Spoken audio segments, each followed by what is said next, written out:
I did a quick look at the RSVP list as I walked in here, and honestly, I have to read out some of this because I was just sort of shocked and inspired by this, to the point I was making before about native advertising being Silicon Valley's way of advertising. The folks in the room here, aside from the speakers and their teams, are folks from Twitter, from Google, from Uber, Nest, StubHub, Skype, PayPal, Viacom, CBS, Recode, Baidu, welcome Baidu, Gap, San Francisco companies, Williams-Sonoma, Gap, Ghirardelli, Ubisoft, Jawbone. I just love that intersection of what we're talking about here. It's an intersection of modern brand marketers, traditional tech companies who are rethinking themselves, and modern content companies thinking about what's their role in the future of advertising. So I think what you can expect today is those three themes. It's the intersection of advertising and monetization, and hopefully this movement around meaningful content emerges from that. There will be a deep dive on mobile today. I think somebody is going to give you a big stump speech around ditching the banner on mobile and moving everything to the feed. And I think there'll be a ton of discussion today about a post-church and state world where brands and publishers can come together and create truly quality content. The kind of event we want to throw today and the kind of events we've thrown in the past, I think I'm going to say this so that you can hold us accountable to it. The event that we want to throw today is one of intellectual honesty. I talk about that a lot in the company, and I try to bring that to everything we do at Sharethrough. But this should be a day of intellectual honesty, not sort of top-level boilerplate announcements. And I think more than that, hopefully the goal today is to inspire. So with that in mind, wanted to hand it off to Evan from Medium, one of the companies that personally has been inspiring me over the past year and a half or so. And so, Evan, welcome to the stage. Thank you for coming, everybody, and it should be an awesome day. Hey, thanks for having me. Got the clicker. Thank you. Hey, everybody. Thanks for having me here today. Thank you, Sharethrough, Dan.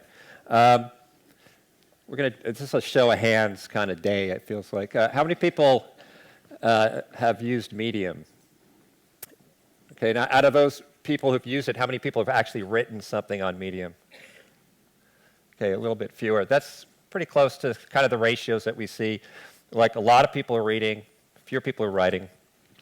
But anyway, today I want to talk a little bit about, what is Medium all about? What are we betting on? What are the things that we're challenging in the way that media is produced now, and how it's going to be produced in the future, and how are we going to be part of that and move media to a new place and a better place.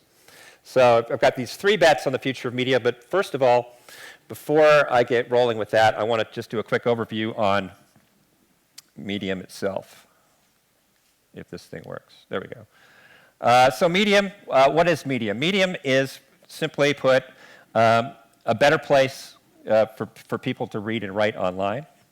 Having a bit of trouble here. There we go. And the first bit of this is its best-in-class composition tools. So one of the things that we realized, and actually my first conversation with Ev about why I was going to leave Wired.com, where I was editor-in-chief for 8 years, and go work at Medium, was, what are you trying to do here? And he said, writing is broken on the internet. I said, really? I mean, we're at a point in time right now where there's so much writing. We're at an inflection point. We probably never had more writing and typing concurrently in the history of the world. Is it really all that broken? And he convinced me that it was. The tools that we have right now, CMSs in general, are incredibly complex. They're friction zone. They're not pleasant to use. And simply by creating a really well-designed composer, we felt that this could become a competitive advantage in the marketplace. And it's really simple to use. It is super elegant. The tools are presented very seamlessly, and the experience is just something that people have come to love about it, and surprisingly effective in driving adoption and driving differentiation. The simple matter of having a well-designed website that actually lets people publish and present content well is driving people to use it. That's how bad the experience has been in the past. Second thing about Medium is network distribution. In the traditional publishing world, you have the production and the creation of audience, and prior to the internet, the publishers owned that. Now the actual audience is somewhere else. It's on Facebook, it's on Twitter, and it's being driven back to the publishers. So you have publishers creating content and then creating all this ancillary content on Facebook, on Twitter, on Instagram to drive content back to the real content that they're making. That's something we feel is broken. We have this idea that publishing together is better. We have a stream of content, big slush pile that's produced every day. More than 1,000 posts are published every day now. And our algorithms sort and filter that and push items that are starting to get a signal of quality to the top of the pile. And we give our writers and our users the chance to build their own audiences organically from the bottom up. And I'll talk a little bit about that in a couple of minutes. It's not just a writing environment, it's a reading environment. We're trying to put the writing and the reading together into the same platform. So the key here is you can always find something great to read. And we're getting a huge list of influential contributors. And a lot of these people are just folks who are showing up. We're not asking them to. They're simply coming online and using Medium. Here's a few of the ones that I've highlighted. Walter Isaacson is probably our most famous example. He published 2 chapters of his new book on the development of the computer, the personal computer, on Medium, and solicited feedback from the sources that he was working with to develop that story. I got a huge number of comments, I think over 1,000 comments, and some of those were from some of the principal people who were involved in creating the PC. So that was a huge win. And you can just check out some of those other names, Elon Musk and so on. The other is social discovery. So we allow people to find engaging stories that are recommended by people that you know and trust. And this is really key, the design-first layout. A brilliant slide I put together late last night. The pages on Medium are designed, they're a guided, designed experience. We limit what you can do, and the constraints produce greater creativity and greater fidelity of design. And so people have been very impressed with the way we manage to put in the hands of ordinary users simple tools that produce beautiful layouts. So that's in a nutshell what we're trying to do. And I'm going to kind of lay this out with 3 of the big bets and just kind of really nail this down. Online writing is broken. Okay, online writing is broken, and that's a problem for everybody. We have lower quality content to read and consume. The level of expression and meaningful communication is hampered by the tools and the systems that we use online to push and present content to the audience. The web composition tools are too complex. Page designs are too busy and distracting. Discovery is ad hoc and unpredictable. Virality is, everybody's chasing it, but it's sort of an enemy in a way. And our success metrics reward really dubious behaviors. Our focus on clicks and views versus engagement is a real problem. So our bet number 1 is, given all of these considerations, that building a better tool set can create a new market for quality writing on the web. So we're focused on design first, creating an awesome tool set, distribution on the network that creates network effects, and pushes quality content. That's our first bet. Bet number 2, which seems obvious for anybody who's been in the publishing industry for any length of time, scale matters. And we're not talking about hundreds of posts, dozens of posts. We're talking thousands and 10,000s of posts. If you look at the most successful online web publishers right now, they're all pushing massive quantities of content. And it's in direct opposition to how content used to be made. If you look at the New York Times, they have 1,100 people in their newsroom, and they produce about 350 stories a day. And they're doing okay, but their innovation report was very damning about their web strategies. By comparison, a site like the Huffington Post has 500 writers and producing well over 1,000, 1,500 stories a day. So the ratios go from 3 writers producing about 1 story a day to 4 or 5 writers producing, 1 writer producing 4 or 5 stories a day. So that's a huge problem for publishers. Quantity is rewarded more consistently than quality. So we need to try to fix that. The other thing is publishers sit at arm's length from the mechanisms that actually move content, which is what I mentioned before. Social and search are platforms which drive all of the engagement and all of the reading, and yet none of it's controlled by the publishers. And that's a huge change in the way that publishers used to create audience. Publishers used to create, that was the place where audiences were created, around the magazine, around the newspaper, around the radio show. Now all of that audience, or the huge vast majority of that audience, is being created elsewhere and redirected towards the content creators, which is a big problem. So bet number 2, building social distribution directly into content creation tools will generate powerful new discovery and network effects. So you put the network and the content creation together in the same place, that is transformative. We believe that. Bet number 3, and this also seems obvious, and yet it's a problem. Quality matters. And this is an opposite problem. It's a problem for platforms. Companies that are like catering to vast quantities of users who put no effort into building quality into their networks, put no effort into content. VCs punish companies who want to pay for or invest in content. They want the content to just happen. So that's a problem for most platforms because the value on the network is moving up the stack. This is something that we believe. Quality content sits at the very top of the stack in media, and we're seeing that people are increasingly chasing after the top. You have so many networks now for distributing and sharing content, from Instagram, Snapchat, Twitter, Facebook, you name it. There's new ones every day. And at the end of the day, people are there to share and connect with each other, but what they're sharing, what they're connecting with, is content. So we believe that the top of the stack is where the real value is going to reside ultimately. And yet, very few platforms are optimized to encourage long-form writing or other complex, collaborative forms of creativity. Really snappy one-offs, tweets, Instagrams. This is what drives the vast majority of content on social networks. And in the long run, we feel that leaves a huge gap in terms of meaningful content creation. So our third bet is that even as a platform, it's essential to invest in content to assure critical mass of high-quality contributions. So this is a post that Ev Williams, just in case anyone was confused, I'm Evan Hansen. Ev Williams, totally different guy. Here's what he posted up, and in his very brief but tight way, has summarized our strategy. What is it? A better publishing system for everyone, propelled to scale by network effects, reaching critical mass with flagship content. So, how do brands fit? I'm going to tip a hat to brands here today. We do not have any advertising programs that we're currently working with. We're not monetizing our site. We're completely focused on top of the funnel right now. We need growth, but how do brands fit in? And brands can fit in. We're an open platform. On Medium, anyone can publish, including a brand. Every post competes for attention on its own merit. So if we're talking about native advertising here, create great posts under your brand banner on Medium. People will share it. People will read it.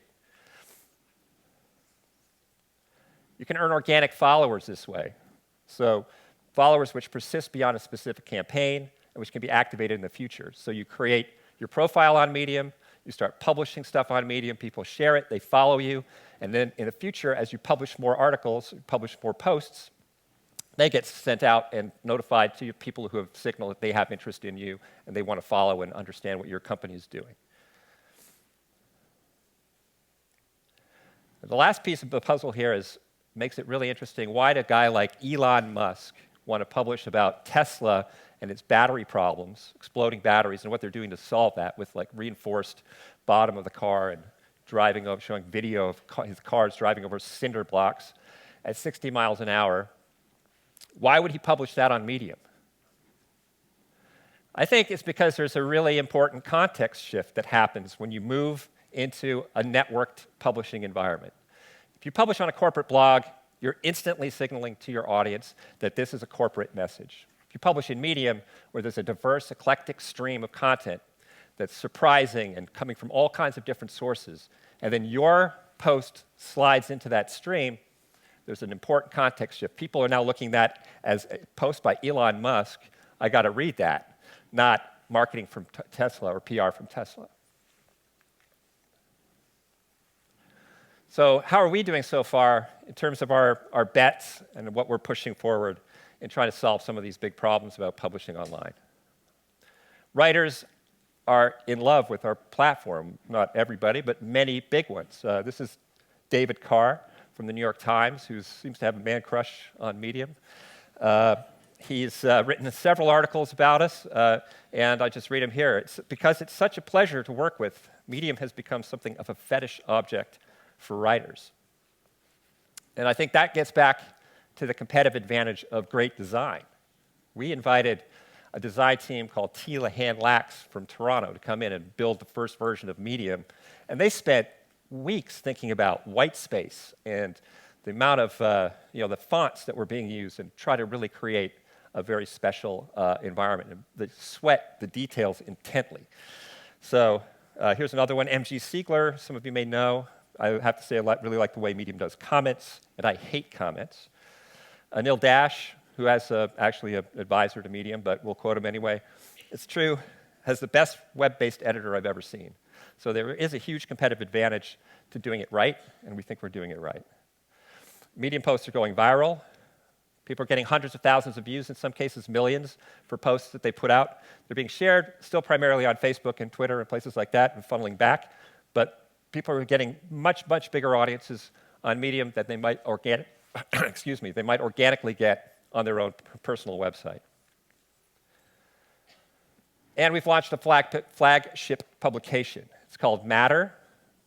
They're publishing every day, and we're commissioning long-form magazine type journalists to write features. We've written about the Pope. We've written about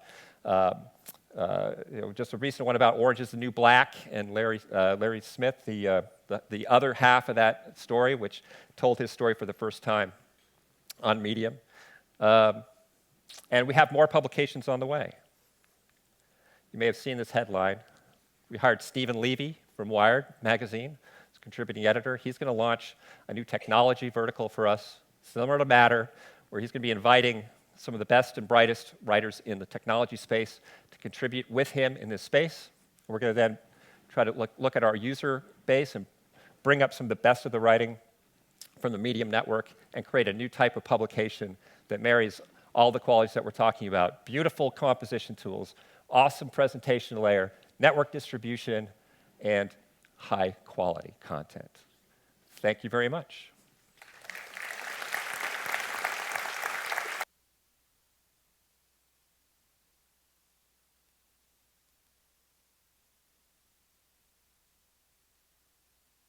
All right, thanks, Evan. So I think I'm going to kick off here and intro this panel as you guys get it set up. Do I have control? Let's see. Well, as you set that up, Kyle, a little quick intro here. So I'm actually about to announce something that we've been working on for the past 6 months or so. Something that Sharethrough and the team that you're about to meet. Yep. Next up here. Sharethrough, the team that you're about to meet, have been sort of quietly doing on the web for the past 4 months. We weren't really sure what this was going to become. And I think, to be honest, we're still not exactly sure what it will become. But this is a project that's kind of been inspired by what Medium's doing. I don't think Evan talked about it, but the Medium mission, the way they describe their mission, is to, I'm going to quote their words, is to move reading habits towards people engaging with enlightened ideas. Really grandiose concept, but I love it, and as you've just seen, they do pay off on that. Like, with that same thought in mind, we kicked off this project about 6 months ago, where I challenged a group of people at Sharethrough. I said to the group, sort of as a thought exercise, if we were to build a philanthropic organization, what would the Sharethrough philanthropic organization be? And what would our one laptop per child be? Or what would our internet.org be? Obviously, we're limited in terms of our size and scope, but we really wanted to have it come from the same sort of honest point of view from the core of the company. So we asked ourselves, like, why do we care? Why do we exist? Why does this company exist? What is at the core of this company? And when we came out of that, we kind of came out with a similar story to what Medium's talking about, which is a mission to help move the publishing industry and the ad industry to a place where it really is possible for next generation of content publishers to monetize with meaningful content, not traditional ads. And so with that thought, what I wanted to do with this project, and what we've sort of realized so far, is that this organization stems from the same concept, that there's so much content on the web that often, I think like Evan said, some of the best content gets lost. It gets lost in the stream of viral videos on Facebook. It gets lost in the stream of funny cat videos, etc.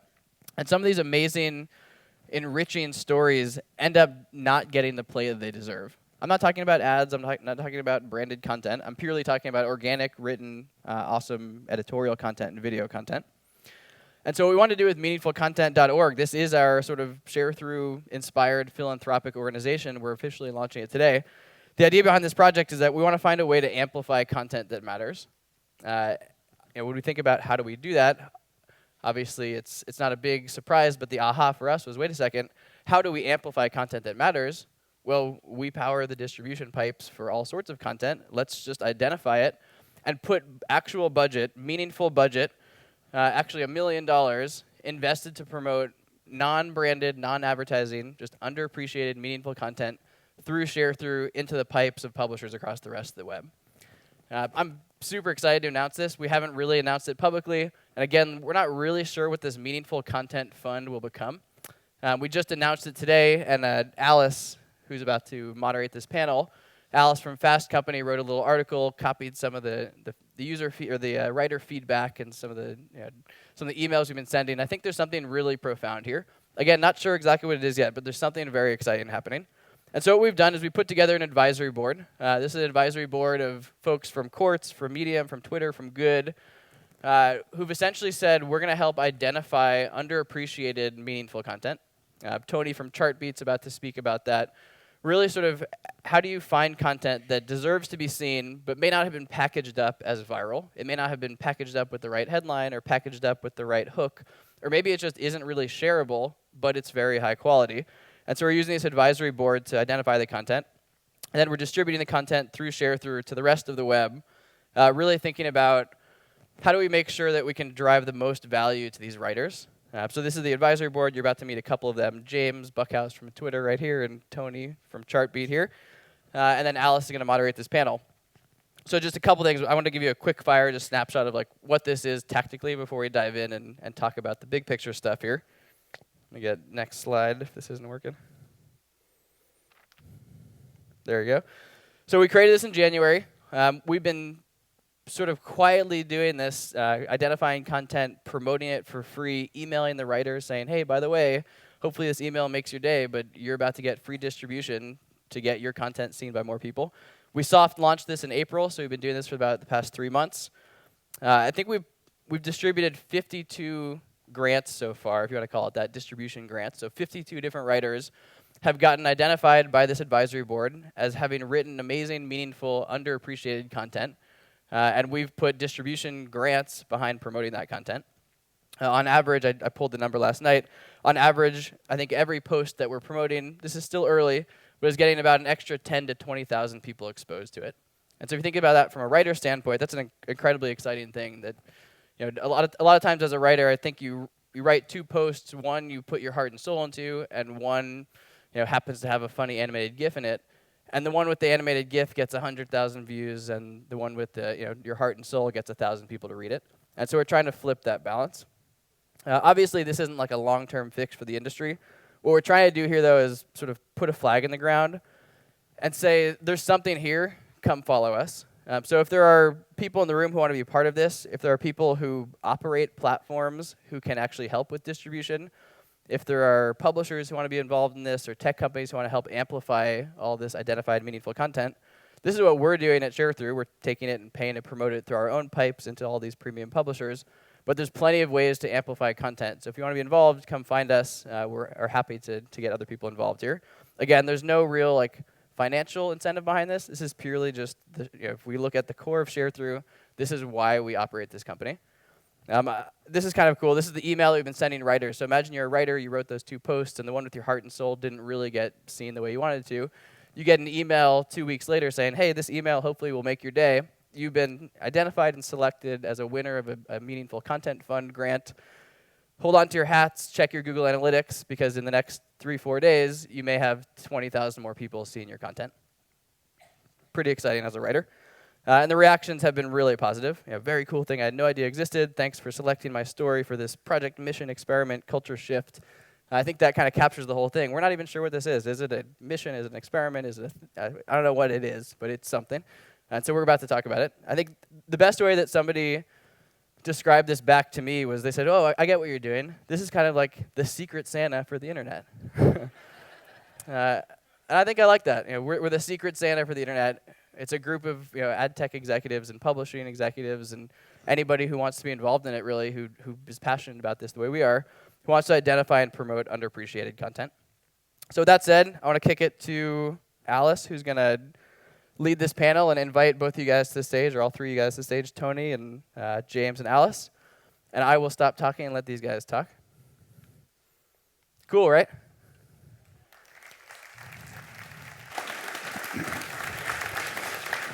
All you guys.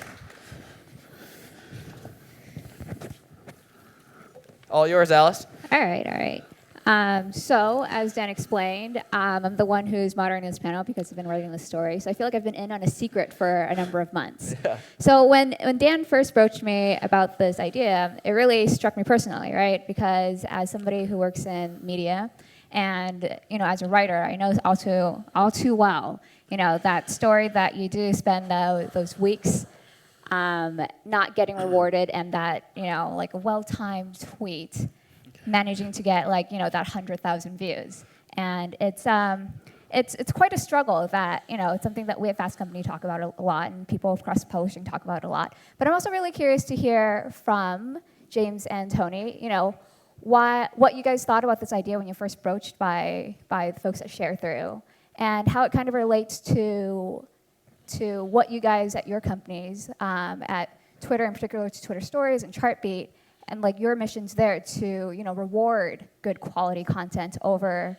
those top 10 list goals or your gifts. Basically. Yeah. Well, first of all, there I am, sitting at the soda fountain, and I look across the fountain, and there's all these stories there, right? Some charming stories, some playful stories. And then there's this one story that just turns slightly, and I think to myself, that story could be a star, right? Dan calls me and says, hey, I'm looking for better stories that could, be a star. And I said, hold on, Dan. Right? So content, beautiful, glorious content. We have nothing but stories, right? You don't have anything else. You have your memories and you have your stories. You don't have, frankly, anything other than that, right? Right? So I run a site at Twitter called stories.twitter.com. The plot of all the stories, I'm going to give it away. It's a little bit of a spoiler here. Ordinary person, against extraordinary odds, achieves something remarkable by means of the platform. Let me just do that over and over and over, right? Right? So I got excited about this because I love story, and I love seeing the great stories find a larger audience. So, remember to self, never go on a panel with James Blockhouse. Later, we will be dancing. We will be. Same every time. So for me, it was a couple of things, because, to be honest, often when I think about the kind of traditional distribution networks that we've seen out there on the web, and I've spoken to a lot of the kind of CEOs of those distribution networks, and they care an awful lot about clicks and not a tremendous amount about content. And so when Sharethrough came to me and said, pretty badass, we should do that. And it's frankly refreshing to see a company. And in part, Evan was talking about this a little bit earlier, part of the challenge that we have with the web is not a shortfall of great quality content. There's not an audience out there for this. It's that the way that we've been valuing content is utterly rotten. Once I've clicked on the link, whether I read that content, whether I like it or loathe it, makes no difference. I've got my money some way. If someone reads it and engages with it and captures their attention, that should mean something. Because when you can make that a unit of value, if we can make that the core, then suddenly we might have a web worth saving. Such a lot of great content. And so I'm really, really happy to be involved in both ways. Yeah. So for those that don't know Chartbeat, I get to see that data. I get to see those amazing stories that have incredible attention, but just no one gets to read. That is the point. I get to see this kind of stuff. I get to see the data across the entire web. I do other things with my day as well. But I get to do that, and I want to make sure those... Talk maybe about some of the pillars of meaning. But part of it, I think if you could add a little bit of scientific lens to it, you can start... It hasn't been shared. It's not really shareable. It's not viral. It hasn't gone viral. It hasn't been shared. It probably won't be shared. But the people who do find... And what you particularly see in the social web as well is this whole double down effect, where it's not just the 10 to 20K more people seeing the story from it being in that Sharethrough network and the exchange. It's the fact that those people then have a knock-on effect of bits of content, and you just optimize for the algorithm. But with this, it's about if I get a piece of content that just has a little touch, it's a little start of the spike, can I double down on that spike? And then it'll just naturally start to grow itself. About your boardroom meetings, right? How did you guys arrive at the meaning of meaning? And what's it like when you guys are debating, whether or not to highlight a particular piece of content? Is. Right? And you're in trouble, right? You're in trouble, right? So what is the meaning of meaning? Like, as one of those questions where what is, we are in trouble. But I felt like you kind of guided us to at least a framework we could all kind of say, all right, let's at least start with this. Yeah, so like I said, this is new, and so we're starting to figure out what do we want to represent and say here. And so I don't want to lay down the 4 commandments, make some official broad sweeping statement about the meaning of meaning, because I don't think I'm even qualified to say that. So I'll preface this statement with all of that. But I think a couple of things that have started to stand out for us. One is this notion of something or introducing something new to someone. I think depth of engagement's a really core trigger for meaning. I think the other thing too is just sort of new, novel thought. That to me is something that sits really deeply at the core of meaningful content. So are those how many pillars are those? Those are 2, or two of engagement, which encompasses this concept of new thought and stretching somebody's brain and stretching somebody's thinking, and then really, truly just new, novel thoughts. And I think those 2 stand alone. And it's an evolving definition, right? Absolutely, as you can see on stage here. Well, let's talk about story for just a second, right? Do you guys remember back, like way long ago in math class, when you did function machines, right? You'd have a function on the board, and like numbers would go on the top, and then it would like square that number, and then a new number would come out the bottom. So you put the number 4 in the top, something would happen, then 16 would come out the bottom. You're like, oh, this is a squaring machine. That's what this is doing, right? Stories do that same type of function machine, but they're creating meaning, and the machine's, of course, inside your mind, right? So stories are these tiny machines that affect change in the mind of the recipient.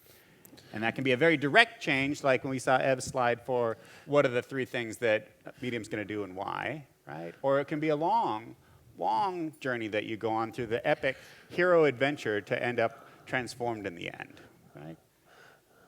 So I think part of what we find interesting about having meaningful content be a way to share these stories around the web is thinking about which of these tiny machines are we sending out into the world, right? Are we doing tiny machines that are going to do horrible things? Are we sending out tiny machines that are going to make the world a better place?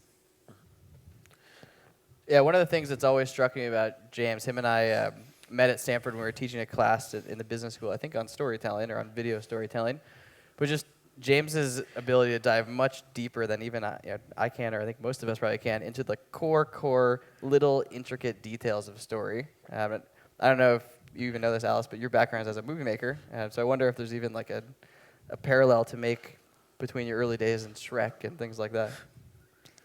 Sorry, what was the question? So, I'm talking about, so James's early days was as a movie maker, where he's like at least has inspired me to be in the weeds of like the little intricate details that make those machines so powerful that you're talking about? Yeah, sure. I mean, we would graph it, right? So my background, I came from DreamWorks and spent 12 years there doing all the Shrek movies, the Madagascar movies, and writing jokes, doing cinematography, that kind of stuff. And we were there, right, and we would actually graph it out. We would actually get up on a board and we would work out, like, where is the character's arc, right? And not character arc in kind of like a soft sense, but like quite literally on the happy to sad axis, is Shrek happy or sad right now, and where is he going next, right? And we would graph this out. And like we're sitting there in a theater kind of like this. We had our own little movie theater in the basement. We're watching the work every morning. It's the morning dailies, right? We're watching through this. And at first I can't figure out what's happening, right? Because people are like responding to certain work over others. And it's not because that work is particularly better, right? It's not that it's a funnier joke or it's better animation, but there's something about it that they're responding to. And then I finally realized, oh, what we're actually doing is if Shrek enters happy, he needs to exit sad. And if he enters sad, he needs to exit happy. And we're going to do this at the scene level, the sequence level, the act level, and the film level, right? Which means you got to plot it out correctly so that you end up in the right place, right? And so then the great suggestions weren't about like what's the funniest joke or the cleverest bit of plot, but the thing we were all working on was what's that tiny little machine that's going to like change us from one emotional state to the next. And so in the great stories that we see, that little thing that we don't know why it's a great story, but we just feel that it is almost always because there was a mechanism of emotional transformation that took you from one emotional state to the next. And sometimes set you up with a couple of little dips along the way so that when you finally got there, you're like, oh, thank God we're here. Yeah. Is this what it's like when you guys are debating what stories to include? We're usually drunk, but no, we're not drunk. Yeah. We're not drunk. Not drunk. We do this totally sober. Overserved. Totally sober. And I think Focused. there's one thing of interest here as well, which is because we're talking about quality content and we're here at a native advertising summit, and sometimes native advertising is not seen to be terribly good, and that's not just from a general perspective, that's from a kind of quantifiable perspective in many ways, in that there is some native advertising that does tremendously well, but on average, about a third of people who reach a particular story will then actually go and scroll even 1 pixel. Sorry, 2/3 of people on a normal story. That will drop to 1/3 with native advertising. Of the third of people who do tend to read that content on average, only a third of them will make it past the first third of the page. And so one of the things that's kind of interesting for me, and by the way, this isn't on the publishers or on the networks, this is on the people who are creating the content. Publishers are driving the audiences. They're putting you in front of the right people, but if you're seeing the kind of meaningful content that's being put up here, the good content, this is your competition in some ways. This is where you have to get to. This is how good you have to be to capture someone's attention. And right now, some native is doing that really, really well. You know, the Orange is the New Black thing on the New York Times, some of the stuff the Gawker team are doing, some of the stuff that Refinery 29 are doing in particular, are doing great native. But for a lot of people, particularly those who are creating content, these stories should also not just be something which are heartwarming for the future of the web, they should be a challenge for you guys to say, okay, like how do we do this? Or how do we get as close as possible to this? So that if we are imitating the form and function, we're also imitating the response, the user experience that is similar on the way back, just as it is on the way out. So that's another thing that I would put out there in terms of this, as a challenge to this audience, is not just, this is great, we're putting this out here in terms of meaningful content, but how do you see this as a benchmark to what you yourselves are doing in creating content? Challenge to the brands and agencies in the audience. I like it. You Yeah. guys up to it? So that leads me to a question I wanted to ask you, Dan. I mean, like, obviously, you know, putting money behind meaningful content, that sounds great, but Sharethrough stands to gain from this, right? In maybe 2 ways, and both indirect. So one, in the fact that this is just fun and inspiring and exciting, and it's something that we can do to talk about the company that's parallel to what we do, but not directly what we do. So in some ways, maybe from a marketing mind, this Meaningful Content Fund is just an exciting project. And then 2, and I think this is probably what you're keen off of, so like I shared before, we're the tech that powers the in-feed native ads on the rest of the web, and most of what runs through us are the native ads that Tony's talking about. The sponsored content from Refinery 29, the sponsored posts from Pop Sugar, the video content from Intel, Vines, et cetera, it's all branded content. And so what we've been able to do is actually take our own money to reinvest into our own platform to create a little bit more diverse set of content. Now, there's a ton of flow running through our platform, so $1 million of non-branded content won't change a ton. But I think it sort of as the concept to get things started, the idea of having a mix of branded content and non-branded content hopefully starts to train users on the web that these in-feed promoted posts, sponsored stories, promoted videos aren't always brands, but they're always ideally quality content. Yeah, one thing that kind of like stuck with me from our last conversation or interview was that you said brands can't just continue building themselves on interrupting users, right? Like moving beyond that. Yeah, I think honestly, probably most people in the room believe that. That's part of why you're here today. Is that this notion of building an entire business, whether that's your brand or that's your business as a tech company, off of stealing somebody's time that they don't want to give you? That seems to me like it will be an antiquated concept. Especially as a publisher who's creating content and creating meaningful quality content like a Medium, there's no chance that Medium's going to do interstitials on Medium. There's no chance that Medium's going to do like autoplay video banner ads. There's just no chance. Kind of the point I said before, it's advertising the Silicon Valley way.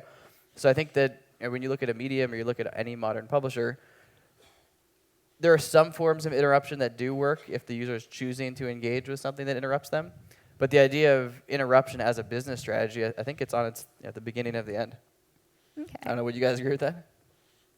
I mean, yes. Okay, good. Yes. Could you also talk a bit about the optimization? So once you guys have selected, this as an amazing piece of content that you really want to see, distribute it more widely, what do you guys do afterwards to really give that added, like that second push? Yeah. So I can probably speak to this more than you guys. I've been in the weeds, turning the dials, and They don't let me touch the dials. these guys can't touch the Best dials. I'll be quick about it too. But so what we're doing is, as we're promoting the content, we're not just taking a post and linking to it. We're actually trying to uncover a little bit of the meaning of meaning, or why this is working, or why it's valuable, or why people are drawn to it. And so we're testing different headlines and different thumbnails and different approaches to how you present a piece of content. So maybe a post about the boy who unlocked autism, and maybe that's the headline because that headline makes sense in the context of the site it was written on. But maybe on the open web, it's this story will inspire you today. I have a couple of et headlines for cetera. you. So You have a like couple headlines? it's like Good. meet the I'll father try to who is come up as I turning go. autism research inside out to treat a son. That is like the heartwarming headline. Yeah. And then the inspiring one is this man has devoted his life to autism research and completely changed the way we think about it. And the fascinating one, which I think is just the default Medium headline, is the boy whose brain could unlock autism. Yeah, so thanks for giving me the cue there. I didn't remember this off the top of my head. But so what we're trying to do is unlock, like, what is it about this content across different areas of the country or different contexts that's resonating with people. And it's really still early on this concept, but we're testing. And if you go to the site, meaningfulcontent.org, a lot of those analytics and insights are actually on the site. So you can go to that autism post and you can see, like, in the Midwest, maybe the inspirational angle worked, and in the West, the I don't even know what you said. The thoughtful angle worked. It was in or the South fascinating that angle. you saw like the most engagement, and it She was knows with more the than I do. heartwarming, the heartwarming title worked best.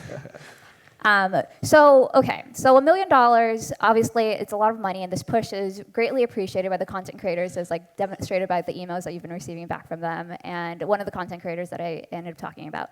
But what happens when this fund runs dry, and what else can we, tech companies, publishers, others, like readers and like people who consume content and create it, what else can we do to really highlight and emphasize and showcase this amazing content and make it succeed? You can share. You can share what you believe in, right? You can share content through all of your social channels that you think is worth other people's time. So I agree with that, but I also think that the people in this room have more power than their individual ability to share. You are representatives of brands, of publishers, of agencies. You are, in some ways, going to be defining the conversation as we go forward. And one of the things that, when we were last speaking, I said in some ways is that it's a shame that this fund has to exist at all. It really is. It shouldn't have to be that we have to prime the pump like this to get great quality content out there.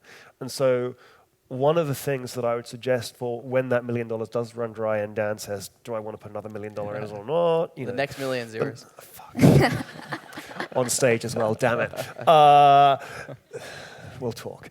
The thing that we need to be thinking about is also, like, to Dan's point about optimization, how do we start optimizing for quality rather than the kind of somewhat nebulous proxies that we've been using for the last 18 years as a holdover from direct response and direct mail, frankly, which is where it all came from.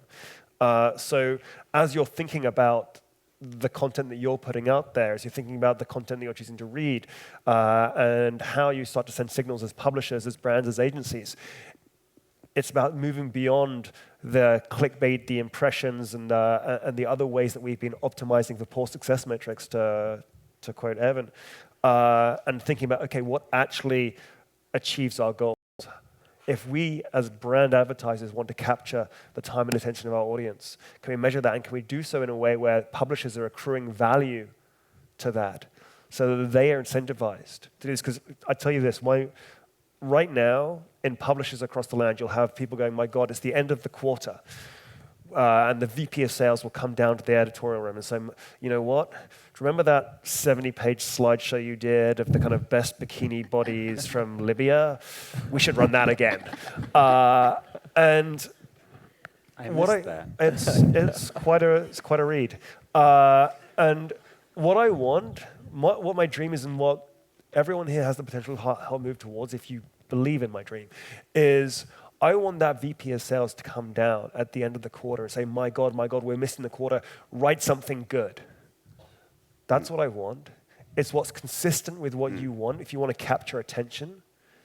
We've just got to find the ways of making that part of an economy where we don't need to jumpstart this with generous donations of millions of dollars. So that is my second challenge in 20 minutes to you guys, is how do we build that?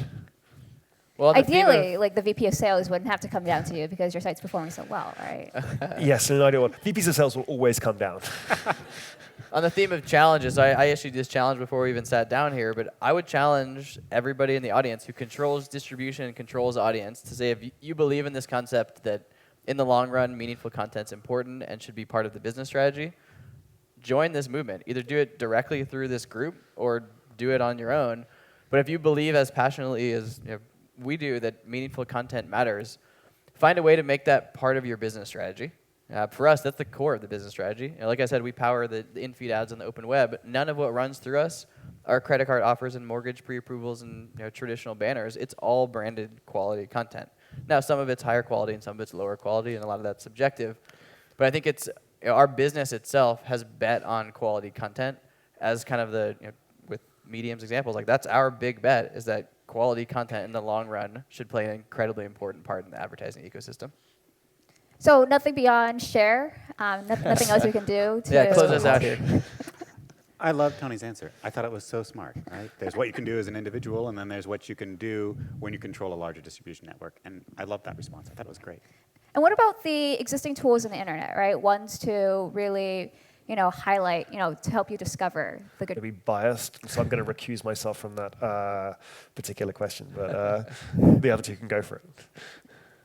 Well, Twitter obviously plays an incredibly important role in that. I mean, maybe you can close us out with some thoughts from Twitter in the future. Advertising, of course, responding in the very moment to what's happening. And we're also seeing brands being utterly unafraid to have an actual conversation. So not just shouting and then hoping the message was heard, but bothering to listen first and respond.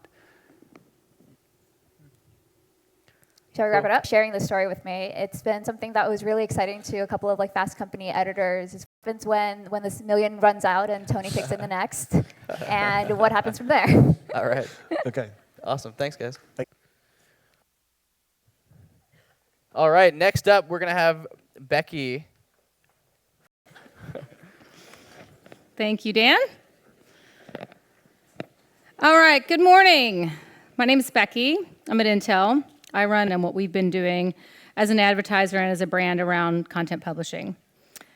And before I do supply chain, in fact, that's kind of the heritage of our company. We have about half of our 100,000 employees are engineers that are building products for us, and it's the products we manufacture, so our microprocessors into the customers that we're going to sell those to, customer wants, and the changes in more performance, lower power, high concept. There's a term that we use in our industry, that process or that technology for you. And what I'm going to talk a little bit about as we transition into the content. So our customers on the digital side, just like our customers in terms of meeting every person on the planet today, that's going to grow to double in the next couple of years. People are exposed to about 3,000 ads a day. There's a new study on today, means that the opportunities for brand has gotten a lot more challenging. And if you look at what the brand even has dropped to about less than 1%. So we're very dependent today on distribution. Don't work anymore. And the old ways of briefing an agency, we have to be running real time on a 24/7 content, add media to it. We may put it on our website. We may put it on, just don't work anymore. Our audiences expect that we know more interested in reading a white paper about the advantages that is participatory. And then more importantly, and I think this is probably the most challenging thing that we're doing in China and India and Brazil and Russia all at the same time. So we've moved in addition to that, there's this opportunity that, it's beyond just channels. So social channels are incredibly diverse. And we have to be thinking about how do we publish like a brand as publisher to these different channels. So one idea or one example is we had a campaign that we ran around Jack Andraka, who's a scientist that won one of our science fairs, creating and finding the cure for cancer. And there was a lot of opportunity to create a lot of really rich content. And in the old model, what we would have gotten is a video from the agency, and we would have posted that to YouTube. But in the new model, we want to write stories and really richen that content. So we posted a story on IQ, which is our digital magazine. We created vines that were done on the set of when we were interviewing Jack Andraka for the story. We had posts that we put up on Twitter. We did Instagram pictures, and they were all designed and purposed for that platform with that single idea. And so as a brand, we can't just rely on the old model of getting single assets. We have to think about that distribution model as we think about all of our content. So there's, in the context of supply chains, like I talked a little bit about earlier on Intel's supply chain for products, there's a new supply chain for marketing. And we have approached this a little bit differently. But the concept of creating an asset or coming up with an idea, creating it, publishing it, promoting it with media or amplifying it, and then looking to see if that's working for you from your measurement and analytics, that's still the same, but the way in which we're doing it is much different today. And just like we've thought about that foundry and that efficiency and how do we do it more effectively, we've thought about it as a newsroom approach. So back in November, I created a team called the Newsroom. In fact, a lot of them are sitting up there. And in the newsroom, it's not a literal sense of the newsroom, but it is about how do we add to the news cycle. So we're not here to compete with the New York Times, and we never will, because the New York Times is, a trusted advisor for breaking the news. But we want to amplify that and be part of it. And so we have created a team that is linked together across these different channels that owns that creation all the way down to that amplification and that measurement of our content. So I'm going to go through each one of these. And as I weave through this, one of the areas that we spend a lot of time looking at is back to that foundry business of the make versus buy. And a big part of what I believe passionately is that you should own your own destiny as a marketer, and that in these areas you should rely less on agencies to do the work for you and really start to think about that in-house model on how you can create those efficiencies and those linkages across this new supply chain. So I want to start with the ideation. And we had a lot of insights on this a couple years back, and that's, where do we get good ideas?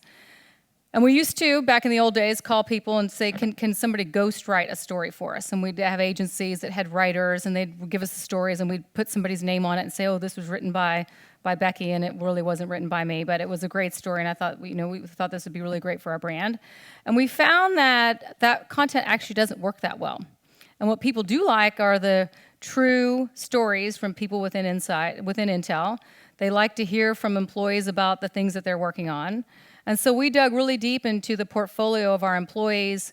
We went into the labs to find out what our futurists are doing and kinds of things that they're developing for the next 5 years to see if there's any interesting story. And it turns out there's a lot of really interesting stories, and that's now the source of our content. So we have collaboration tools within Intel that we run on our Jive platform that give us that opportunity to share stories, to have someone that's an engineer that doesn't quite know how to write, but they kind of have a really cool idea, and then we offer that up to someone that actually has a writing skill and capability to kind of further deepen and enrichen that story.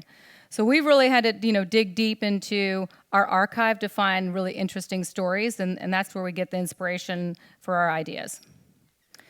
And then the second thing is the creation of those assets. And like I talked about before, this idea of this real-time content means that you have to think about how you might bring some of those capabilities in-house too. So we've done a couple of things. One, we have an in-house agency now That in-house agency does things from photography to they'll do videos for us.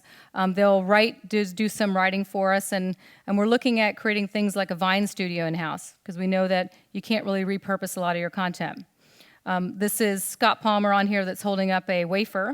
A wafer is what we manufacture our microprocessors with. Scott's on our newsroom team. He's one of our editors. He went into the factory to do a story about the next gen microprocessor technology we're doing. He's writing it on the ground floor. We have a whole list of contributors. So when we redesigned the newsroom, we brought in journalists. We brought in people that know how to do copywriting. We changed people's titles from program manager to contributing author or content editor or editor-in-chief, because what we really want are people to move out of managing programs and get into the art of writing really great content.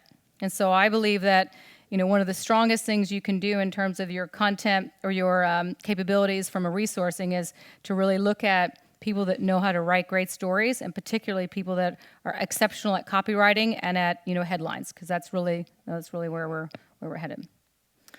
The other piece of it is distribution. So you've got a great idea. Now you've got people that can produce it real time, and you've got an in-house studio, or you have writers that can do this internally for you. And then you start thinking about that distribution and where you're going to post it. And there's two distribution truths. There are two things that we certainly think about, and the trends where the first one is, of course, we've built up a really wonderful distribution network of our Facebook fans and followers and Twitter. And we have a Flipboard magazine, and we've created a digital magazine. So we have a great place where we can do the distribution. Social is going to become a really strong part of that distribution network. And we've seen today, we're at about 30% of the link backs to great websites. They're coming from social. And within the next couple of years, that's going to move to the 50 and 60%, where that's going to be the referring traffic. And I think that's also going to be a trend across your own properties, like your websites, where today a lot of your website traffic comes from organic reach, your search, organic search, and as you start to syndicate and distribute more of your content through social, I think a lot of that's really going to migrate into social. The second part of it is that we've got this 10% rule. And the 10% rule means that 1 out of every piece of content is going to take off. And so how that's changed in the old model is that we have to be producing a lot of content to be able to find those 1 or 2 pieces that we think are really going to, hit the needle, that are going to scale, that are going to drive that traffic. Because if, 10% of the volume of your content is 90% of your traffic, that does mean in order for us to get that science, we still need to be creating a lot of content. At Intel, through the newsroom, we are producing and creating anywhere between 30 to 50 pieces of content a day. And then we're constantly looking to see which pieces of content are working for us. It could be as simple as a tweet or an article or a video or a Vine, but we're constantly applying that 90-20 rule in terms of the traffic, the content that we're producing. The other piece of it is the distribution network. So, we've built up a really great social platform with Facebook and Twitter back in 2011, and now we really have moved into the model of relying on distribution networks. And so we've looked at partners that share the same point of view and the same idea on the way technology is changing people's lives to partner with them on that distribution network. So a couple of examples would be PSFK, where we've written together articles about the future of entertainment and the future of wearable technology. People like the LA Music blog, where they have a passion for music and how that's changing with technology, or a Kill Screen that's working with the gamers. And then obviously with companies like Sharethrough, where it's a really wonderful part of our content distribution in getting into native placements on publishers that have contextually relevant content or similar content to what we're developing. And I think the next phase of some of this really interesting integration of content is content management system matching, where you have news coming from some of the news cycles, and you can match that with some of the content that we have in our content management system, and then pair that up and offer that up to customers. The other piece is media. And media is, it is the underlying truth of the way content gets distributed. And I'm a big passionate, Dan quotes me on this all the time, but I really want to see us get out of banners. And I think banners, while they've served their purpose, their time is over, and we need to move past the banner ads and move into something that's much more inviting and interesting and engaging. And part of that is getting into native and then figuring out the right form into native. And the other part is that we want to be at the seat of this content. And the second part of what is one of my pet peeves. So banners, one pet peeve. The second one is sponsored content, because I think that's kind of a cheap way into a native spot. And what's more interesting is when we co-create content together with publishers like BuzzFeed, where we're bringing part of the skills and the resources that we have in our newsroom, and we partner that up with a publisher studio and really create great content for their audiences. So co-creating content, I think, can be very powerful. We've talked a little bit about social and amplifying that content through our Facebook and Twitter, and then obviously with native paid distribution placements, we're really bullish on that's a great way for us to get into new news streams. But that's also very reliant on great quality content.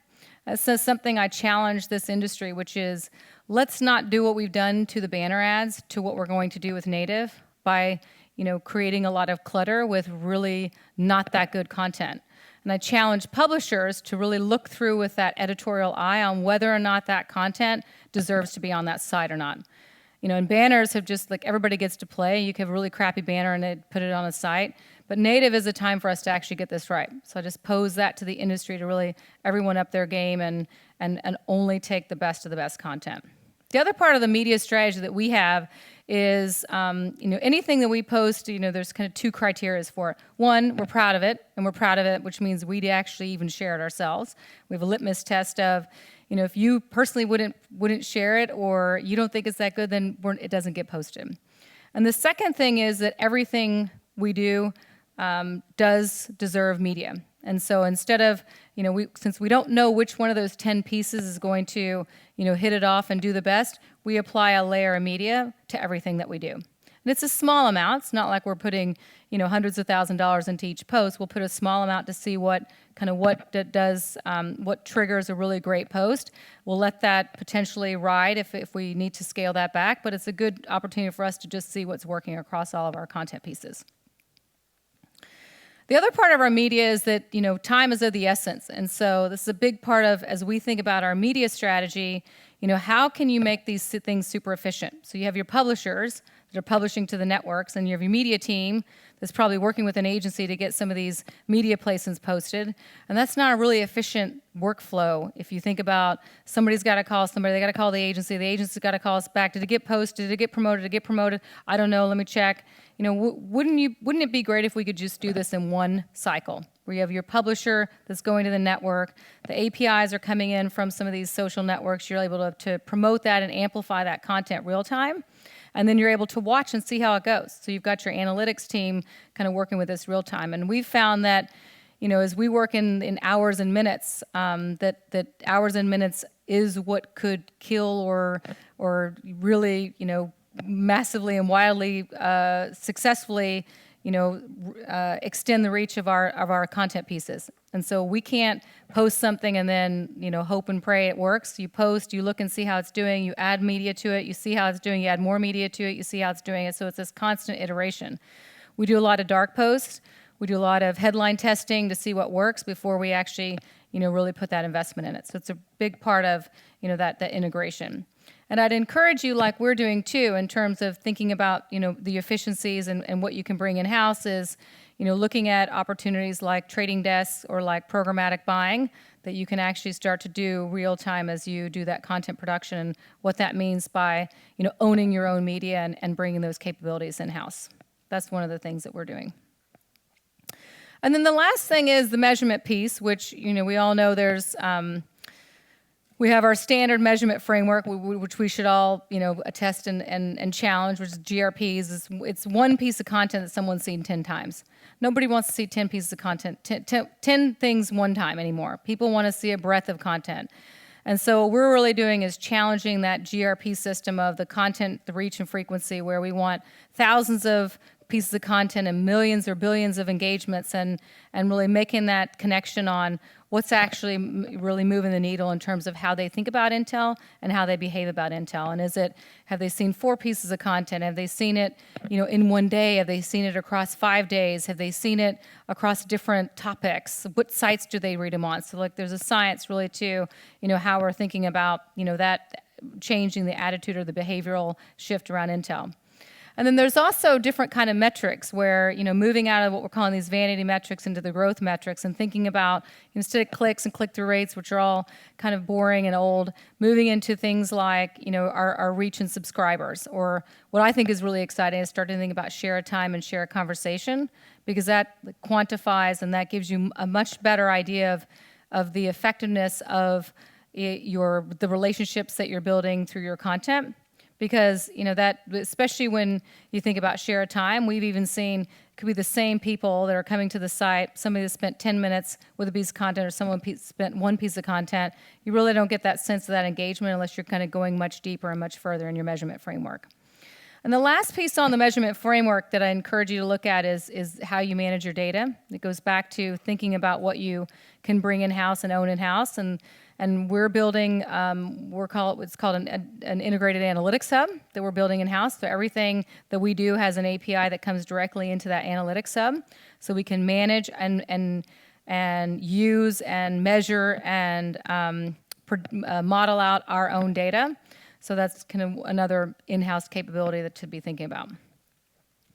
So just to wrap things up here, one thing to think about as we talked about the roof that you've been building or the capabilities to be thinking about internally is, what if you had a content studio that's producing real-time content for you 24 hours a day, 7 days a week internally, that you could walk over to a creative director literally in the next dial over and say, hey, this thing is happening real time. We're watching it on social. Can you do something? And they have content that they can produce for you real time. And then what if you had some kind of media command center? A media command center could be, how you're running your advertising and managing your inventory internally. It could be opportunistic bidding across any of your different platforms. It might be, some of the real-time performance that you're getting. And then combine that with your data and analytics, where you're looking and you're digging deep at things that are performing. You're looking at trends and insights, and you're feeding that back into your content studio and your media command center. And I really challenge marketers to not take the easy way out, where you rely on agencies and you rely on contractors and third parties to do this work for you, because there's efficiencies and there's effectiveness and there's a way of being more innovative if you really think about how you can actually manage that yourself. And so I just want to close with the last picture, because this is the factory, the latest factory that Intel's building, back to our foundry business that I mentioned before. And we've invested, these factories, these fabs in Oregon, they cost about $5 to $6 billion a year. And so I just wanted to close and highlight that as a marketer, like we've decided as Intel to bring things in-house and to be our own manufacturer and to own our own destiny, we're doing the same thing on the content marketing side, to own our own destiny, to invest in the skills and the people that we have, the kinds of people that are coming in there and the technologies that make us a better platform to be that brand as publisher, to create and foster new relationships with our customers. So with that, thank you.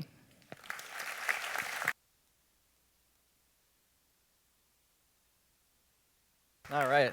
Thanks, Becky. Awesome.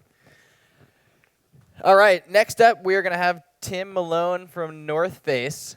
We got Tim, and then one more talk, and then to lunch. So give us about another 30 minutes, and then we've got a lunch up there. Tim, where are you at? There you are, man. I was missing a clicker. Take it away. Thank you very much. Thanks for having me, everybody. My name is Tim Malone. I am the head of content with the North Face. Content gets thrown around a lot. What is it? And what do we do in it? And what does content mean for the North Face? And content for the North Face is the creation, the curation, and the distribution of our brand stories expressed through entertainment. And those stories can be entertaining purely, they can be informative, or they can simply be useful. But in any case, they need to be relevant in a different way than advertising is. And what does that mean for us, and what are our roots, and what's our proposition in content? Our proposition in content is culture, right? How do we become part of the conversation? This is a picture from 1966 when our first store opened in North Beach here in San Francisco, right? We were part of the counterculture there. These guys watched the door that night. These guys played. That's the Grateful Dead. So what did outdoor look like back then? You know, it was a culture of self-proclaimed dirtbags, right? People in the counterculture wanted to go play outside. Those people started working with their friends to create more stuff. They created stuff that could go further. They could go explore more. They could do more things. And this virtuous cycle continued and continued. And in the 70s, we started, as North Face, the brand, contributing to what we call expeditions, letting people push themselves further, farther. And from that, we started creating assets. This is one of my favorite pictures. This is in the mid-'90s. Imagine carrying that thing around to get content back then, and that's only 20-some years ago, right? And this is really the beginnings of North Face and how we advertise, how we market, how we gathered assets. But as technology advanced and we created more things where people could go more places and see more things, and we started capturing them, we have an opportunity to chronicle stories in a new way, in a bigger way. And it's not about us marketing as a brand, it's about us becoming a part of the conversation, right? So this is really the beginnings of it. So, you know, this is where we've been. So where are we right now, right? We're not just a marketing-driven company, right? We feel we're something a little bit bigger, and we've always been part of the communication infrastructure and telling interesting stories with our partners in Nat Geo, so on and so forth. So because we've always created amazing assets, and we didn't have anything to do with them, but with the consumer culture now and how they ingest content, we have an outlet, but we can't do that by ourselves, right? We need everybody in this room. We need our partners who create things. We need athletes who do great things, right? This is my favorite picture, right? And it's from an expedition we did a couple years ago to the Arctic Ocean.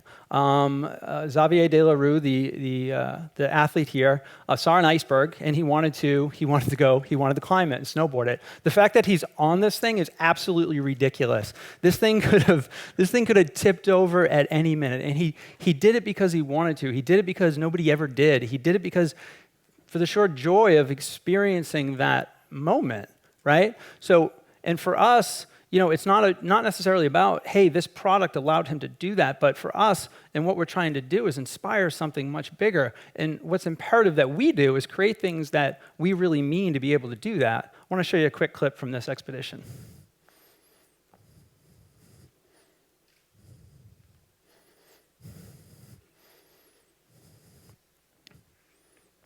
Get some V.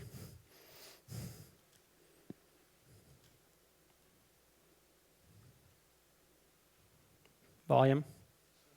Volume.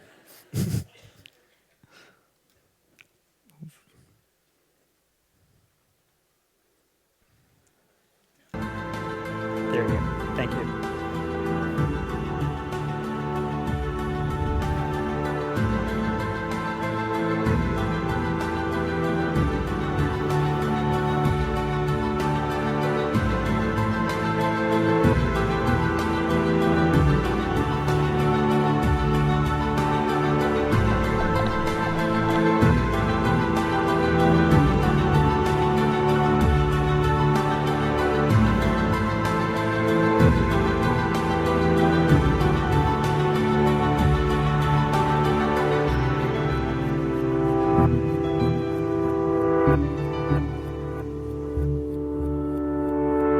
I'm over 30 years old and I see things differently. I need more than just the fact of snowboarding. And this trip here is a full journey, and I think this is so much richer than anything I'm used to doing in my snowboarding life.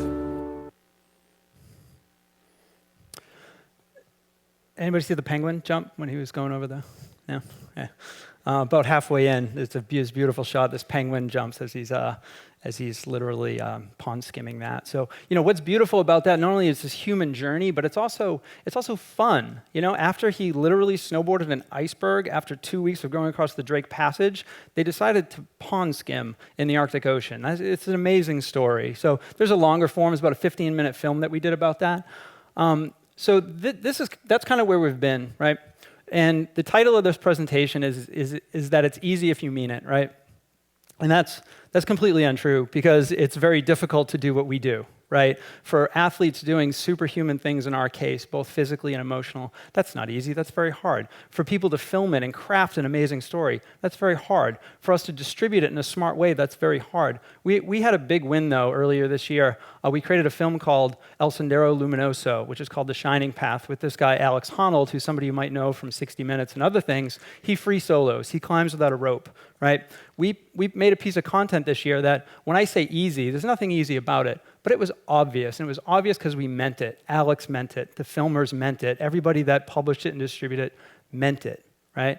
So I heard a lot today about meaningful content, and I would say that my contribution to that is we as brands have a responsibility, if we're going to be part of the consumer conversation, be part of culture in this way, that we make things that we mean, and we make it good. I want to show you a quick clip from Alex climbing El Sendero Luminoso. Again, there is no rope.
So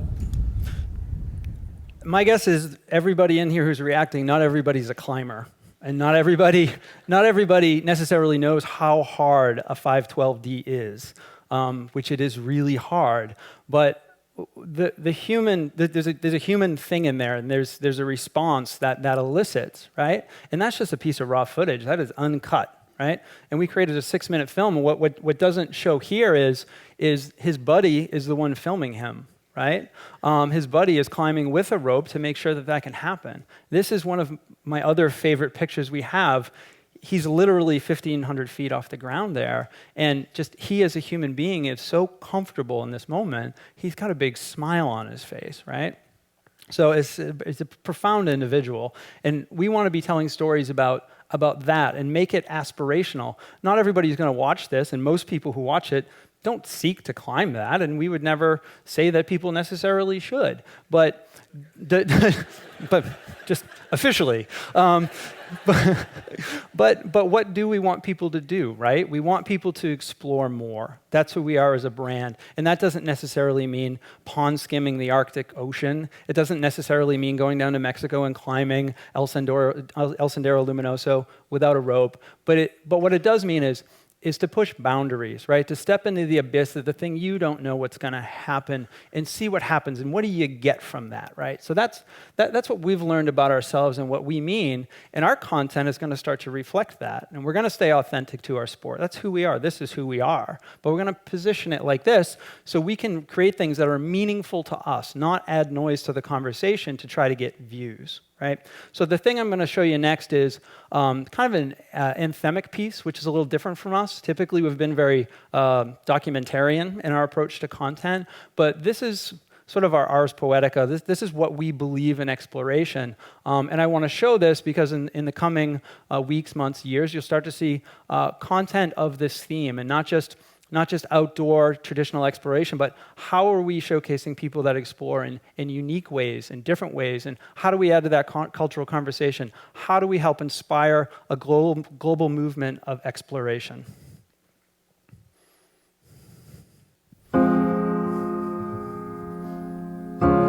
All you have to do is to look at a newborn child and watch their eyes move around. We want to see, to explore. We, as human beings, we need that. I wasn't one of those absolute naturals, but since childhood, I'd seen pictures of the great explorers, and I felt that, I'd like to plant the flag. The three of us, we were very fiery people. The bug was on our back to perform. We really had, with the backpacks, what we needed to survive. There's a little bit of danger in the unknown. But human beings, I find, are just not apt to back away from something that is a challenge.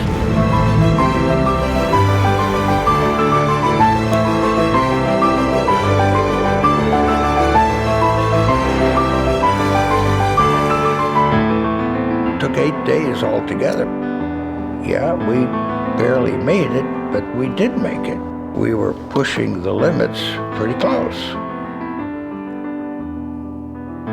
Feelings are not something that we have recorders for.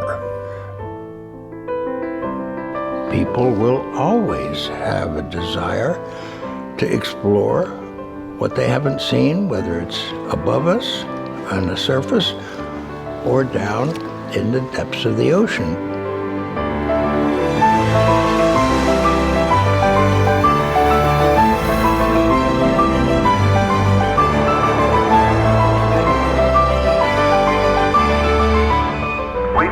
This stands as a symbol of the insatiable curiosity of all mankind to explore the unknown.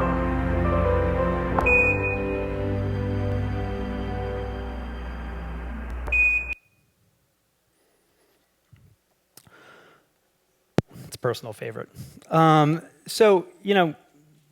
not an ad. It's not a film. It's something in the middle, right? It's what we believe, and I think it was important for us as we've always created a lot of content, and as we look to match the changing landscape and what we can do with it and where does it fit into the mix, it was important for us to recognize what we want to do with it. And again, it's that cultural conversation, and if we're going to be part of the cultural conversation, we believe as a brand that we need to be additive, right? We don't want to be part of the noise. We want to create something meaningful to inspire people to do more.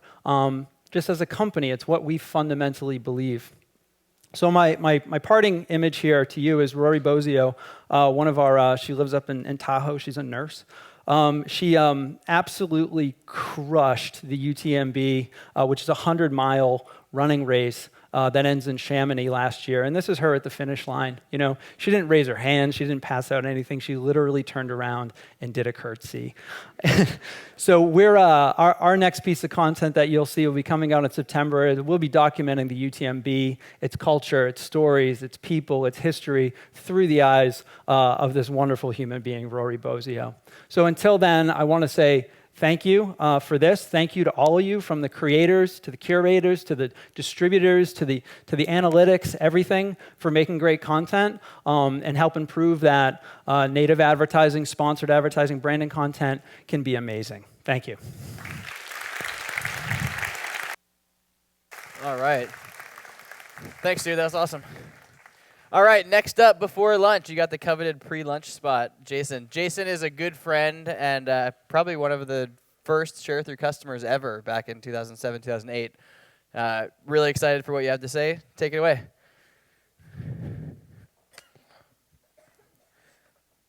I'm only up here because we were the first customer, but we'll take it.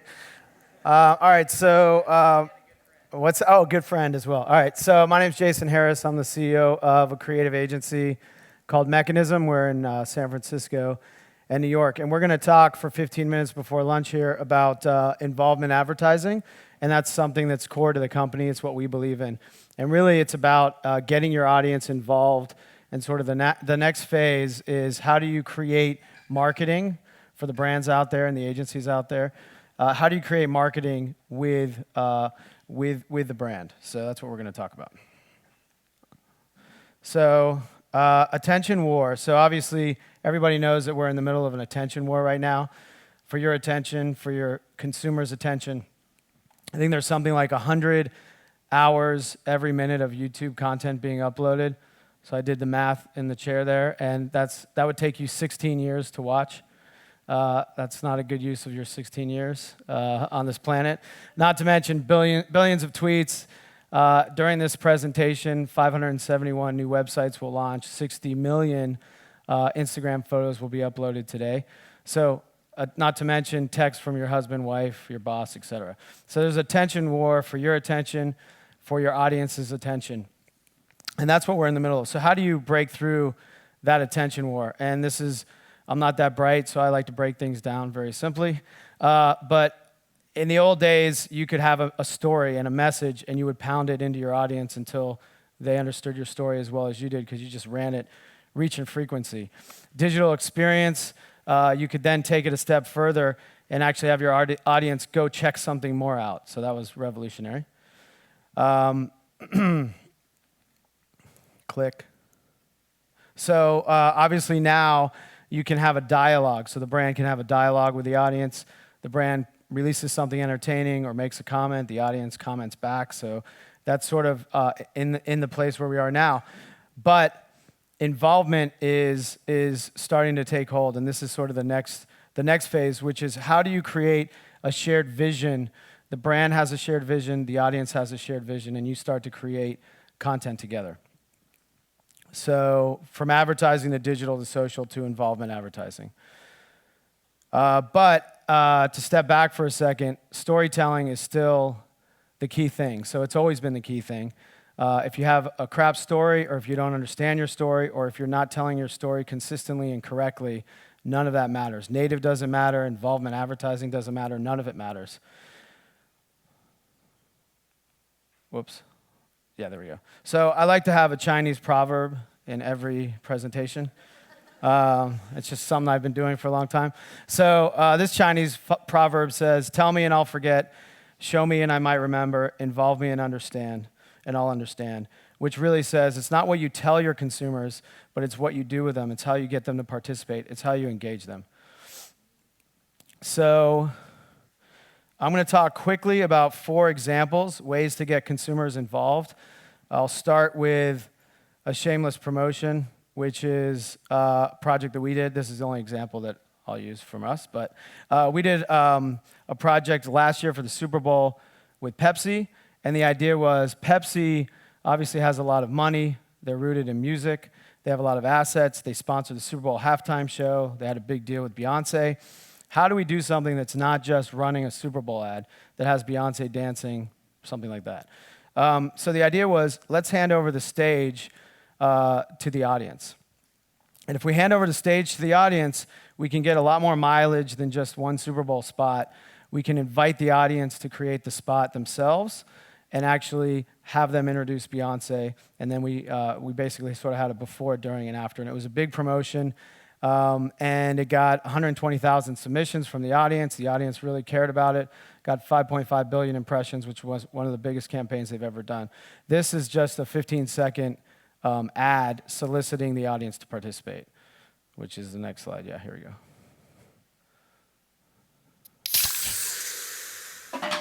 Help kick off the Pepsi Super Bowl 47 halftime show. Submit your picture, and millions of people could see you welcome Beyonce in the world's first crowdsourced halftime intro. Upload your photo at Pepsi.com. So as a way for Pepsi to get the audience involved in the campaign. The next example is give your audience a second chance or connect emotionally with your audience. This is a program for Gatorade. I don't know if people have seen this, but it was called Replay. And they actually created the content. The audience created the content. And so this there's a high school rivalry in New Jersey, 100-year rivalry. And these teams hate each other. And in 1998, for the first time ever, there was a tie, and it was 7-7. And so no one got really happy. No one went out and got drunk because they were so upset because they lost. It was just sort of neutral. So what Gatorade did is they found this story, and they actually fueled 16 years later the replaying of this grudge match. And the guys were in their 30s, and they had bad knees, and they were popping Vicodin and et cetera. But the idea is they created content, and it was perfect for the brand, and it was a shared experience. This is a quick clip on the content.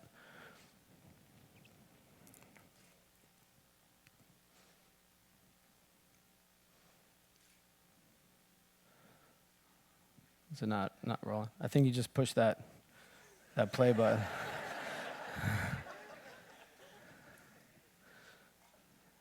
Do I have to do it? Is it not working? Oh, there you go.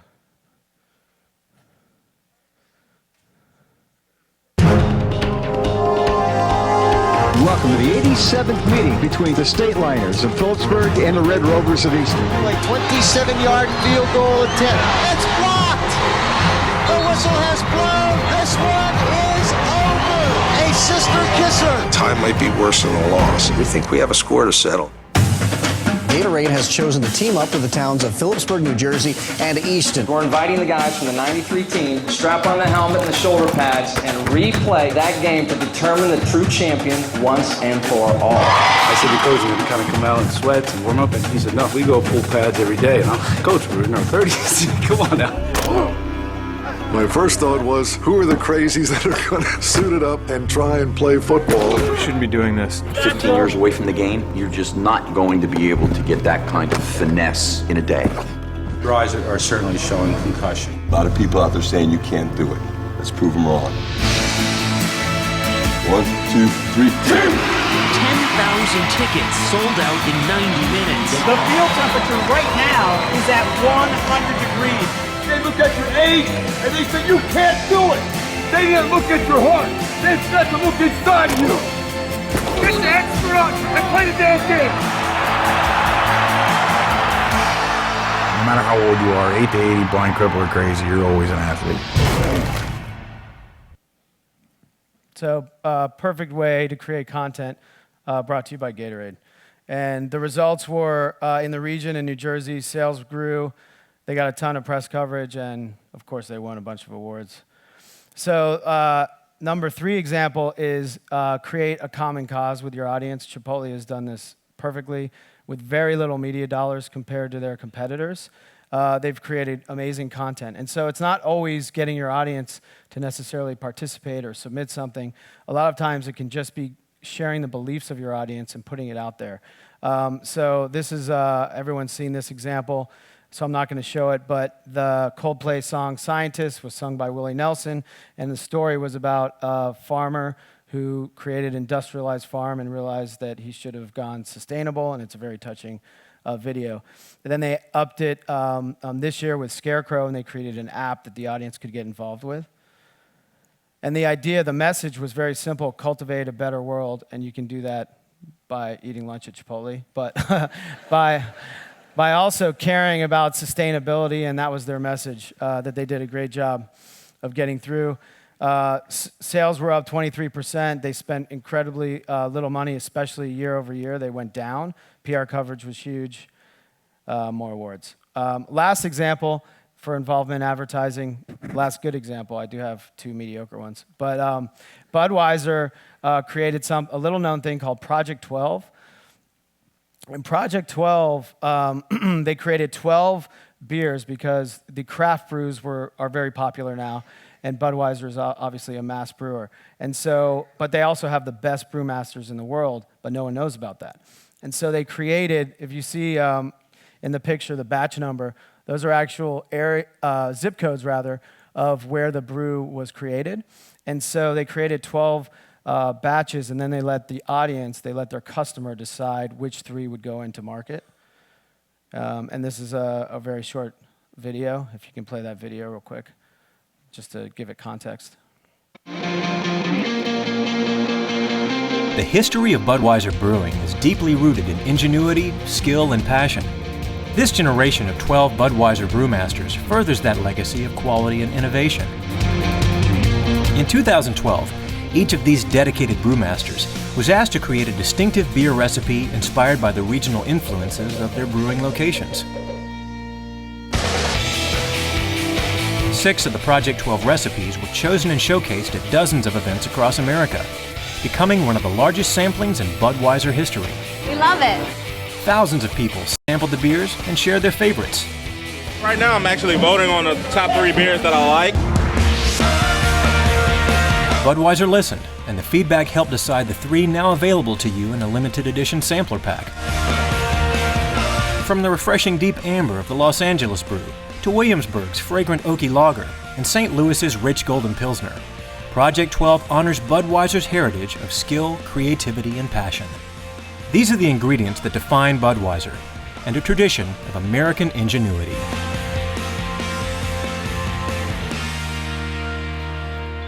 So I would argue on this one, they created a Tumblr page called Project 12, and that was sort of it. And so I think they could have done a lot more with it because it's a great example of involvement advertising, and they could have done a lot more with the brews that they created.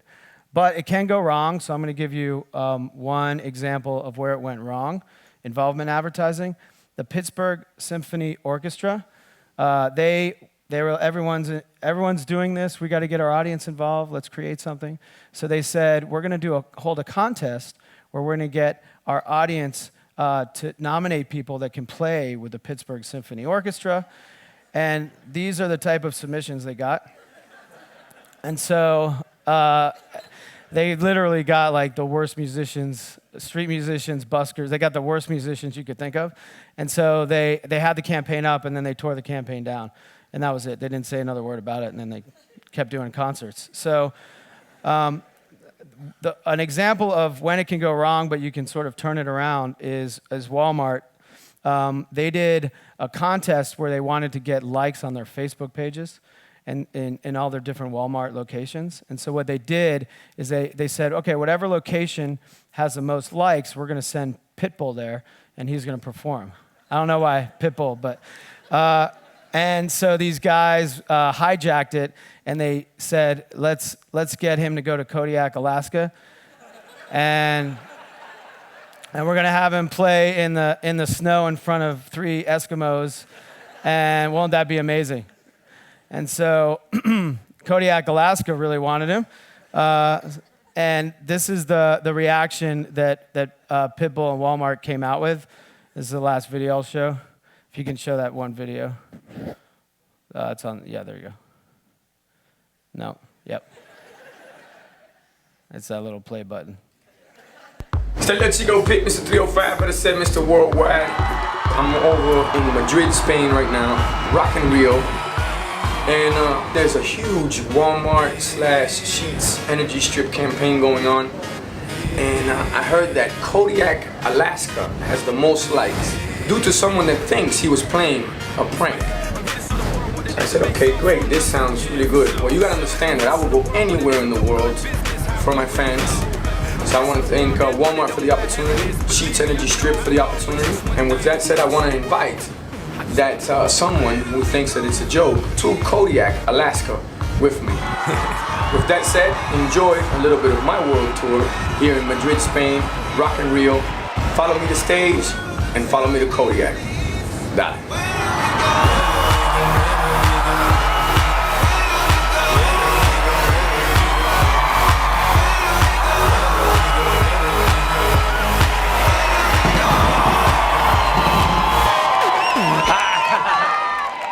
So that's Pitbull tearing it up.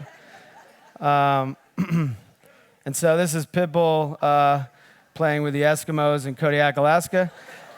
And the actual guys that created the site came with him, and so they created a story around it. So that's a good way of, if involvement advertising goes off the rails, how you can bring it back.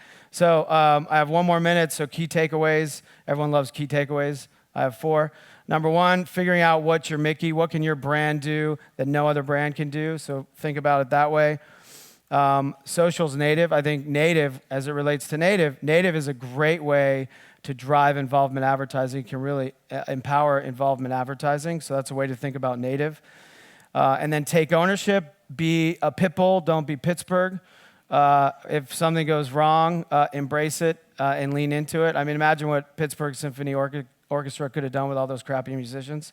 But take ownership, plan ahead if you're going to get involved in advertising, and then find your connection. This is the Chipotle example. What is the shared vision that you and your audience has, and how do you get your audience involved? And that's it. So thanks for the time, and now it's lunchtime, I think.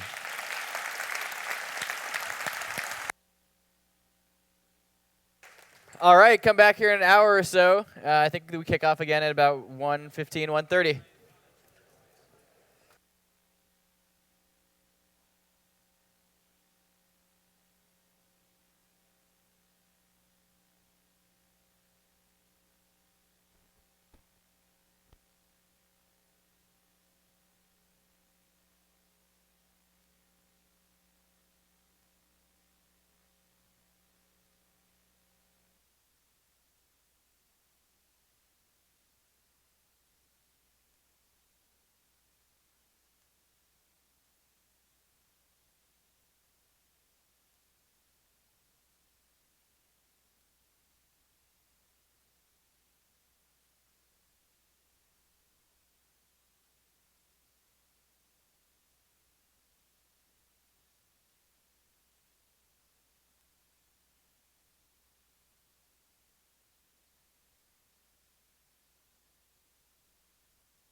sides off again or something. Do I have a mic yet here? There we do. There's the mic. All right. That was a good spicy lunch. So next up, we've got a whole section on brands and publishers working together.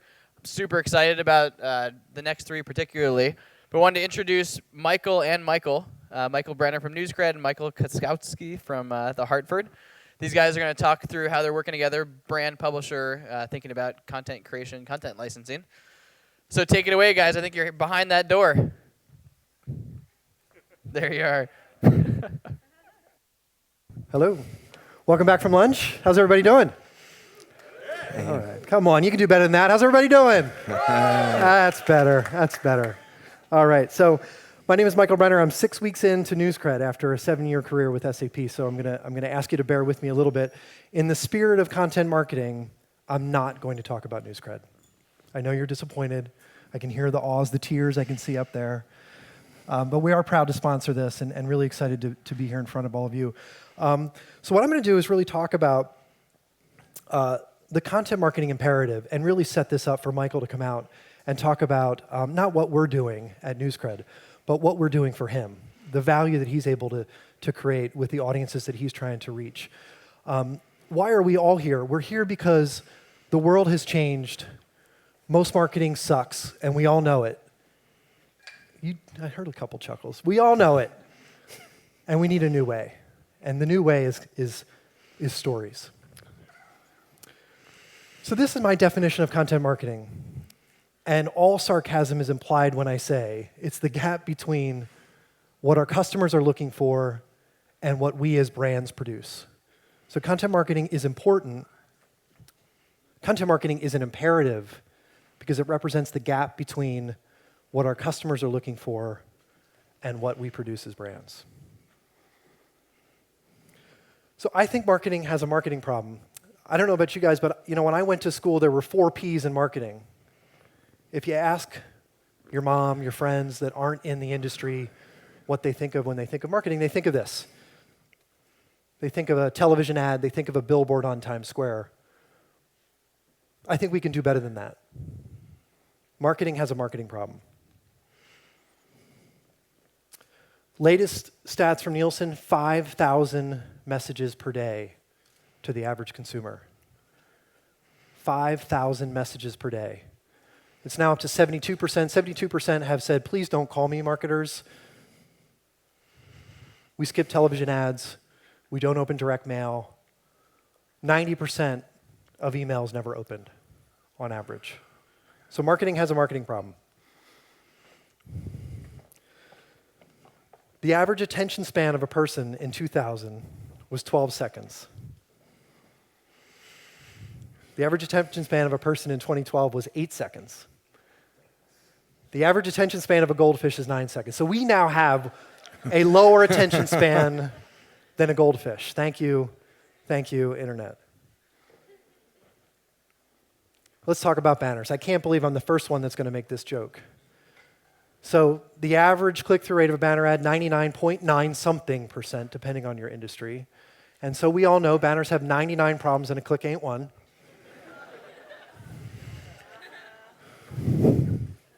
Even she's laughing, that's great. So you're more likely to have someone win the Powerball, get struck by lightning, birth twins, or die in a plane crash than have them click on your banner ad. So we're bored, right? As consumers, we're bored. We've done this to our audience. This is how they feel. We've turned into these great filters of all the trash that we're seeing every single day.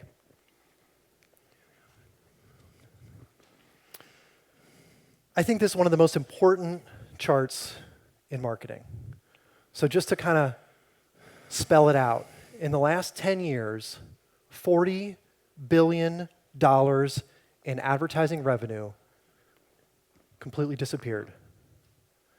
$40 billion in advertising revenue completely disappeared. I think this is even worse. 60 to 70% of all the content that brands produce in marketing goes completely unused. That's as much as 80% for B2B brands. 60 to 80% of the content that marketing departments create goes completely unused. It's almost criminal.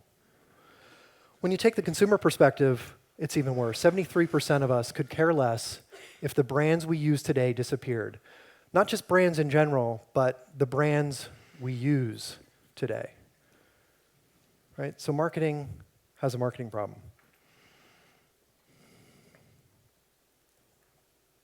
Global monthly searches of advertising and marketing, less interesting to the world at large. But there's hope. Digital marketing, content marketing, growth rates at 4x. Why is this? Because the world has changed. Marketing has a marketing problem. And content marketing might be the answer. So again, what is marketing? Peter Drucker says the aim of marketing is to know and understand your customer so well that your product or service sells itself. So this makes me think of Apple, and we all can't be Apple.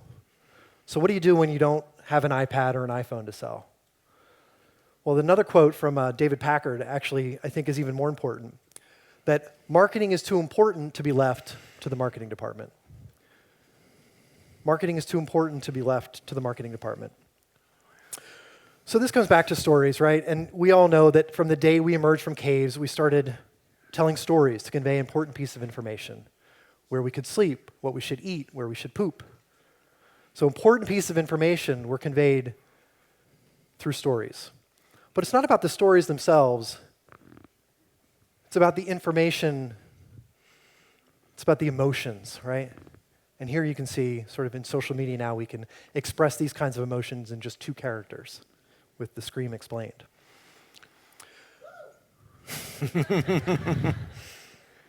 This is what your audience is looking for, right? We want to be inspired. We want someone to touch our hearts. We want someone to sit down with us and ask us how we're doing and really mean it. This is what we need to aspire to be as storytellers. So I always use this example of Dave Grohl. No woos from the ladies on Dave Grohl? I usually get 1 or 2. You don't like Dave Grohl? He's all right. All right, so one of the original members, not a founding member, I was corrected on this, not a founding member, original member of the band Nirvana, founding member of the Foo Fighters. And I was training for triathlon a couple years, and I was really sort of training a lot to the Foo Fighters. And then I looked into Dave, and I was actually really interested in some of his stories. So Dave not only taught himself how to write songs, how to play the guitar, how to bang on the drums. He's the lead singer for the Foo Fighters. He's an award-winning documentarist. So not only does this guy know how to create great content, not only does this guy know how to deliver great content, but he also knows how to go the extra step and pour his fans a beer. So that's what I think we need to do in content marketing. All right, so again, content marketing is important because it's the gap between what our customers are looking for and what brands produce. So now Michael's going to come up and talk about how they're doing that at the Hartford. Thanks. Thank you. It's really great to be here today. It's interesting because I arrived at the Hartford exactly 1 year ago today to start a content marketing program, and I still look at it and go, God knows what was I thinking. It's America's oldest company. We are not a content powerhouse. Just to give you some perspective of what I came into, we've been in business since 1810. And we've insured things. I pulled some San Francisco stats here. We've insured things like the Golden Gate Bridge, the first meeting of the UN in 1945. We've really been in business a long time. I think the change that occurred at the company that brought me in is that we decided to consolidate our business. Instead of trying to be everything to everybody, we wanted to focus on our small business audience. And I think the question came up, well, how do we find the small business owners? There are millions and millions and millions of them, but advertising isn't really always the answer. So when I arrived, I found this thing called Small Biz Ahead, and it was the Hartford's first attempt at content marketing. It was a bi-monthly e-magazine, because I guess somebody decided that small business owners were going to be so enthralled with us that they were going to come back every 2 months to check out what we had to say in our e-magazine. And then on top of it, most of the content was about insurance, and I work in the business, and I don't want to hear about insurance. And I had heard rumors that the CMO that hired me had spent like $1 million on this thing.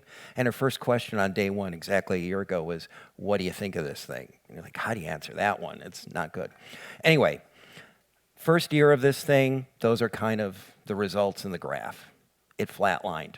You know, it was us talking about insurance in an inflexible vehicle. Business owners just said, we don't care. So what do? Well, cool thing about working at the Hartford is we've got this really weird room in the basement, and it's called the archives. So you go down there, and they've got like cool stuff like Abraham Lincoln's, homeowners policy and stuff like. So we started like going around there to say, what can we find out about the company?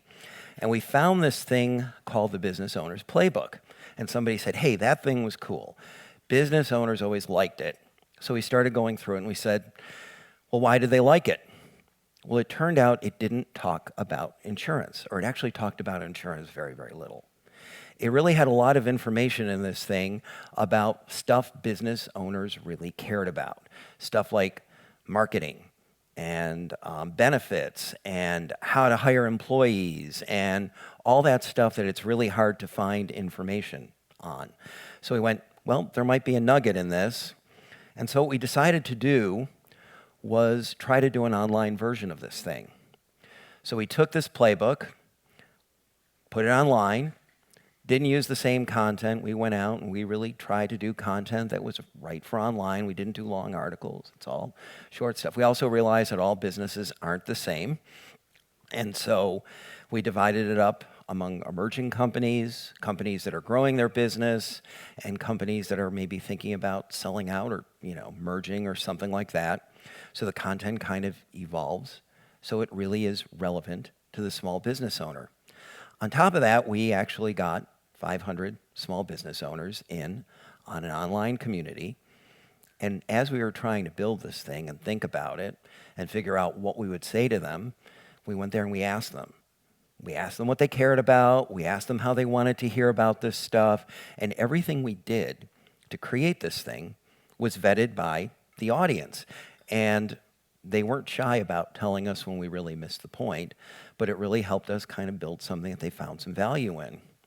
In addition, we took a look at that problem called Small Biz Ahead, and this is where our friends at NewsCred came in. And we said, well, this bi-monthly magazine just isn't working. So we started publishing daily. And we started publishing content on a wide variety of topics similar to the playbook, stuff like marketing, stuff like benefits, stuff like HR, stuff like how to be a good leader, how to grow your business, etc. Made it a flexible layout, made it more interactive. And in addition to that, we also realized that people didn't care about content from the Hartford. We've been helping business owners for a couple hundred years, but we didn't have an authoritative voice. So we went to people that business owners cared about. We went to that panel and said, who do you read? Who has value to you? Who do you like? And we found these people like Barbara Weltman, very cool lady. When you showed us Oprah, these are kind of like examples of our Oprah. Barbara's a tax and legal expert. You say to me tax and legal and I yawn. Barbara's really amazing. She's like the Judge Judy or your grandmother explaining tax issues to you. She's really, really amusing. Melinda Emerson is a marketing expert. She's like a Twitter powerhouse, and small business owners love her because she runs her own small business, and she's fabulous on marketing to small business owners. So we started creating content with her. Gene Marks also owns his own business in Philadelphia, and he, started writing for the New York Times. He's on Fox Business, and he started doing it because he couldn't find any good information for small business owners. And we just went, hey, we've got to get this guy on board. Business owners love him. They care about him. Let's get him to do some content for us. In addition, we realized that this bi-monthly publishing thing was kind of ridiculous. So we started pushing the content out in some of the channels that we knew small business owners were in, and we did a lot of experimenting. We started publishing like every 3 hours just to see what would happen. Same article, 3 hours, 7 days a week. Well, it turns out you don't find business owners at 2 o'clock on a Tuesday, because that's when they're not at work. They're not running their restaurants. They're taking it easy. It's one of the few times a week they can. The other time that's also good is early Saturday morning. It is, we don't have any content. So we started building this little army of agents who start following us, and they business owner rather than on the Hartford. We stopped talking about insurance and we started talking about what they cared about. We started that process in February. That flat line really changed the conversation. You know, we went from being really the bad guest at the cocktail party, talking about what we cared about, to talking about what they. So fewer viewers, but it's one of my favorite graphs. CMO asked me minutes on it. So the first 50,000 people that came through, very few spent less, some spent more, but they really got into this content because we had used this panel to tell us, yeah, this is valuable. I'd read this. We watched them read it, and it turned out that when we multiplied this out, other small business owners were doing the same thing. And one thing we've also wanted to be careful of, we don't want to just bring new people in once. We want repeat viewers. So we've been checking this out as well, and they are finding value in this change of approach. It's like, for all the people we're gaining a proportionate number of people coming in a couple times a month. So anyway, what's next? You know, like I said, this is sort of a baby program. Only been alive for about 6 months. But one thing we've learned, while we were treating small business owners, we knew they were different where they were in their business cycle. We also discovered something, that doctors are different than chefs, are different than marketing people. And that was kind of a big aha. And so now our next step is, how do we develop content that talks to doctors and talks to lawyers and talks to all these different professions so that we can get into more of a dialogue with them. In addition, we're trying to up our publishing frequency, because when we started this thing, we had no idea. Would you want to hear from us once a day?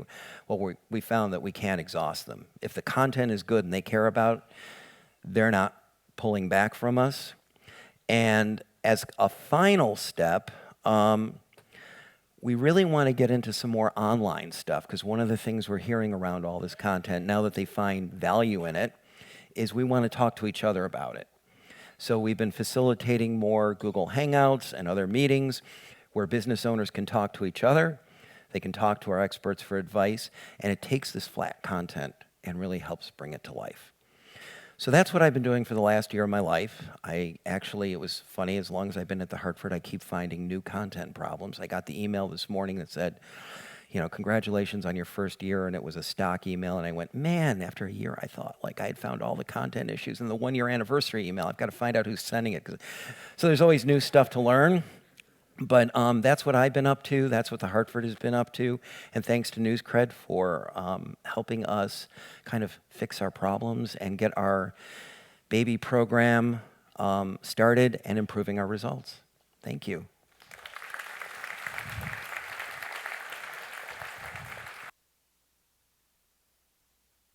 Let's keep it rolling here. Javi and Moksha, are you guys here somewhere, or are you still in the back? If you're in the back, come on up. Really excited to hear what you guys have to say. Stage is yours. Thank you. How's everyone doing? So I'm going to use my magic finger for the pointer. But hey, I'm Moksha Fitzgibbons. I'm the head of sales and marketing at Complex Media, and I'm here with one of our partners, Javier Farfan from PepsiCo, and we're going to show you guys a lot of the cool work that we're doing, transforming 2 of his brands into real publishers. I don't know, Jav, if you wanted to intro anything. Yeah, so the next slide. So a couple years ago, Moksha and I were having a conversation, and we were at a really pivotal point when we were thinking about media.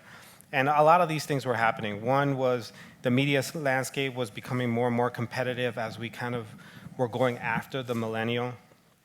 We were rethinking about our social platforms and how can we really reach them from an authentic perspective. And it was so hard to get attention, especially when we think about and the male millennial. And how do we start approaching them? So I said, Moksha, help me figure out what are the ways that we can actually go after them. And we started talking about content marketing, but I wasn't even calling it content marketing at that point. Next slide. So it's getting a little cut off there, but what as Javier was saying, as we were looking at it, and we saw like the decline in organic reach through social media and the fragmentation. We set out to create some goals of what we wanted to do with the brands, and we're going to show you guys 2 examples, very different, of how we've done it. But the first goal was to really shift the balance of power from paid media to owned media, and we'll get into that more later, and to create an always-on, 365 days a year content publishing platform that really pulled consumers in versus exclusively pushing content to them. Yeah. And then, do you want to touch on that? Yeah, so the other piece of that was we were developing content, but we wanted to do it in a consistent basis and start defining our brand voice through that content. So that was another goal that we had in mind. Earned media was important for us. How do we really amplify what we do through earned media? And then one thing that the business challenged both of us on is how do we think about partnership in a different way when we're working with our media partners, and think about innovative ways to kind of go in and potentially rev share as an opportunity. So the first example is going to be Green Label, and the key challenge that we had here was Mountain Dew does very well in the middle of America, but how do we start engaging the urban millennial? Because we knew that's where the business was going, and we needed to have a consistent communication strategy with these guys. Yeah, I think one other thing to mention is Mountain Dew had built this tremendous business off of sort of that heartland consumer, and that's who their social communities were, both on Facebook and Twitter. And when we would start to post content that was more millennial focused, that consumer didn't resonate with them so much. So it really called for a new brand under the Mountain Dew sort of umbrella to be established. So, and one thing I would say to that is, we had MountainDew.com, but we didn't want to lose that core. So we decided to create a different destination with with a brand that we started building a few years ago, which was Green Label, but we had it within certain verticals. So we had Green Label Sound doing some stuff, Green Label Art. We decided to actually combine it together and really have one voice to this consumer. So a year ago, we launched greenlabel.com, as well as all the social channels, YouTube channels, all of that. And the content we're producing is rooted in action sports, music, art, fashion, and certain places. It's very sort of underground millennial culture is what we want to lift up. And the next few slides take us through sort of what we think what winning looks like. So, sort of day one, if this goes, when we launched, the New York Times did a great piece on it saying sort of this was the future and a pioneer in content marketing. And there you see a number of the brand team collaborating with the editorial team that's creating the content. And that was a huge goal, to create synergy between the two.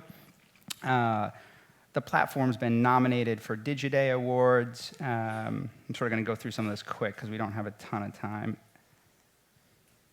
The results have been amazing in terms of growth. We've seen almost 700% growth year over year. Obviously, we were starting from zero, so you can only go up, but it's a nice chart, makes CMOs happy. Yeah. But some more important results is, within less than 1 year, greenlabel.com is 10 times bigger than mountaindew.com.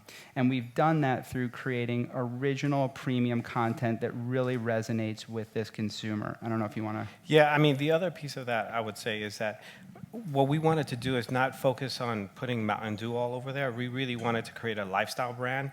And this chart itself and just kind of the growth, we were actually able to create an additional revenue stream for it. We're selling advertising to folks that are trying to come after that same audience. So we have folks like Nike's, Adidas, and other examples like that, advertising going after the same base. So we went with the intention of creating an authentic conversation, and these are results that are yielding from that. And then, some of the other more meaningful things or things that we think are important is not just how many people we're reaching, but how much time they're spending with brand. So for every user that comes to the site or social, et cetera, they're spending an average of 4 minutes per session with brand, which is far superior to a standard CPG site, which is all the brand had previously.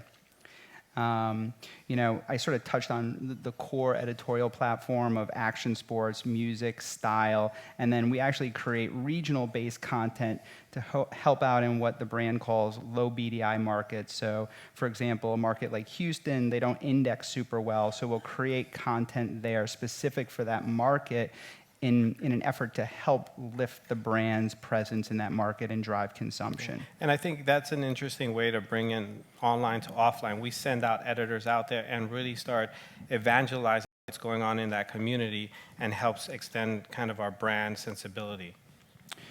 There's a massive earned media component. I mean, any of you guys in here that are publishers know that one of the core goals of creating content is to get other credible, authentic brands to evangelize that content for you. It creates domain authority with consumers, within Google search, et cetera. So within the last year, we've had over 1,600 instances where content created on greenlabel.com is evangelized by other premium publishers. An example for Burton Snowboards here, or ESPN, or The Fader, et cetera. It kind of goes from mass to niche. And this is the piece that my CMO really gets excited about, because it helps us extend this platform to our partners that we're trying to build relationships with, and shows the authentic feel to that. So Burton is a partner that we started doing business with and doing some unique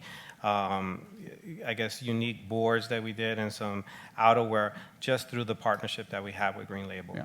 And you really can't buy earned media. So in some ways, from a consumer perspective, this is the most valuable endorsement you can have for a brand. We're also doing a lot of content that doesn't, to Javier's point before, it doesn't feel super over heavily branded Mountain Dew, but it's very focused on their brand assets. So for Go Skate Day, we did a huge editorial piece around Paul Rodriguez, which is Mountain Dew's lead athlete. So it doesn't feel like it's screaming Mountain Dew at you, but it's tied into sort of like a key moment in time and evangelizes their asset. And what is, from an asset perspective, the challenge that our folks at senior management was like, utilize the assets as much as possible. So Paul Rodriguez, we did a ton of stuff, but nobody felt that we were fully utilizing him the right ways, and this gave us more ammunition to kind of do a lot more creative stuff with that. Sorry, I skipped ahead, but we also did the same around the Olympics with Danny Davis, a snowboarder, and it's pretty interesting. That article, if you were to search Danny Davis interview, is the #1 result in all of Google worldwide search, above the New York Times, above Snowboarder magazine, and that's really, I believe, the power of content marketing, is that you can effectively culture shift. Most people still get their content through Google search, and through this story, positioning the brand as the premier destination to read a Danny Davis interview above those other, credible news outlets is pretty impressive. So this is just goes on to, sorry it's cutting off, but some of the things we're doing that are quite unique and different. Do you want to talk to the? So this is a way we extended Green Label within our headquarters. So we created a newsroom environment to track the content that's happening and the social conversation, so we could be reactive as much as possible. So another way to bring to life what we're doing and just show how we could be more real time about things. Here we launched an open call. What we wanted to do is engage our consumer base, and we're looking at creators to come and develop video content for us. So we had Robert Rodriguez join us and really get content creators to develop our next advertising as we think about it, and also editorial content. We're extending I'm just going to go quick because we're short on time here, but extending the brand offline to events like South by Southwest, Coachella. We're doing a thing at Made in America, which is another big music festival. So there's ways to take the digital franchise offline and connect with consumers in that space. We're also doing really cool things like, Pepsi did a great deal with iTunes. They were one of the flagship partners. And through that partnership, we're extending Green Label, creating Green Label radio stations on iTunes Radio. So it just shows how the content, through content marketing, it can live in many areas, not just the one ecosystem that we've created. And just the naming convention of it, just to the example of South by and Made in America, it was so hard for us to go in and start documenting and talking about those platforms when we were Mountain Dew going out and videotaping it. But being Green Label, they do see us as an editorial lifestyle brand that's giving them more coverage. So just wanted to jump in there. I'm just going to skip ahead of a couple of these things because we are tight on time. But to Javier's point, one of the things that I think is really a never-been-done-before thing, through building this platform up and attracting a pretty sizable monthly audience, other marketers that seek that millennial audience, as you can see here, Converse, have sought out advertising opportunities on the site, which doesn't fund the entire venture for Mountain Dew, but it helps sort of give back or self-propel this program with this additional revenue source. And another thing that we're really excited to launch, which will be another first, is next week we're going to launch e-com on the site, where there's going to be a custom shop curated by the editors with over 32,000 millennial-focused products in it. That will be, again, another revenue opportunity for the brand. And if you think about it, sort of first ever branded content site to be 10xmountaindew.com, to sell advertising to other brands, now to be large enough to have a proper e-com store is kind of some cool elements. And the way we built the story, if we try to sell all this to our CMO and all the folks inside, PepsiCo, it would have been a challenge. But we built it. We saw kind of the momentum, and they just jumped on each of the opportunities. So we started with content marketing. Then we said, let's monetize it. They were excited about it, and this is the next phase. Now let's invest even more and really create a lifestyle platform for it. And I would say the last piece of that is we're going into film and developing film that we can launch on Green Label, but take it out and really bringing out to theaters and stuff like that.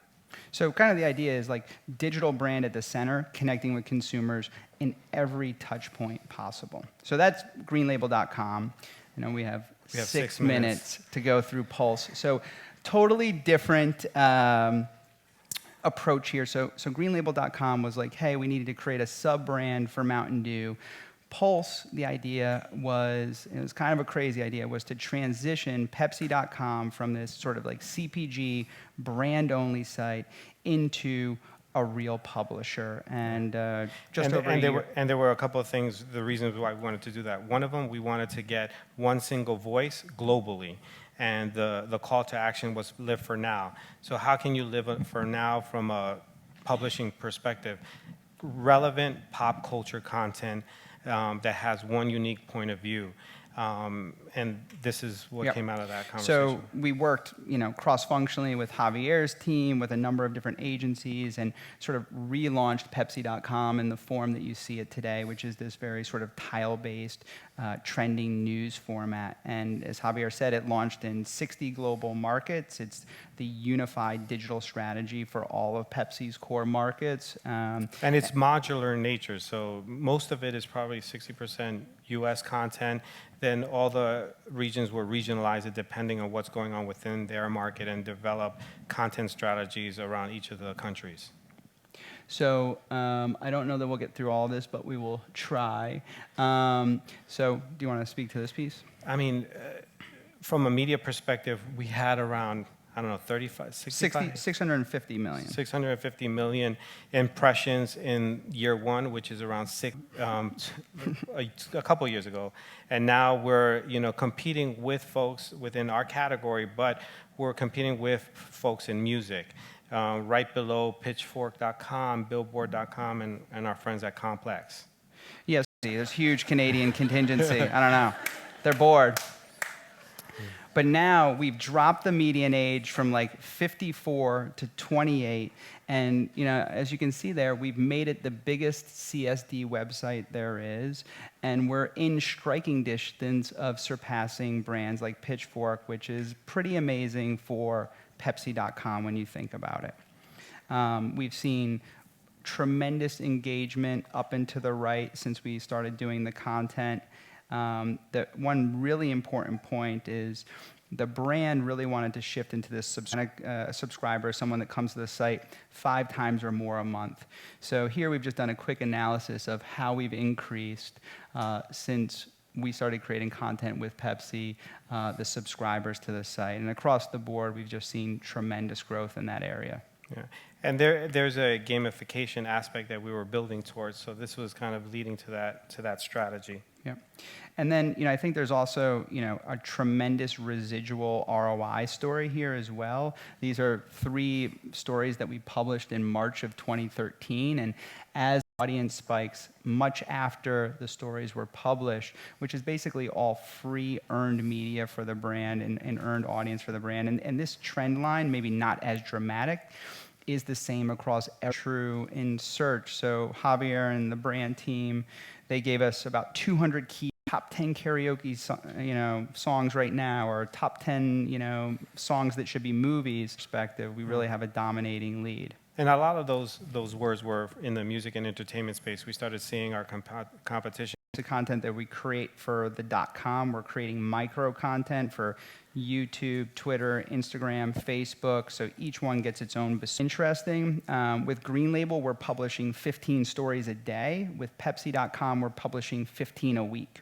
But each one of those 15s is a Yeah, so they're basically our verticals that we care about, and we're looking at it from what we call a demand space perspective, where we know consumption is happening. Entertainment was the next way in, and I think the franchises that we have here are really important because it kind of shows where we're looking to translate the articles into the native language, Portuguese, Spanish, etc. An example of that. And then, we're really taking a mobile-first positioning with it. Over 80% of the audience that consumes Pepsi.com content on site and in social is coming through mobile, which really, I think, is much more true in global markets, but it speaks to where the consumer is. And this was our mobile strategy. This was the key component to our mobile strategy, not investing in advertising, but really going after content marketing. And the Pepsi Pulse platform. I think we're out of time. We are out of time. I don't know. Should we wrap or keep going? Yeah, I think. So we did custom video. We got the. Nice. Thank you guys. We got the. All right, sorry to cut you guys off. We're probably 20 behind or so. So Sebastian and Christine, you guys get to talk fast. We're very excited about this, though. So I'm sure everybody saw, maybe if you didn't, check out the Netflix New York Times partnership over the past 3-4 months. This is probably one of the most exciting native ad things that's happened in a while. So excited to hear you guys talk about it. That was my opening. So good afternoon, everyone. First, thank you, Sharethrough. This is an awesome venue. I have to say that. Probably the closest I'm going to feel to a rock star ever. Thank you to you in the front row. So this is really interesting because I think we're coming full circle. The Times decided to jump full force into native about a year ago, and we needed the most influential event to announce that. So, of course, we announced it at the Sharethrough Summit last year. And now we're back talking about probably what was our inspiration from the get-go, and arguably our best work yet, which is the Netflix Orange is the New Black program. So I thought it'd be cool just to show you a little bit about what the New York Times is doing. Christine is going to take you through how Netflix evaluates native advertising. And then lastly, we're going to answer that golden question, did it work? So just a quick show of hands, how many of you read the Orange is the New Black piece on the Times? That's actually really good. Well, wait, keep them up. Yeah. So how many of you are more likely to watch Orange is the New Black after reading that ad? Yes. I want to see a lot of hands here. Oh, man. All right, that's proof. Tough sample size. I don't know if a few folks You're here. not going to renew, are you? All right. So I thought Medium teed it up. Media has forced that same type of dichotomy in digital advertising. And I think native is, oddly enough, given us the incentive to do great. When we presented the Sharethrough Summit, the first question that someone asked in the audience was, are you going to do boring content? But it's not to be righteous. It's the fact that great advertising works in native. I think bad content is worse than bad advertising, and it's not effective. So it's our job as a team to coach these clients and talk about the fact that this is really your for Coke, teach a world to sing, and I'll have hundreds of millions of views. So we know that readers appreciate advertising like content. It's our job to get there. So it's a really exciting time. Click. There we go. Yeah. So we launched with Native about a year ago, our platform, paid posts. Goldman Sachs, how the capital markets function. It was an incredibly successful program. We took you behind the scenes of Vacheron, how their artists create the watches that they sell. And the biggest learning from this entire process was the fact that you can't outsource creativity. You can't outsource us in the market. So we did launch T-Brand Studios, and that's where everything started to gain momentum. We hired an editor from Business Week. We hired a social strategist from the Huffington Post, a videographer from the Weather Channel who's won an Emmy, a team of 12 that inspires me every day. And now it's our job to bring something new to the table, because really success is limitless with this type of advertising. So I always joke with Christine that the Netflix program launched like every media program starts. I get a call from the ad agency. They say, I want 6 snowfalls, 4 infographics, and 5 articles. All is added value. Cut your CPMs by 20%. Let's talk about it over a mani-pedi tonight. And I want it all free, and you're going to look really good in front of the client next quarter when we RFP you. But I'm joking. So Christine had the same type of inspiration that we had, which is the New York Times stories that everybody remembers, that we're known for. Snowfall, sharks and minnows, how the Manhattan skyline changed during the Bloomberg years. Our most read article last year, the dialect quiz, 20 million views, written by an intern. Yeah, well, we hired that intern. Still waiting for the mani and pedi, clearly. But you know, in full disclosure, that was how the conversation started. We did call the New York Times and say, look, we want to create something for a brand that is of the caliber of Snowfall. And I'm sure that's not an original conversation for an agency or a brand to have with you. But for us, it wasn't just about kind of following this marketing trend du jour, but we saw this as an incredible vehicle for storytelling. And at its heart, the Netflix brand is all about telling stories. And we saw this as a great way to bring that to life through marketing. And I think if there's kind of a theme for this conference today, Dan said it earlier, also Evan from Medium, that we're shifting to more meaningful types of content. So for us, this was really the goal. But I think importantly, that did not happen overnight. Like all of us in this audience, we had a lot of learning to do. We had to figure out how do we deploy these programs, what kind of metrics matter for native, because that was a new type of emphasis than maybe what we valued in the past. And really importantly, what's the role for the brand? How do we make sure that Netflix remains absolutely central to the conversation, but does so in a way where it's not too heavy-handed, so we're not overpowering the experience? So we started with baby steps. We started with more lightweight types of native work, and then as we gained confidence and learnings over time, we started to scale to things that were a little more ambitious and more in-depth and long form. So I'm going to share 2 quick examples that we did even before we worked with the New York Times, just to give you a flavor of some of this work. So the first is something that we did with Gawker, and I know those folks are here somewhere, but this was a long-term program that we did on top of the Kinja platform, which was really taking the idea of a book club and applying that to highlight all the great documentaries across Netflix. So the idea, much like a book club, the readers were assigned a doc in the beginning of the week, and then we had a facilitated conversation at the week's end that was meant to ignite more meaningful content and discussion around all those documentaries. Another example I'd like to share is something that we did with Wired. And this was interesting because it really wasn't about a certain original or a show, but really about this whole cultural shift that we're all going through, in that we consume content, everyone in this audience, on our own terms, across any screen we want, and it really is a huge sea change from the previous way that we had done so. So the Wired article went into this, and the interesting part is because we were more comfortable with the collaboration, Netflix infused all of these elements that made the piece so much more ownable for them. A great example is a very funny video, an interview with Mitch Hurwitz, who's the creator of Arrested Development. And that was just a few of the elements that helped to make this not just something we sponsored or surrounded, but really that we were able to co-create with a partner. So all of these elements brought us on this journey and prepared us to a place where we were able to go to the New York Times and have this conversation about a much more ambitious and immersive type of experience. And that's the work that we did for season 2 with Orange is the New Black. And we will show that with you now. one more click. And no. All right, and the video did not. Oh, sugar. Well, that was our marketing deck. Yeah. We're going to go back. The folks up top can save us, please. See if that video works. Totally the wrong way. All right, let's improvise. Okay. So well, they've all seen it. You guys have all seen it, right? So that's it's all good. So, client, come on, man. We didn't deliver a finished product. The story evolved. So Melanie Diesel, who wrote this article and is a fantastic member of the team, reminded us that in a newsroom, when you get a beat, your editor doesn't come to you and say, this program took shape as a result of Melanie and our video editor going out and interviewing inmates, going to these prison sites, discovering a deeper story that when you incarcerate a woman, you incarcerate their entire family, that our system is broken, and delivered something when they brought it back to the team that I would argue added value to culture, inspired us to think about new ways around a topic, and ultimately the most important thing was great advertising for Netflix. So it led us. If we click here, that might. We learned a lot of things during this project, and again, there had been a whole lot of learnings coming up to it, but some things really stuck out. I get asked this on every panel, what's your policy on labeling? Like, are we over this by now?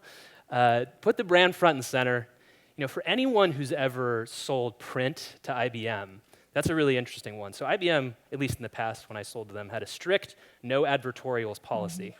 They are a big player in native advertising. Native advertising is not advertorial because it didn't have social to prove. The idea that we're creating something new, aside from snackable, I hear a lot in meetings, I want to join the conversation.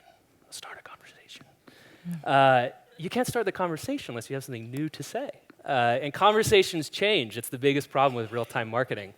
Netflix brought something new to the conversation. It's a new story that, regardless if it was advertising or not, inspired people to think differently. And lastly, the fact that reach is bought and earned. Social is an incredible tool with this. What's really opened my eyes during this campaign is the value that a publisher can bring. We continually generated incremental or exponential and incremental returns on our paid social distribution. And that all came as a result of reader interest, readers sharing it more, influential readers sharing it to their audience. So some of the things that we learned more from a brand perspective and from an agency perspective, and there was a plethora of things to choose from, but three that really stick out that were instrumental to the success of the program were these. And the first is just a little bit of reality. This really wasn't a turnkey program. I know we all want things to be turnkey and easy and just add water. This was really a labor of love. And I think there's a lot of fantastic partners here today who help to scale native across a lot of sites and take content that's a bit more lightweight. And there's absolutely a role for that, but that's not what this program was. It was about going deep with one partner and creating something that was more immersive. And while it was high touch, I think we all feel great about the results and that it was time well spent. The second is the idea that evolving is so important, which really comes into the point that it wasn't right off the shelf. This was about co-creating together. And if you had seen any of the content that we had prepared today, we would have shown you a few of the examples of how the program started. So we were brainstorming back in Q1, and we were looking at these more lightweight topics. How does someone handle their appearance in prison? How do they think about cosmetics? These kind of like light themes on love. And then as the stories started to unfold, new concepts and new topics and the interviews came to light, and we were able to shift into a totally different direction that I think was much more meaningful and substantive ultimately. And we were able to do that because the collaboration was so tight between MEC, the New York Times, and Netflix. And the third piece is, it sounds very obvious that collaboration is so important, but I can't emphasize it enough. And I think what was interesting from an agency perspective is you work with your marketing and your media folks, and those are your clients. But you do a program like this, and that's all out the window because you need to knock down barriers and bring the right voices to the table. But this was about involving content and PR and legal. Lots of legal. So they've been telling earned stories for years. And we really had to align in a way that was right for Netflix. And in doing so, I think you can really see the impact of that on the final product and on the work. So the magic question is, did this work? Yeah, well. There we go. There we go. So we got a lot of press around this. One thing we always laugh about is this industry's ability to talk to itself. We like to talk about how all our work is so great to each other. So we've proven the media industry took notice of this. I'll say out of all the press pickups, it delivered, I think, about 50,000 page views coming from those pickups. So that was very successful. The best validation we got was David Carr in our newsroom sending out a tweet that says, "All sponsored content does not suck." Love that. And the best moment was when I got a quick G-chat just saying, "Hey, there's this Netflix article that broke the top 10 on our chart beat in the newsroom." Woo! So it was in the top 10 most read articles on the site. I'm always wondering, like, if there was someone there. What is this native ad? So the number one goal going forward is how can we be number one? And then I'll pose the question to you: are you going to renew? Well, in front of all of our closest friends. So we're continuing to talk, but I mean, in all. But in all seriousness, we're very, very proud of this program. And in terms of the magical question, did it work? I think when you get to a brand perspective, there's great behavioral metrics, but we're going to evaluate this the way we evaluate any of our work. You know, did it shift brand perception? Did it increase association of this original on Netflix? And the program literally ended days ago in terms of the paid support, so we're still trying to understand and look at the full magnitude. But we're so excited about the early indicators that we're seeing. Yes, we were able to massively exceed our page view goal, but that's not really what's so important to us. It's much more about how we got there. So we saw that 50% of all those views came from social, which really demonstrates how this was able to travel, and from real humans, people who don't know what native advertising means, which was exciting, you know, actually looking at some of those tweets and seeing how people were discussing the content. It was also driven quite a lot by mobile. 60% of all of our views were from mobile, and that's a really important metric for us when we think about how all of our content can live across screens, because that's so inherent to the Netflix brand. But I think most importantly was the time spent. And as we look at some of these new metrics, time spent is really critical. And it was exciting to see that on many days, time spent with this article rivaled some of the top articles on the New York Times from an editorial standpoint. And I think that's really important because, to be honest, we can buy page views to some degree. I mean, if we're really going to be kind of straight about it. Unfortunately. Unfortunately or fortunately, but you cannot buy you cannot buy time spent, and we still have to earn people's attention. So, oh man. Thanks, Tony. We're not working with you yet, but we may sign you up now. So from that in that spirit.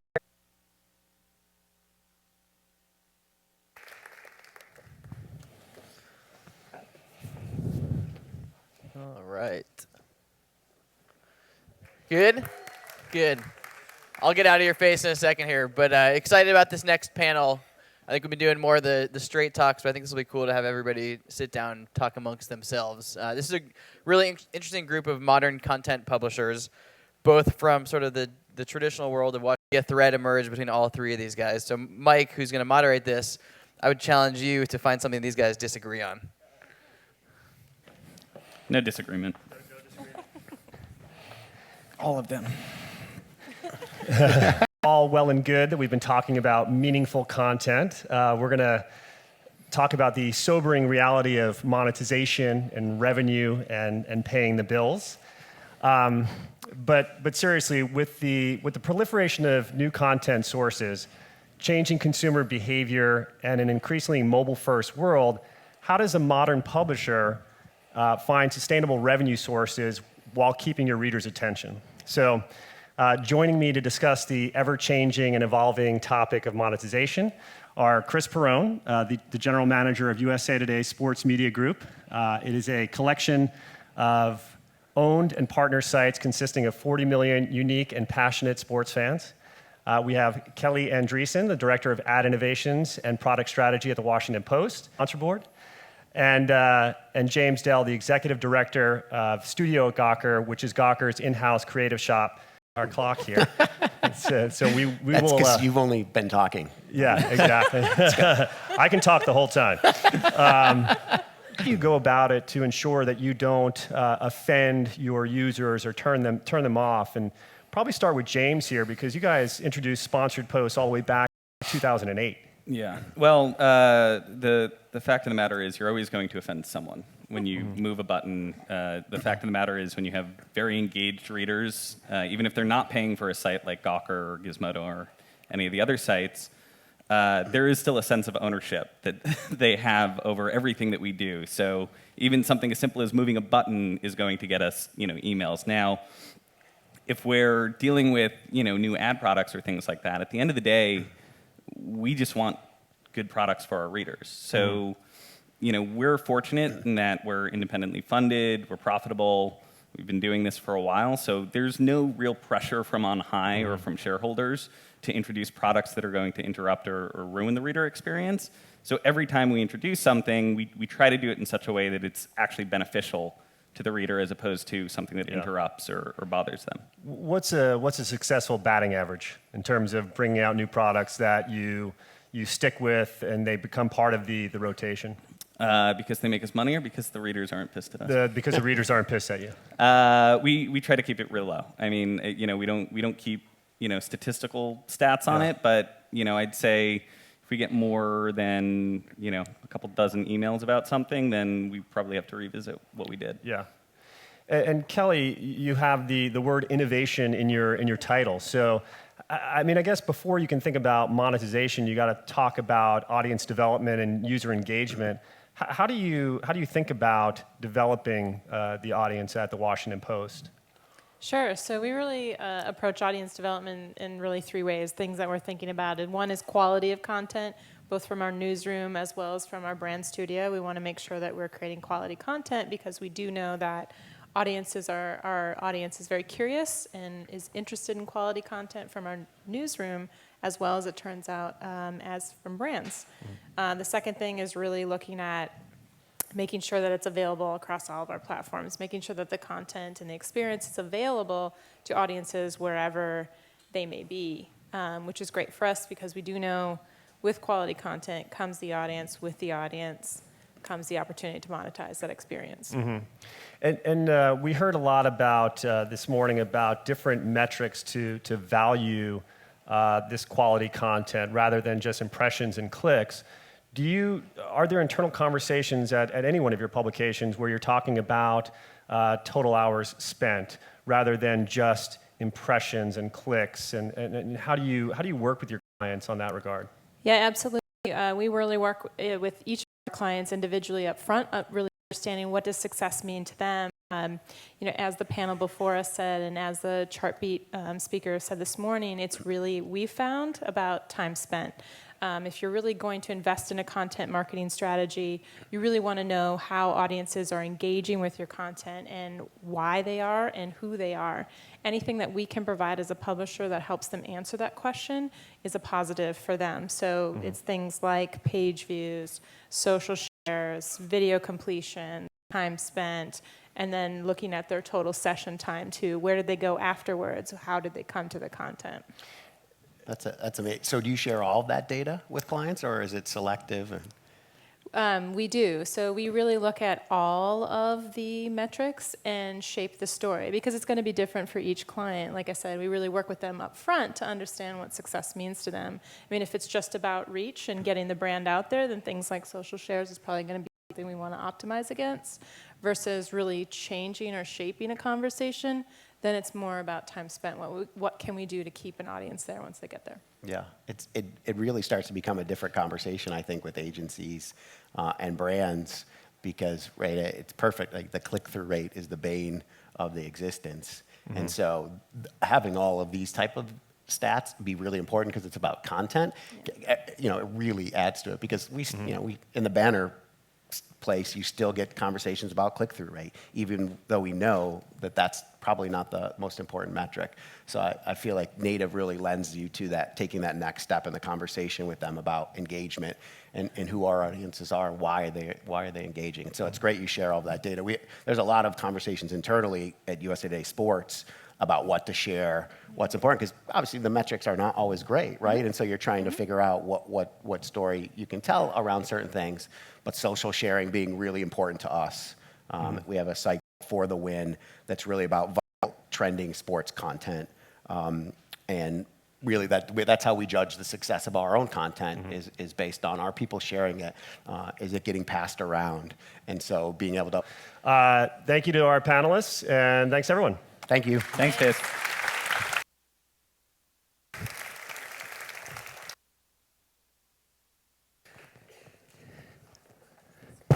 Mike, do you want to just take over from here?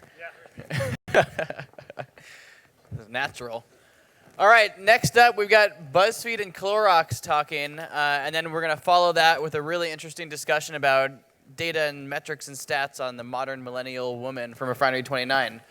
Eric and Erica, I guess we have a theme going. Michael and Michael, Eric and Erica today. Come on up. Thanks, guys. Hello.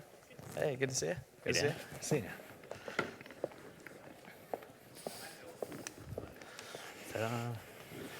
How's everybody doing? Yeah, all right. First things, I have one thing that I'm hoping everybody can help me with is today is Erica's birthday.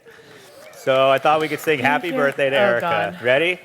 Happy birthday to you. Someone record this. Happy birthday to you. That's Happy awesome. birthday, Thank dear you. Erica. Happy birthday to Oh, we got harmony. you. Thank you. Hey, Hope we don't set AKQA, off a can you fire increase alarm. our spend on BuzzFeed?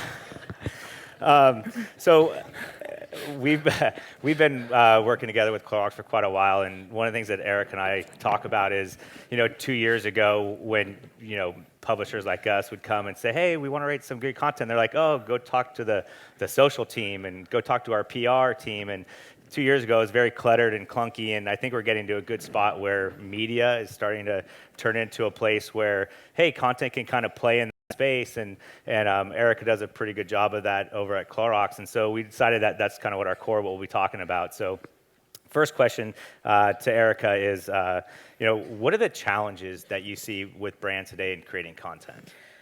Well, you touched on the first one, which is media tends to hold the money, but PR social tends to own the content. And so they're creating all this great content and assuming if you build it, they will come. And so in the past year, there's been kind of this revelation of we should probably be talking and seeing how media can do more than just awareness. Now, back up, Clorox is a big old company. It spends a lot of money on TV. My background is search. So when I came to Clorox, I was like, GRP, what? I had no idea. I didn't get just like how big the TV piece was. So there was TV, there was banners, and that was digital. And then everything else fell in that PR social bucket. Media didn't play there. So there's been this fundamental shift over the past few years where we understand that media is essentially the way you drive scale across anything that you're doing in marketing. So yes, TV's not going away. We know that. It's changing, but people are consuming more. But digital media dollars are not just banners. I think every single presenter has said that today. No one clicks on banners. We don't do banners. Banners could go away. And again, like the last speaker said, they're not going to go away because we know they're driving something, but they're going to change. And so we've really put a team together to try to address how media dollars can support a content strategy, media dollars can support a social strategy, and still meet the overall brand objective of broad awareness. Now, how many of you have never heard of Clorox bleach? Right? Like broad awareness. I got 3 kids. Yeah. Right. Yeah. Yeah, right. Yeah, everyone knows Clorox, Hidden Valley, Brita. Like, awareness is changing. It's really about consideration, and that's where getting consumers to engage and get into more of a purchase intent mode becomes important in content. As banners become more and more visible, is that much more important for us to meet our media objectives as well. Which kind of brings me to the next question. So you've been at Clorox 4 years, almost 4 years. Mm-hmm.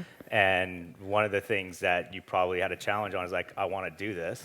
So like, what made you make that switch? Like, you know what, content can play in the media. Rift happened between our owned platform teams, our digital teams that own the websites and our social pages, where they needed traffic. Like they had digital goals and they needed to meet those goals, but my media dollars were committed to driving the brand objective of purchase intent, and I knew that no one was clicking through to the site, so we leverage content out there where the consumer already is, use media dollars to meet a media objective, but also not force everyone to come to our sites. Right. If we can take that content and put it out there where she already is, not interrupt her day. Right.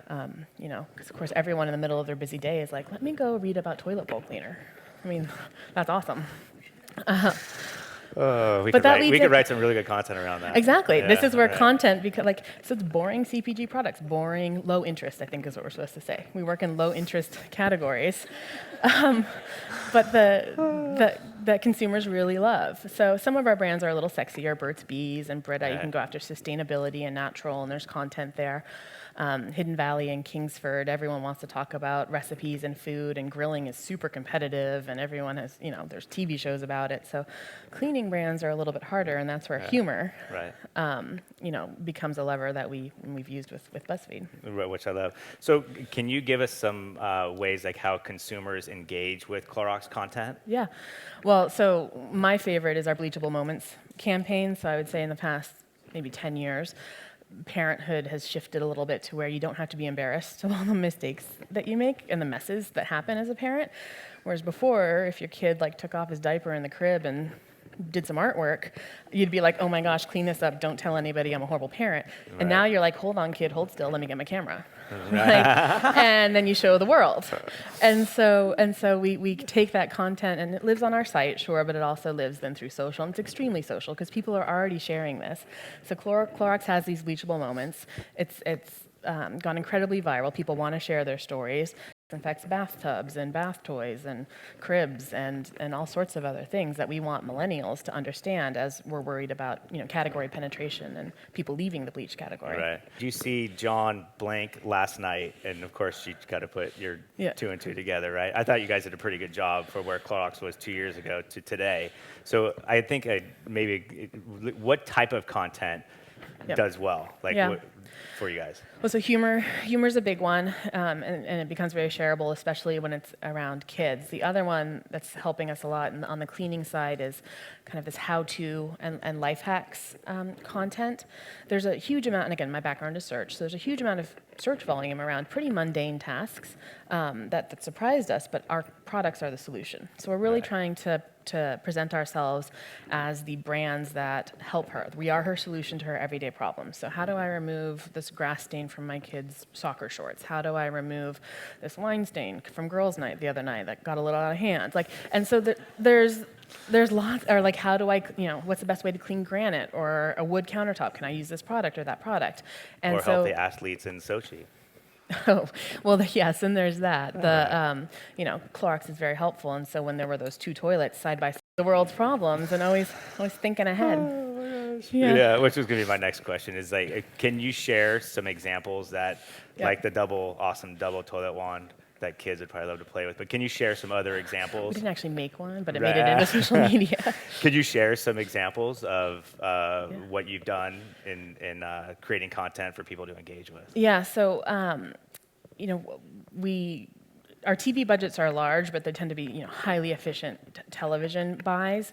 We're not going after like the Modern Families and these shows, or the Olympics. We're not sponsoring the Olympics, but through collaboration between media and our social content teams, we're able to kind of insert ourselves into those conversations. The double-headed toilet wand was one for Sochi that got a huge amount of shares, cost us like $15,000 as opposed to like a $40 million Olympic sponsorship. We did the Breaking Bad finale, which is a show we would never advertise in because of brand safety. We are a very wholesome brand. Went a little bit outside of that purview, but we did a tribute to guys who aren't afraid to wear their tighty whities, and bleach them with Clorox bleach, and that one went really well. And what was the other one that the Game of Thrones premiere.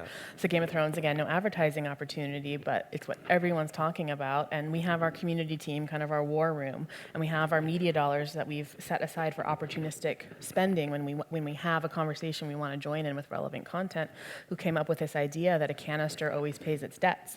And so we had a canister of Clorox disinfecting wipes on the nice wood table in the Game of Thrones seen. So, you know, and none of this is like, click here for a coupon and buy now. This is all about awareness, but awareness of our brand voice, awareness of our sense of humor, and hopefully awareness of a younger generation of our products existing. So when they get to the shelf and they see more of the decide marketing around couponing or buy now, that kind of stuff, they're already, you know, have that affinity with my brand because of those social interactions. Right.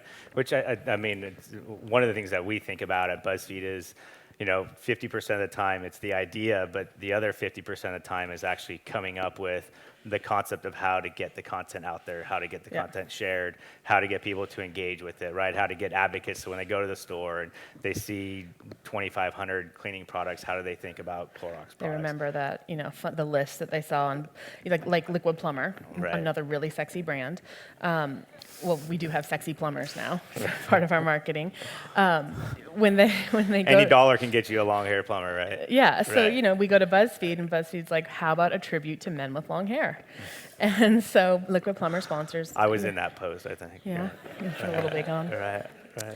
And so finding fun ways to enter the conversation in a way that doesn't talk at all about product benefits, but truly gives moms, in this case, that break in the middle of her day when she needs to go read a listicle and have that break laugh, and it's brought to her by Liquid Plumber. Right. So next time she's at shelf. And which is, so last question is, you know, content's great, like newsroom strategy is difficult, it's hard. Like how much time do you and your team ideate on editorial calendar, newsroom? Like how do you guys think about it?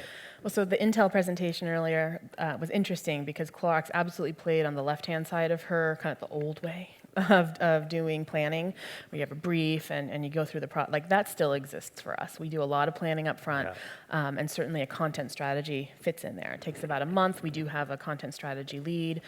We leverage search insights. We lean very heavily on our agency for that. We work with our global insights team. So it's a very structured process. So we walk into the year with a clear content strategy.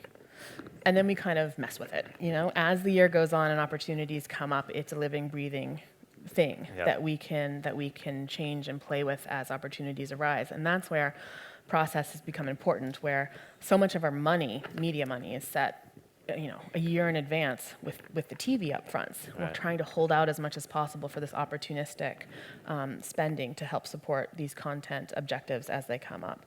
And then the second thing is process-wise, we need to be training our brand teams to understand this world of media supporting more than, you know, banners, essentially. That they're going to see their media plan, they're going to have their TV with their GRPs and reach and frequency, and they're going to have their impressions. Like, we're not going to sacrifice their reach, but they're going to have different objectives. And so we're going to be supporting this content because there's a content strategy, and in an ideal world, the content strategy and the brand objective should align, and we're all kind of playing on the same field. It's been a surprisingly difficult journey for us to get all of those players together to make that happen. Absolutely. You know, and I'm going to go off on a tangent here with the question is, we talked about this a little bit, is when somebody going to a Clorox bleach page or somebody going to a Clorox or a page that Clorox helped create about what you can do with bleach, like where do you see the value for the consumer? Do you see like, hey, we'll go to Clorox.com/bleach, or is it going to another publisher? Where's the benefits that you see? I think that's totally TBD. I think it's also, well, the website's not going away. And I'm a search person. Like, I love the website, Go SEO. And a lot of the initial content work that we had done a long time ago was really for SEO benefit. And people are always going to come to our site for product information. And even on brands like Hidden Valley, we've become somewhat of a resource for recipes. People will direct load to Hidden Valley to find recipes. So we've kind of won that right to play. Beyond that, I think that we should really try to be focusing on putting our content where she already is spending her time. You know, and it may be YouTube, because she always watches videos about how to use the products. We need to be there. Or it could be, you know, another publisher site where they go for information or for humor, because it's really hard for me to say, let me interrupt your day for a minute, come to the CPG website, I know it's about bleach, but promise it's funny. Like, how about put it in a funny environment where she wants to consume funny content, and she already is. BuzzFeed's a pretty funny I know. We've done some funny stuff. Our Kingsford stuff just went live, Grilling season. The 10 most annoying people at a barbecue. Heck, that could doing really well.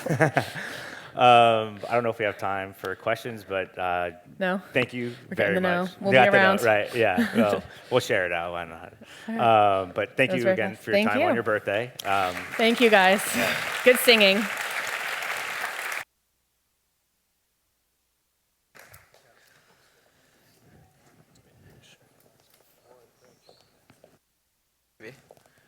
All right, excited to welcome Melissa to the stage here, and thank you guys also for sponsoring the summit today. My along with pleasure. A handful of other folks. But yeah, take it away. This should be a really interesting talk. What a beautiful room. Goes great with our creative. Hello, everybody. My name is Melissa Goidel, and I'm the Chief Revenue Officer of Refinery 29. So happy to be here today, and I just wanted to say huge thanks to our friends at Sharethrough, not only for inviting us, but for creating such a wonderful community called the Native Ad Summit to really celebrate what it is content makers and publishers are doing every single day. So the topic of our talk today is all about, and Valerie is going to click for me. There it is. Covering what she covets. And what we mean by that is how millennial women are being inspired through technology to make great purchasing decisions that help them identify themselves and their own personal brand. But before we do it, I want to talk a little bit about Refinery 29. You may know us as a style site, but we've evolved into so much more. Through this intense personal relationship with millennial women, we've managed to take style out of the closet and make it a 24/7 conversation. And because we have that intense relationship with millennial women, we're helping her figure out her own personal style in all facets of her life. Now, we've gotten to know her really well in that online world, but we thought it made sense as our relationship and our business grew to check in on things and get to know her even better in the physical world. So what did we do? We went home with her. That's right.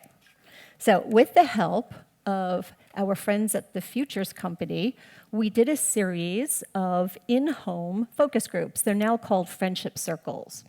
And we took a tour of her house. We even went into her closet. And get this, she invited friends over, some refinery readers, some non-refinery readers, and we spent hours and hours talking to them and getting to know them better.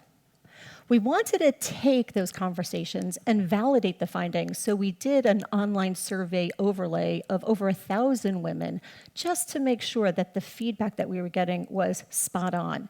And what was remarkable is all of this information is so much what we see every day in the content that we write for her and the conversations we have with her. So before we actually get into the research, I want to talk a little bit about this healthy obsession we have with millennial women. And it's something that we encourage you to have with us. That obsession really is great business. What we're talking about is a demographic that's now surpassed baby boomers in size, and by 2017 will also blow them away in buying power. So this is a good business decision to engage her.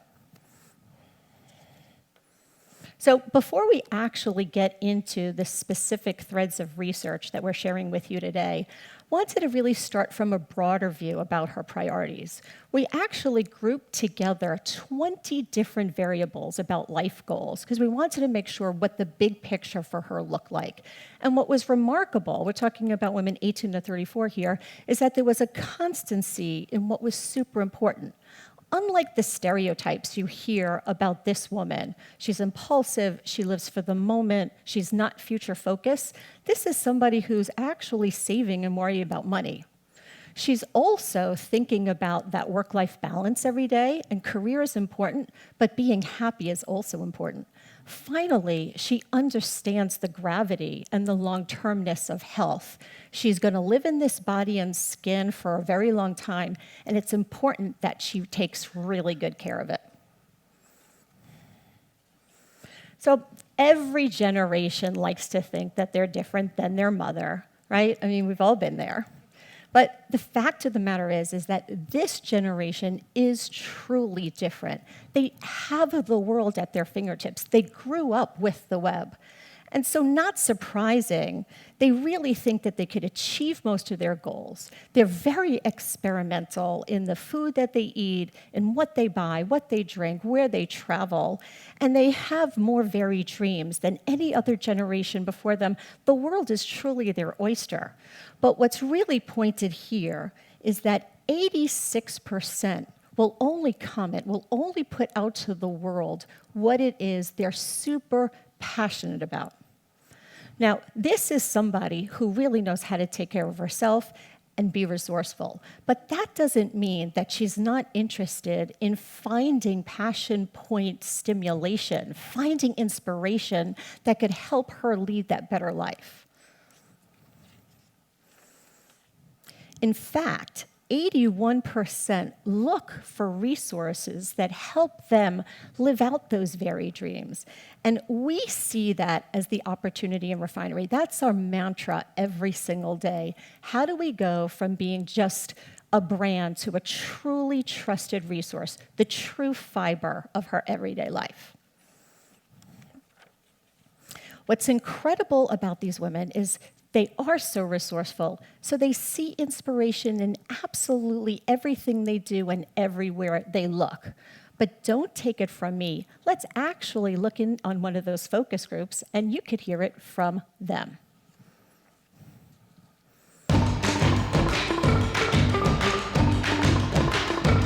I took a picture, actually, of one table design that I liked out of a magazine and kept that with me so I can kind of keep that as inspiration. The magazine is just what's in the magazine, looking through online, and then you get inspired for this one topic.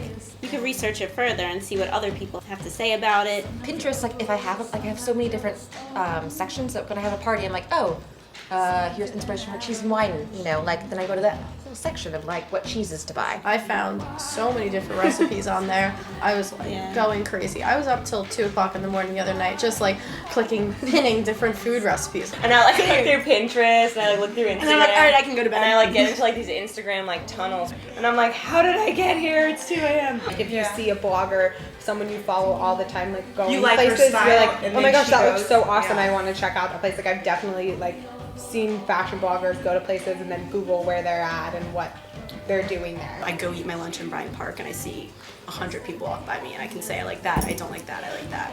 And then it kind of makes me want to, when I go into the stores, I see something that's kind of similar but more me, and that's kind of my inspiration. If you like majority of their posts and then they post about travel, because you're so used to liking their content, you then suddenly are like, yeah, I want to go to Italy. I wouldn't post something that doesn't coincide with the way I carry myself, or I present myself, or I act, or I talk. Remember, you can see a blackbird 1,000 ways. As you can see, inspiration truly is everywhere for millennial women. So it's not surprising, pretty much like all of us in the room, online is a great tool for her. But what's remarkable to take note, and if you look at the last bar, she is not only spending less time with offline media, she's actually moved her entire social life from daily interactions in the physical world to the online space. And there's no place more pronounced than when you look at her usage of social media. Social media is a crucial delivery system for inspiration, not just communication and relationships. And we see this every day in the content that we make and how we distribute and work with our social distribution partners who are very near and dear to our heart. So if we take a closer look, in the dark yellow, we have the actual women 35-49 counterparts versus the striped yellow, where you can see the millennial woman, 18 to 34, and their pronounced varied use across all social media platforms are obviously way higher than their older sisters. But What's interesting is the way that they use these very channels. And we see this a lot in the content that we make for these specific social channels, right? So, keeping up with celebrities, clearly Twitter is the place to go. Getting news, keeping in touch, it's all about Facebook. Learning about products, Pinterest is on top. Those visual cues for style and fashion, Pinterest and Instagram. All right, and of course, to follow sites and brands I love, there's Facebook and Twitter. So we're looking at a very varied, rich canvas of conversations that the millennial likes to engage in when she's in the mood to snack on different kinds of content. But just a word of caution here, and we hear about this now in what is deemed as the economy that's driven by reputation, the reputation economy. And that is, ladies and gentlemen, the age of oversharing is absolutely over. Many of us rely on in our online strategies that earned media that we just feel should come along with paid. The fact of the matter is that getting a millennial woman to stand up and say that they love your brand is a very, very big ask. In fact, 93% of this audience, they're very, very thoughtful about what they post, and 86% will only share something if they're passionate about it. So we want to look at that sharing as a true win, a true earn, not something that we take advantage of every day. Right? And here's an example. I think you saw Brooke in one of the focus group. All right, here's what she's saying. I'm creating my own personal brand and I'm putting it out there. It's all about positivity for me. I'm really careful about the way I portray myself in social media. And this is something that we really know about Refinery. When we put something out there that's positive, and that's the only thing we like to do, we see what happens in the conversations we create and the stimulation that we make out in the market. Right? So we sort of have a checklist that we call going from just plain purpose to true passion posts. So the key takeaways here are you want to evoke that positive emotion. And of course, it has to not just be about regular content. You have to have that point of view. Right? Definitely not salesy. Be honest and deliver authenticity. A word, by the way, that's getting a little too commoditized, I think, for all of our tastes. And of course, you have to make it a gift. Give her something that she could use and grab onto, because this is so much about how she sees the world, takes it in, packages it up, and pushes her own brand out. Let's look at an example of how we did this. This is a program that we built for Target. Target wanted to think about their home design business a little differently, and they absolutely knew they needed to engage the millennial woman. And they came to us to make content and conversations for us. This is just one post that we made. Here you have a visual. The aesthetic of it is simple and beautiful. The catchphrase says, "This lady is seriously chic and her apartment is awesome." Okay? So what we did was we worked with an influencer that readers identify with, and we made her apartment the focal point in order to design a beautiful program that highlighted the textured and variable opportunity for Target. More on that later. Now, obviously, 10,000 visits from one post is pretty impressive, but that's actually not going to make the sale alone. What we want to do right now is focus the conversation on moving down the funnel and looking at that undeniable link between inspiration and shopping. So, just to level set, we're all in this room because we're here to help somebody sell something to somebody else. And with $1.3 trillion in buying power, this audience is a great opportunity to help ourselves and our clients do just that. But with this sea of choice, there's a lot of opportunity for her, all of us actually, to get lost.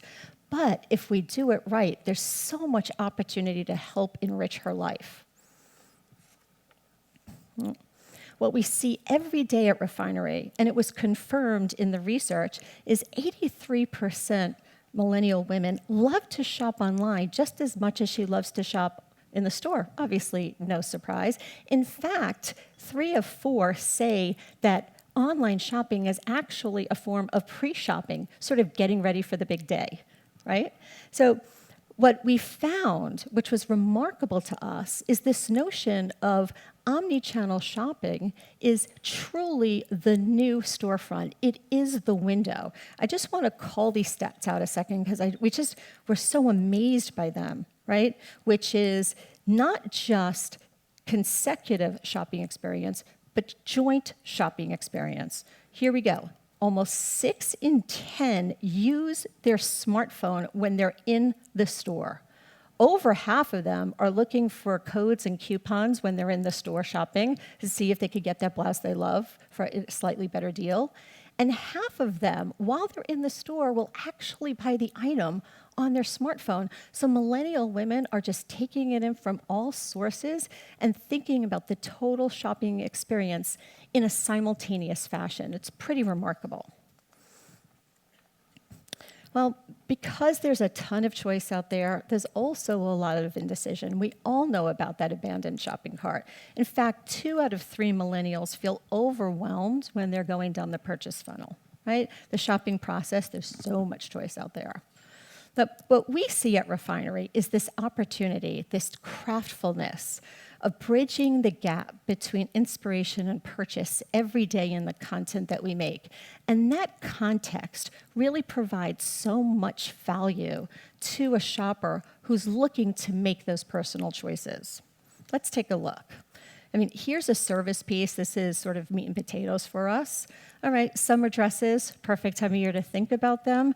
And of course, how many of hundreds of thousands of SKUs are out there? But with Refinery's authoritative voice and style, we drilled it down to 27 fabulous choices, and we thought about everything from where you live to your body type.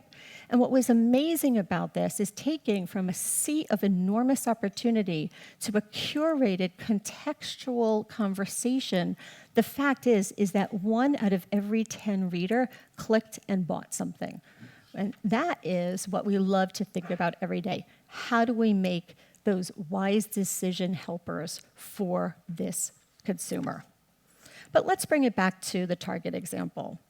So what we did here is we integrated fun, quirky Target design experience products within the sea of this incredibly chic woman's apartment. There's a mix of antiques and there's a mix of high-end furniture and fun finds from Target.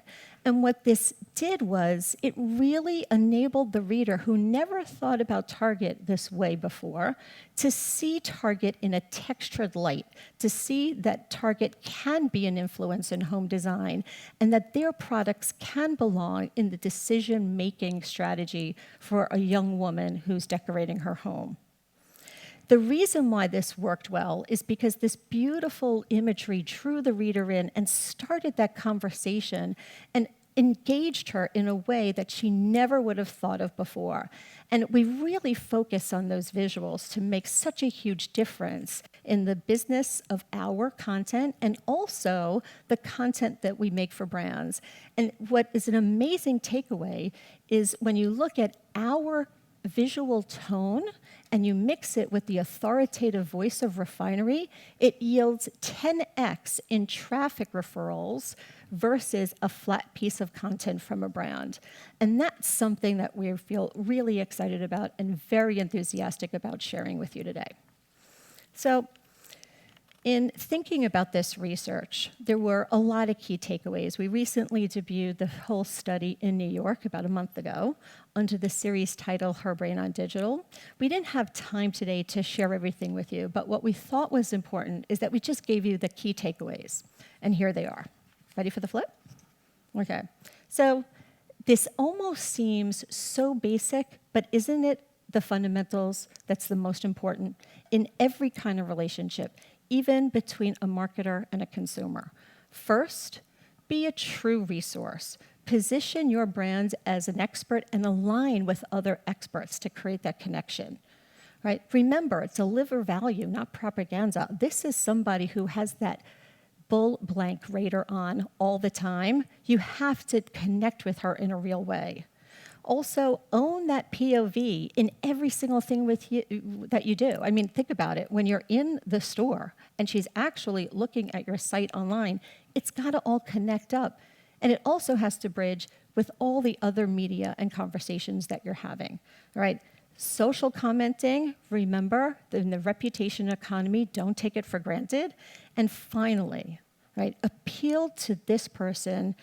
Her senses are so ready to be talked to, ready to be inspired.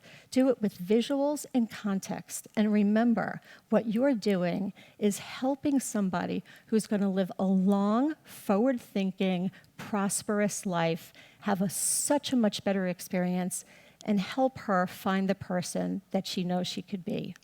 So, with that, I'd like to invite any opportunity to have future conversations about this research and our passion for millennial women. So feel free to send us an email at thinkbig@refinery29.com.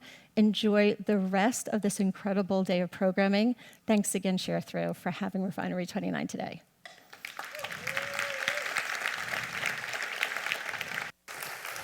All right, thanks, Melissa. Cheers to the passion for millennial women. So I think we're going to take a quick break here, maybe 15 minutes or so. Meet back here at about 3:50. After the break is going to be awesome. We're going to do a big Sharethrough product announcement. We're going to have Yahoo talk, and they haven't told us exactly what it is, but it should be interesting. LinkedIn's going to talk about sponsored stories, sponsored updates, and Pinterest is going to close out the day. So stick around.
You can have that.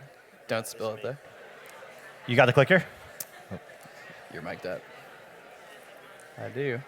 All right. Nice. Got handfuls of stuff. All right, everybody. Welcome back. There are people up in the rafters here, too. I love that. It's probably like, yeah, look at that. Love from the rafters.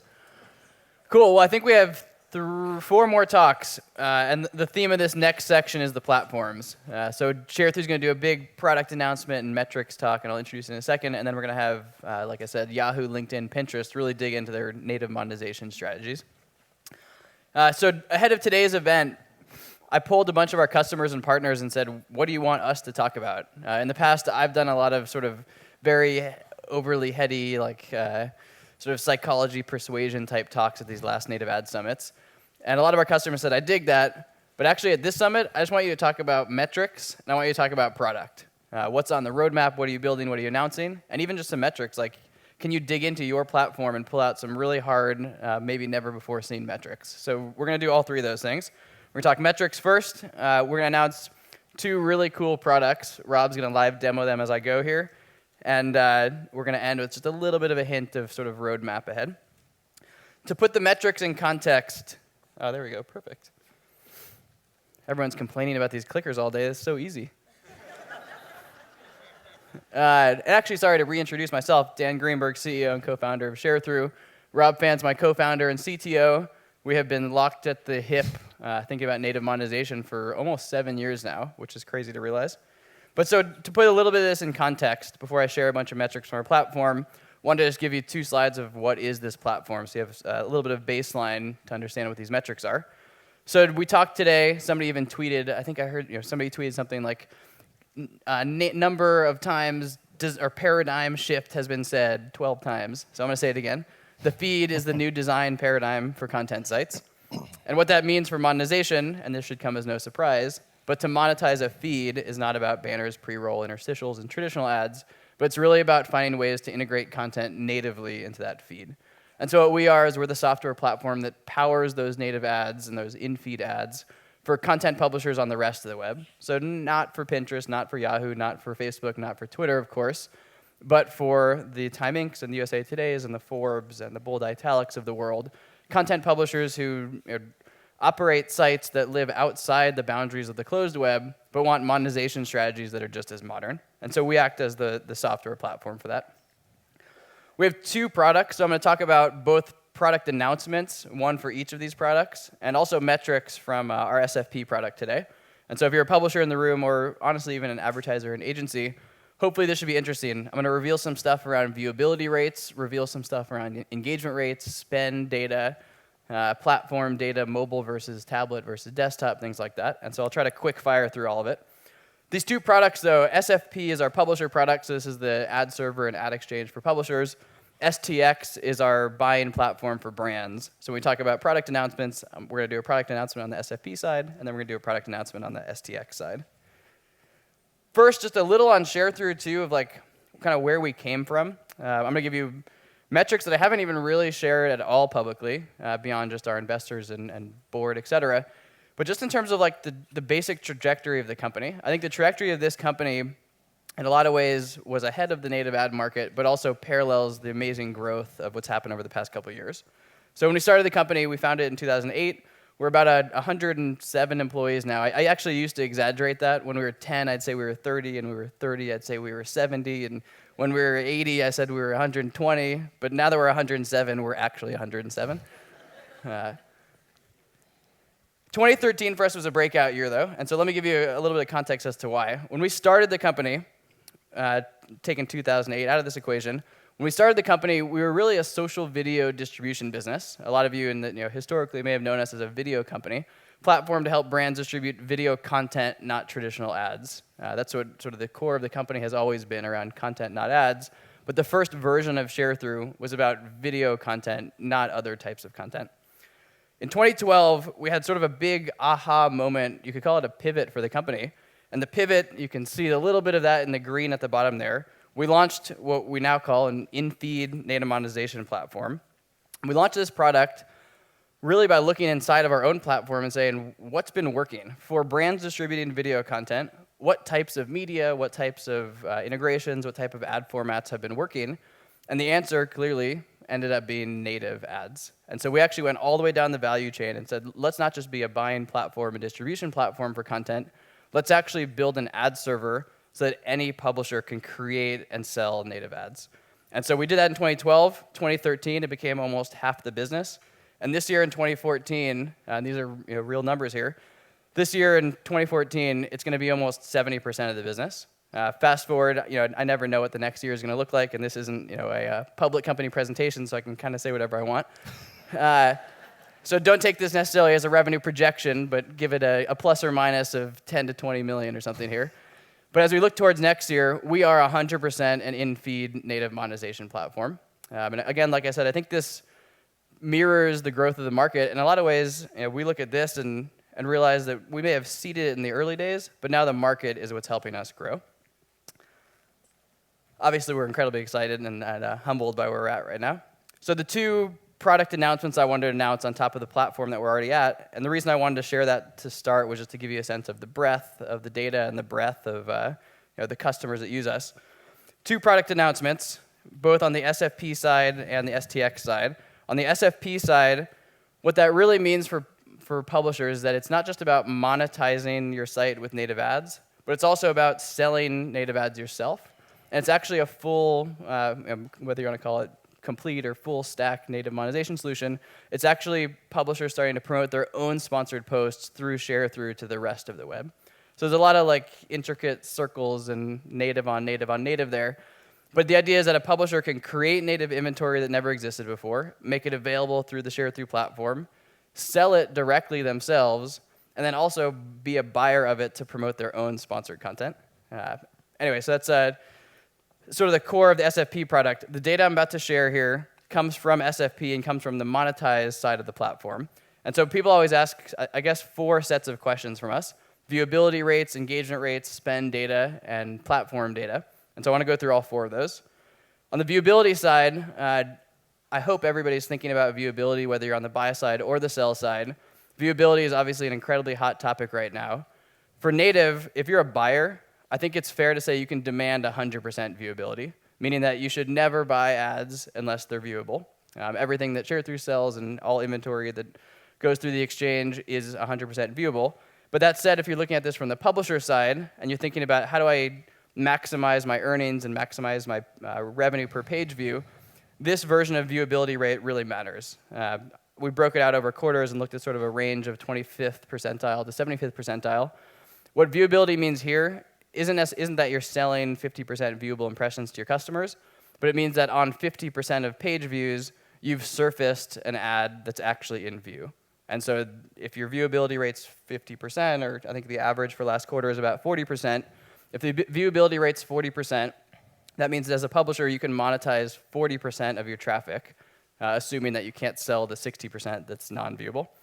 Anyway, so I don't have a whole big aha out of this, but just wanted to share it because I don't think that many people actually put a flag down and say, here's the actual numbers. Here are the actual numbers for our platform over the past 6 quarters or so. Engagement rate, that's the next big one. I think the big aha of native is that when ads match the form and function of the site, clearly people are more likely to click on them. We've seen that on Facebook, you've seen it on Twitter, you've seen it on LinkedIn. Any platform that has ads that are in the actual feed of content, the click-through rates have been insanely high compared to traditional banners.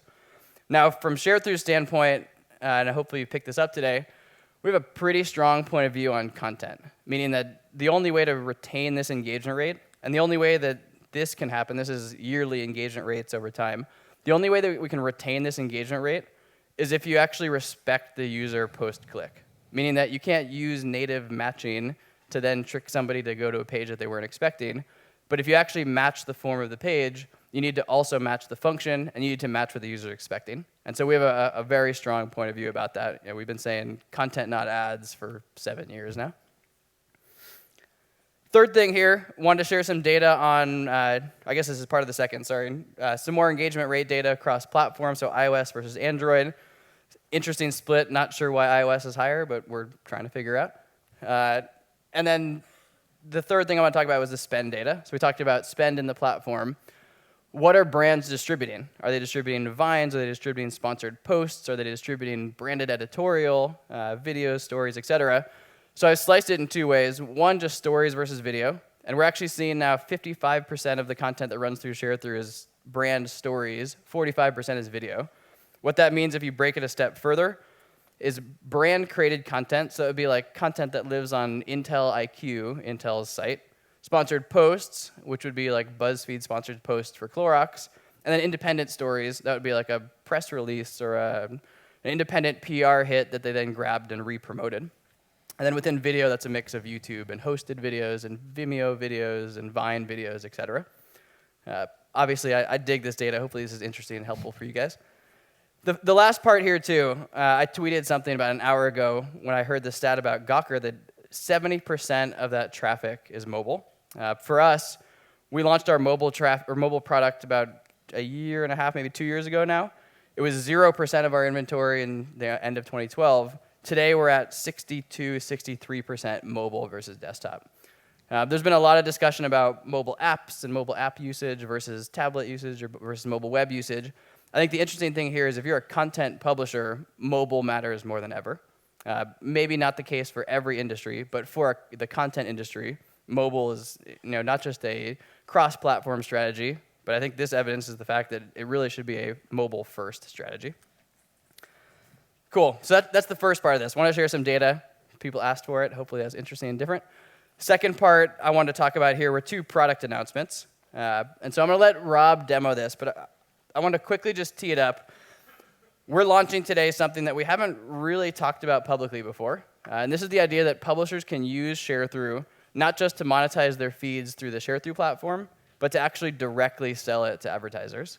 That's something that we sort of think of as a natural extension of what we've always done, but it's something that we've had a handful of beta customers doing for the past 6 months.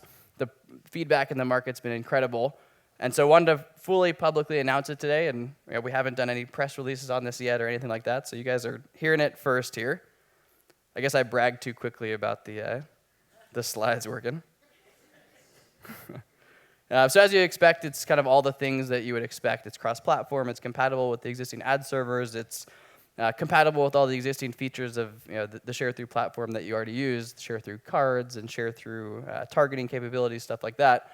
The big aha here, though, and this is what Rob's about to show you, is that if I'm an ad ops team for a publisher, and if I'm using Google or traditional ad server to traffic ads natively to every page, what that ends up meaning is that I have to create like 100 different rich media ads for every campaign.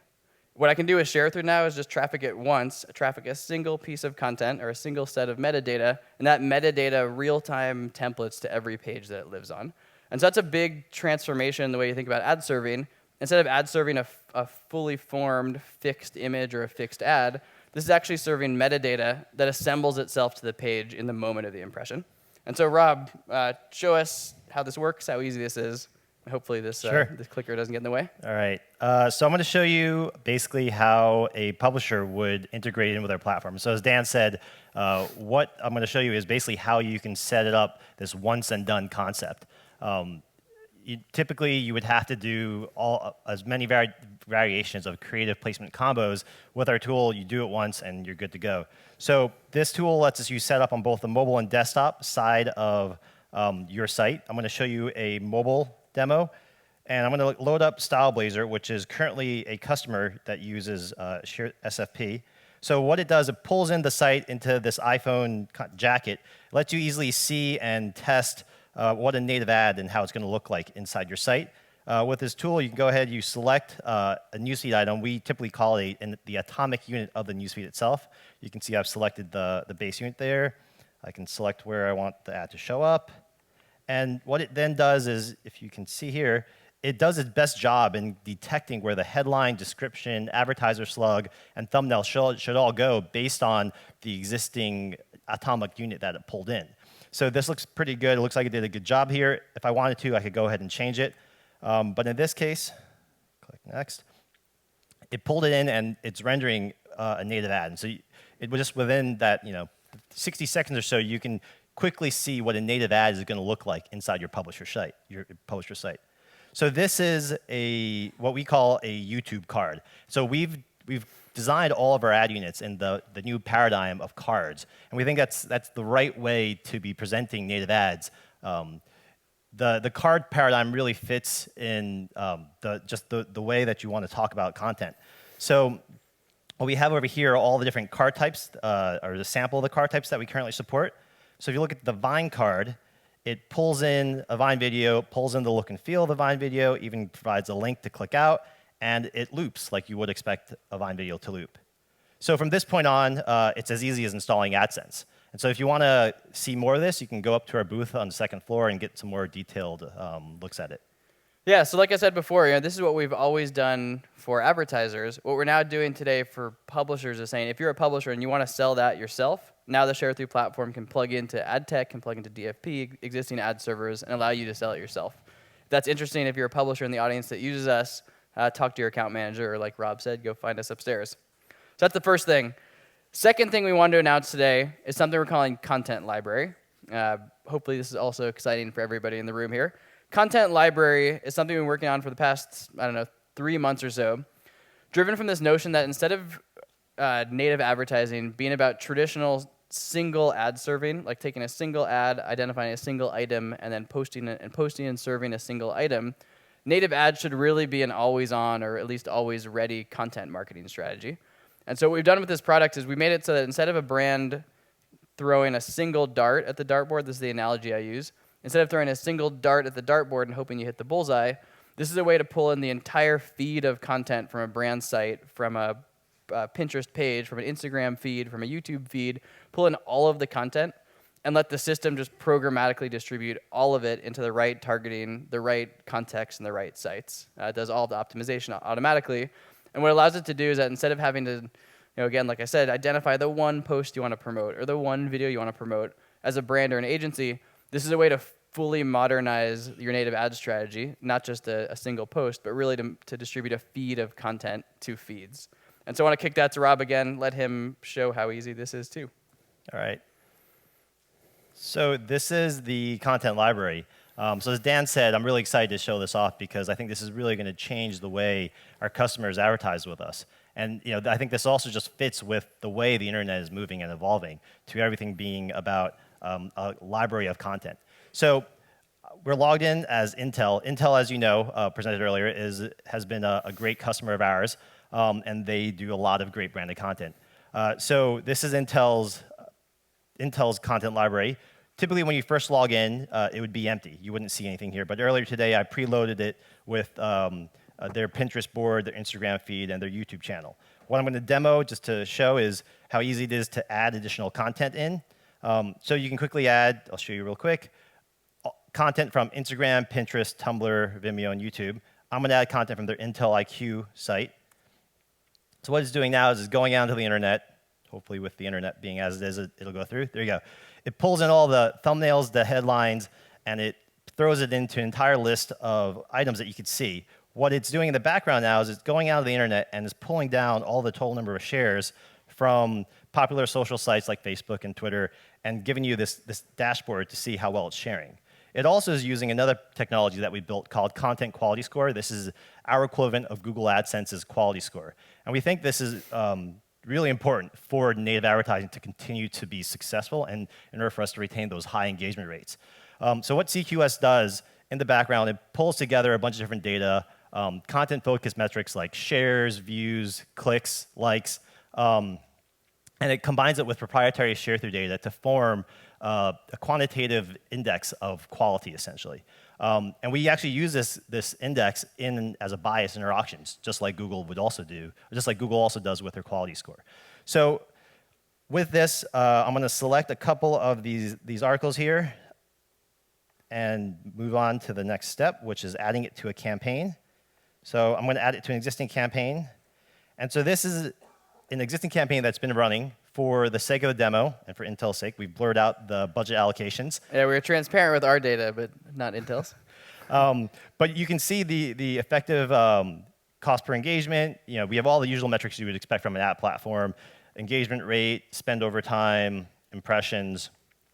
It lists out all the creatives. The creatives I selected are now here. You can also then go into the creative, tweak it a bit more, add more details, add different thumbnail and headline combinations, and you can basically change it as you would your standard creative. So this is the content library. So with the content library, you will no longer have to promote just one single item, but you can promote the entire feed at a time. And for customers who have tested the beta version of this product, they've actually seen a 70 to 200% increase in engagement rate. So we're really excited to be releasing this feature and to see what it can do for your campaigns. Cool. Thanks, Rob. And same thing, if you're an advertiser or an agency that uses Sharethrough today and want to try this, you could just log into your platform and see it and use it. But if you want us to walk you through it, talk to your account manager. So that's the 2 product announcements. Maybe I'm more excited about that than you guys were, but I'm pretty excited about that. Thank you. So I'll end here with just a quick thought about what's ahead for us. Folks asked us what's on your Q3, Q4 roadmap, both from a company perspective, but also just a technology and product perspective. And so I'm going to answer that in 2 quick slides here. So what's next for us just in Q3? Immediate what's next? These two sort of overarching themes drive a lot of our thinking as it comes to company strategy and product strategy. If you haven't heard the word content enough times today, I'm going to say it 3 more times. Content, content, content. Everything for us is about how do you get more content and better content into the system. And then 2, this may be surprising, but when you think about native, native doesn't have to mean custom. Native just has to mean integrated. And so we think about market liquidity and standardization for native as the path towards making native and in-feed ads something that isn't just an additional add-on strategy, but that can end up being your display strategy. And so those 2 sort of overarching themes inform the product roadmap. 8 things that we're thinking about right now. I'm not going to talk about all of them, but I just want to highlight 2 of them. And actually, you probably can't even read this, so I'll read you the top 2. But the 2 things I'm personally excited about, 1, we've always supported tablet, but we've never had tablet-specific product features. And so we're launching a whole suite of tablet-specific targeting features, optimization, content experience, content cards type features to really enhance our tablet support. And then second, we've always had targeting based on demographic data based on the site, and we've always had targeting based on context based on the site and content categories based on the site. But to date, we actually haven't done audience-level, audience-based targeting. And so we're integrating with some of the third-party audience data companies and actually introducing demographic targeting and third-party behavioral targeting into the platform. Again, probably kind of geeky, but for us, it's really exciting as a way to bring more liquidity and standardization to the platform. So last thing here, just what's ahead. I'm not going to show you an 8 things roadmap of what's ahead here, but just sort of thinking thematically. I think that what you've hopefully gotten from us today is that the mission of this company is to bring native monetization to every content publisher. And when I say native monetization, I mean it in the most pure sense. Native monetization meaning matching the form and the function of the sites, which to us means matching the visual design, but also matching the fact that it needs to be content on a content site. And so everything we're thinking about really fits back into this concept of how do you bring content into the mainstream as a truly scalable advertising strategy. Not just a PR strategy, not just a marketing cross-your-fingers strategy, but truly as a media strategy. And then second, again, it's things around our liquidity and standardization, which are things like RTB and programmatic and APIs. All of that's being built right now, and I'm sure you'll see plenty of announcements from us over the next 3 months, 6 months related to liquidity and standardization. The last thought I'll leave this with is that I joke with the company sometimes that I've always evolved the company and we've always evolved the vision and the roadmap based on what's changed. I think we finally arrived at a point where as long as people are reading content, and as long as content publishers exist, and as long as that's happening on devices like phones and laptops and tablets, for us it's really about staying the course. It's staying the course and building product features along these lines. I think if we get to a place where we don't have phones anymore, and we get to a place where the internet's on my face, in my Google Glass, and on my watch, and people aren't reading anymore, then I think we're going to have some soul searching to do to think about what the future of Sharethrough looks like. But no, we're excited to announce this stuff today, and thank you for being here.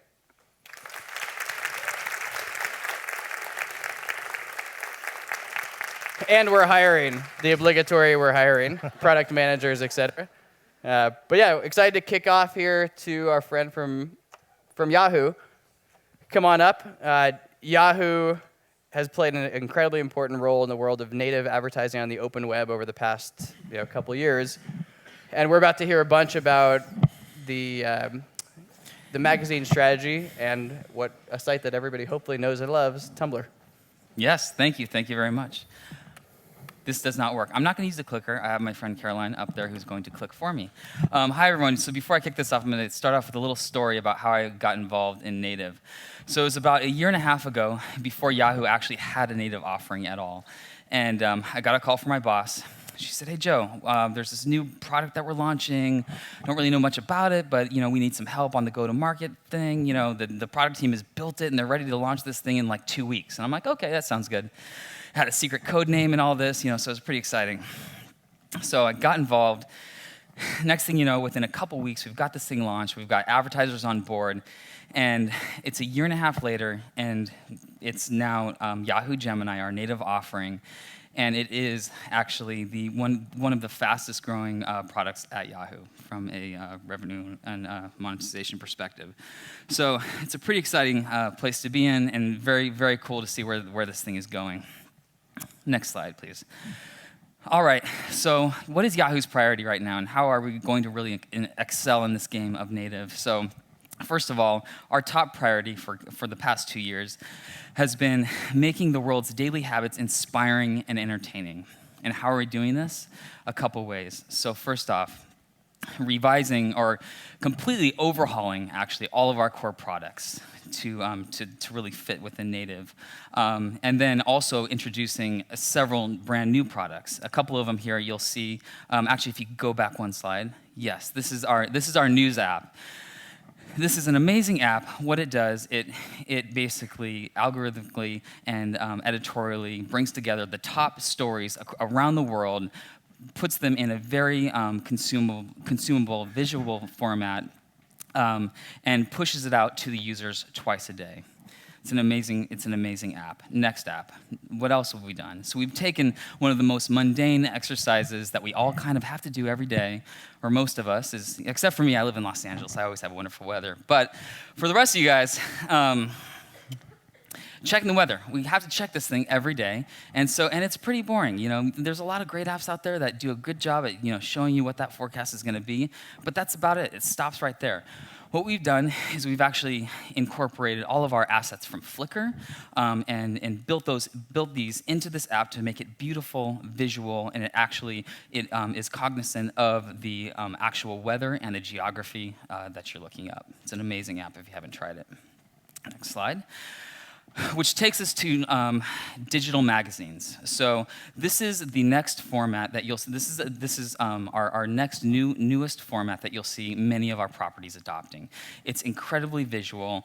As you guys know, content is a #1 core strength of Yahoo's, and it continues to be so.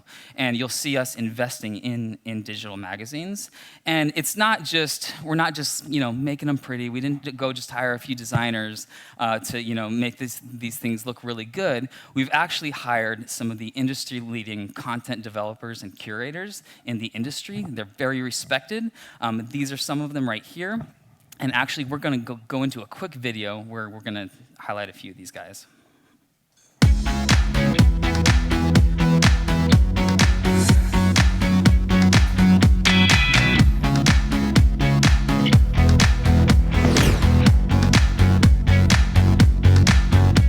One of the most attractive things about this Yahoo job was the sheer staggering size of the audience.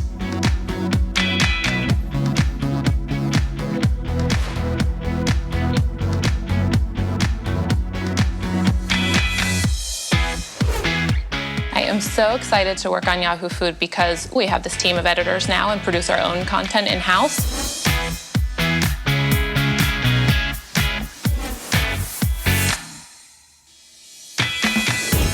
That's the thing about travel for me. They all have really great stories to tell, and they're inspiring.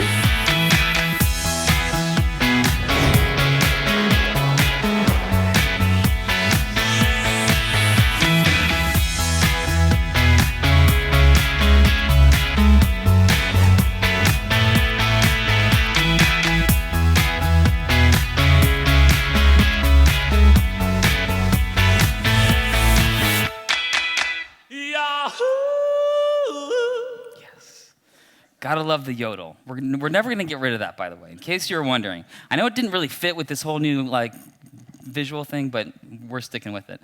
Okay, so digital magazines. This is one of them right here. As you can imagine, this really opens up a whole new opportunity for us around native. This magazine is designed for not only beautiful content, but also beautiful advertising to fit within it, which is you'll see.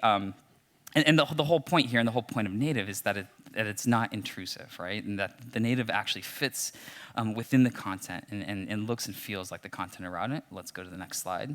Those eyes are freaking me out. Stop blinking. Stop blinking at me.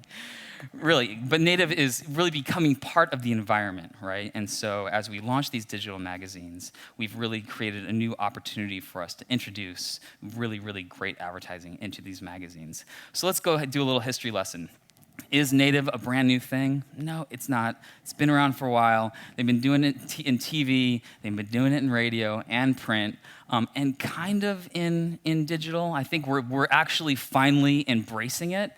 I think this summit has been around for, is it 2 or 3 years? Correct me if I'm wrong. 2 years. See, it's only been around 2 years. So this summit has finally embraced it. But as you guys all know, the industry is still coming along. Next slide. So let's think about actually search. So actually, I do also come from the search world, and I could arguably say that search is kind of a native ad format, but it still has its issues, right?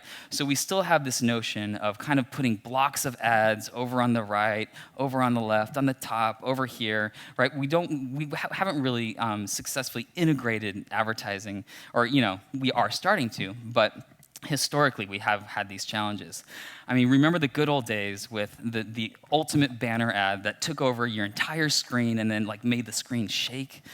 That ad was so killer. But anyways, those days are pretty much gone. And it's not that those ads did not work. They did. They played a purpose. Many companies, built their businesses off those, but guess what? They didn't work as well as native has. So we've done research. And we continue to do, we have a whole research team. We're always doing research. We did some research specifically, how do native ads perform versus traditional display ads? And what we've noticed is that they're actually much more effective. We find that users who are exposed to native advertising actually conduct 3.6 times more branded searches on the brand that they saw natively. And then also 6 times more related searches. So they just become more engaged. This whole notion of just forcing an ad down a user's throat, it doesn't really work as well anymore, but native is really where it's going. Next slide. So let's talk about the users. Yes, let's talk about you and me. So what we've noticed is that users actually have developed this thing called acquired attention deficit disorder. Yes, it's kind of similar to that thing that all of our kids have, ADD, where they have very little attention span, they have very high expectations, they want it this way and they want it now. It's kind of like that PB&J, they have to have a certain kind of peanut butter and a certain kind of jelly with a whole bunch of high fructose syrup, and it has to be cut in the shape of a dinosaur or else they're not gonna eat it, right? So these kids are like that, and we as internet users, we are also becoming like this. But this actually creates an opportunity for us. It creates, as the publisher, it creates an opportunity to just change the approach in terms of how we reach these users. What we've noticed with our research around millennials is that 46% of them who actually were exposed to a native ad, next slide, they actually engaged with that ad. So 46% engaged with that native ad, and 1/3 of those millennials actually shared that branded ad. Next slide. Okay, so now let's get into the content piece. So great advertising does start with great content, which is why I want to bring up Tumblr. Okay, so first of all, I don't know if you guys know, Yahoo acquired Tumblr about a year ago. To me, it was one of our coolest acquisitions that we have ever made. And here's a little fact about Tumblr before I get into this. Does anybody know what Tumblr's corporate motto is? And if you know it, please yell it out. Come on, guys. Nobody knows what their corporate motto? It's kind of like their slogan. What is it? Fuck yeah, yes, thank you. I've always wanted to say fuck yeah from a stage, and I just did that right now. Awesome. So, which I think that goes to lens to like how cool of a company are they are, and the fact that that's their motto. I think that's pretty fucking awesome. Okay, so next slide. Okay, oh sorry, go back. So what is Tumblr known for? Tumblr is known for amazing content, amazing original content, very highly creative content. It's known for very serious, very thought-provoking content that also can be funny. It's a very visual and embracing platform. And what is this good for? It's not only good for the whole Tumblr community and those consuming all of that content, it's also good for brands. Right? Tumblr is a place for brands.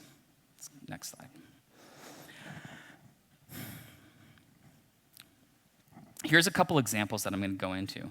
So, Hunger Games recently. This is their sponsor. This is their Tumblr promoting not just the movie, but this is promoting all of the amazing fashion that is in the Hunger Games. So they were able to really, reach out to that audience across Tumblr. All of the fashion-oriented and Hunger Game fans.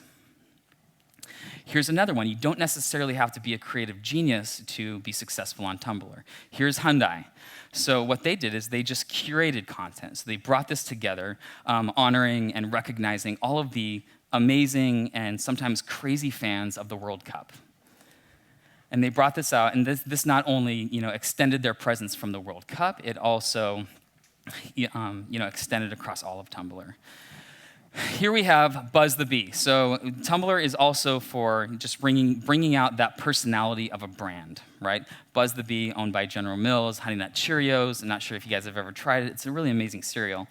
But here's what I was blown away. I didn't know Buzz the Bee barbecued. I mean, now I can identify with Buzz the Bee through this Tumblr. Next slide. So not only is it fun and quirky, but it can also be for serious discovery. So here is General Electric's Tumblr. This is devoted to science and engineering. So you can discover great facts around science and physics, and it also they honor and recognize inventors and famous scientists and so on. So as you can see, the diversity that happens within Tumblr, it's vast. It's not just for one type of brand, it's for many, many types of brands. Okay, and here's one of the coolest facts about content on Tumblr. So, content on Tumblr, 30% of users engage with it after 30 days that it is posted. So this is unheard of on the internet. On the internet, you post something, you've got like maybe a day of getting some traffic, and then it starts to quickly dwindle off. This is not the case with the Tumblr audience. These guys are extremely engaged. And to make it even better, 60% of total engagement happens after that content is shared. So the content actually lives on. Let me show a visual to kind of illustrate this. So there's your Tumblr user there. He likes a piece of content, he shares it, his friends share it, it goes on, it goes on, it goes on. This is what we see time and time again with great content that's posted on Tumblr. Okay, so this is pretty exciting. So we have recently, partnering with the Tumblr team, the Yahoo product and engineering team, we have built what's called a Tumblr-sponsored posts. So this is the opportunity for advertisers to create a post and then promote it. Here's an example recently that we did with Lexus. So they created this very visual, very beautiful Tumblr to promote Lexus.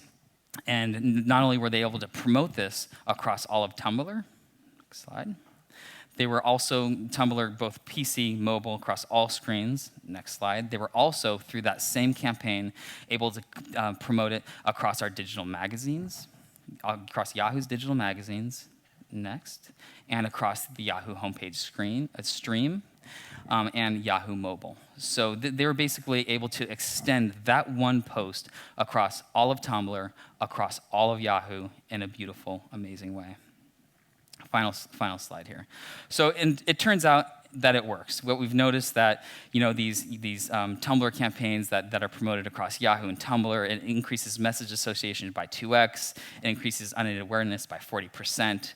And I can tell you, and I can end on this, I can tell you I've been working very closely with our sales teams and our advertisers who are currently buying native from Yahoo, and the success stories I'm hearing are phenomenal across the board, across every different type of advertiser, large, small, brand, DR. It's really a pretty exciting time for native at Yahoo. Thank you.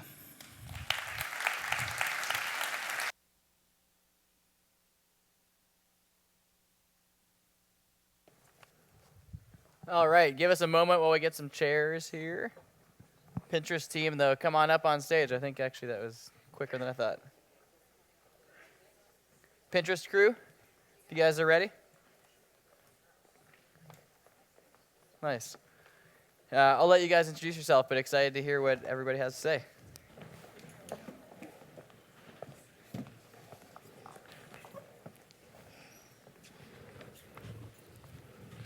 Hi, everybody. I'm Susan Etlinger. I'm an industry analyst at Altimeter Group and based in San Mateo, soon to be San Francisco.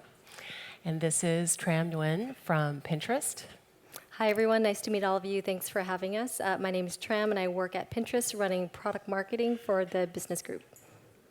So this is the fun part because we get to chat a little bit about what's going on with Pinterest. So you've had a really interesting year. It's been, let's see, I'm thinking about this, promoted pins, guided search, some API tools for your marketing technology partners.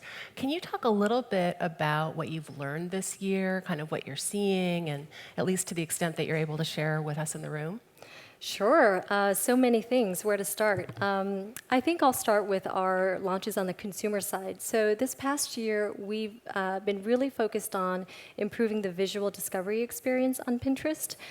So the guided search launch and the interest launch really helped to progress our understanding of and our services to users in that regard. So for those of you who haven't used guided search before, it's really the way I think about it is a visual search helper. So let's say you're looking for things to do in San Francisco. You can look up San Francisco in Pinterest, and guided search will serve up little visual cues, things like the Golden Gate Bridge, dining, style, little cues that basically help you explore and discover more about San Francisco, things that perhaps you hadn't thought of before. The interest launch is also really special in that today, if you explore Pinterest, really there's your home feed, there's search, and then there's also category women's fashion, cars and motorcycle, and food. One thing that we really thought deeply about is that interests are not just the 32 categories that we present to you, nor are they necessarily just about the people or the boards that you follow, but interests are deeply personal. So the interest product launch basically allows users to visit a category feed and explore more about that category. So let's say I'm super interested in Vespas because I'm a Vespa owner. I can go to the cars and motorcycle feed and basically explore more about Vespas and even go deeper, right? Discover about the LX150, about red Vespas, Vespas made in Italy, and so on and so forth. And so I think the biggest learning that we've had this year from those launches is really the understanding that people use Pinterest in very different ways, and the notion of an interest is also extremely varied, right? Mm-hmm. So I used to think about an interest as something I'm deeply passionate about, and while that's true, an interest can also be a favorite color, a vocation, a passion, a new topic that you're interested in that moment. And so what we want to make sure that we do with the service is accommodate that wide range of usage and make sure we give people visual discovery experiences that help them explore those topics even more deeply. That's cool. So what's interesting is, we know obviously on your side you have access to a lot of data about what people do and what they like, and you're drawing inferences from that. Is there something that you can is there anything you can share just in terms of user behaviors? Are they changing now that you've introduced some of these other functions, or are they more or less the same? Is it hard to say? Yeah, I would say We've actually also invested in some pretty interesting analytics tools to make available to our businesses, our business partners, because what we understand is what we might infer from an aggregate or a category level actually may be very different for the individual partner based on the vertical that they're in or the kind of content that they're sharing. So we just revamped our business analytics tool, which is free. It's available to all partners, which gives them line of sight into how are users engaging with my content, both on my website, my mobile apps, as well as the content I'm sharing from my brand profile. How much reach is that getting? What's trending in search? What's trending in terms of engagement? What's trending in terms of traffic? So we provision all those tools to partners today. From a content perspective, there are a couple of interesting learnings, but again, this varies so much by vertical. But I would say the content that does exceptionally well, and we're just learning, and every day we're realizing we're just scratching the surface. Number one is high quality images work really well. The second, vertical images, actually vertically oriented images work well. And the key insight there is, 75% of our traffic comes from mobile. And so images that are vertically oriented typically perform exceptionally well. And I would say three, even though people think about us and we are a visual discovery platform, actually text and description matters a lot and helps to provide meaning around an image, right? So if you, let's say, discover a recipe, the fact that there's rich data that's presented if it's a recipe pin, or you can opt to describe it instead of, hashtag summer recipes, you can put context around it that says, a fun, easy recipe to make with your kids in under 10 minutes. And what we've seen is when that combination of a beautiful image that's accompanied by really appropriate, inspiring, or useful text, those pins tend to perform very well. And does that text need to be tagged, or is it just fine to have it in natural language? Oh, I think natural language works really well. And what partners don't know, actually not many of them know, is that they can actually pre-populate that text on their website and on their app. So some partners may rely on users to input text, and while that's certainly helpful, and we allow users to do that to personalize, they can actually make sure it's pre-populated with important information, such as the product information, the destination, location, and so on. Yeah, that's interesting, because I know a while ago you started looking at adding some SKU level data to images and things like that. And it's really particularly interesting to me because I've been looking a lot at this idea of what can we learn about images. A lot of what I've been focused on the last 4 years is what can we learn about language related to things like social media and social media data and understanding sentiment and velocity and all those types of things. But Pinterest being such a visual medium is and this is also true of Tumblr and increasingly a lot of the other platforms is that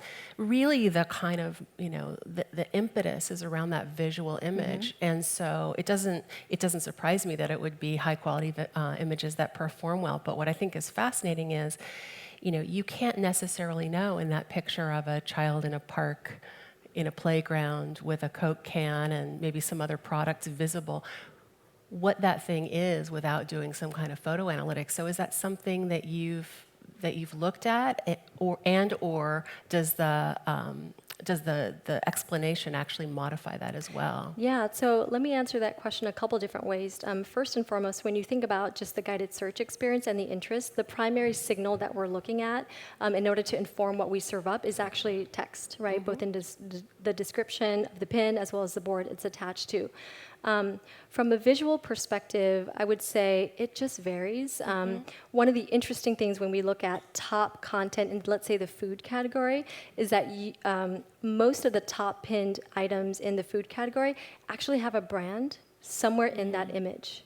And if you think about why that is, because it all of a sudden makes that recipe or that item extremely accessible. When you think about fashion, for instance. Can I ask you though, Sure. when you say a brand in the image, do you mean a logo visible? Not necessarily. Or just it can be a just logo in the image? It could be a picture of the product as well, right? So let's say it's a picture of, a casserole. There might be a bag of, Kraft cheese in the background. So what we found is, those are hard things to know by looking at the data in aggregate at scale. Right. But when you actually pick up and look at the image individually, you start to see these trends. So it makes it more real, basically. Like Absolutely. I know I could make this recipe if I use Kraft cheese. Yep. And the visual is a cue. I think that's really interesting because as we get to some of the things Dan was talking about, like respecting the user, following the Mhm. click, which I love that Mhm. comment. I thought it was really, really thoughtful. Is as we go to scale and try to interact or promote engagement with larger numbers of people over time, Mhm. understanding what they really want Mhm. is challenging. And I know, we start to make inferences, we learn, and we go from there. So, as you look, I know every industry and every vertical is different. Can you give some examples of maybe like things that you've seen that were surprising to you in some way? Surprising from a content perspective. Yeah. Yeah, I mean, I think the food example is a good one. The fact that there's brands in there that actually make the content more useful, more engaging for a user. On the fashion side, what's interesting is that different kinds of images prompt different kinds of user engagement. So, for instance, a product image, a high-quality product image, which with a lot of rich detail, might actually prompt more click-through, right? Versus a fashion image that's super aspirational might prompt a more repin or close-up action. And I think that takes us back to another major learning that we've had this year, which is people tend to use Pinterest across a wide variety of different what we call modes. And different kinds of content are going to prompt different kinds of engagement based on the customer in that mode.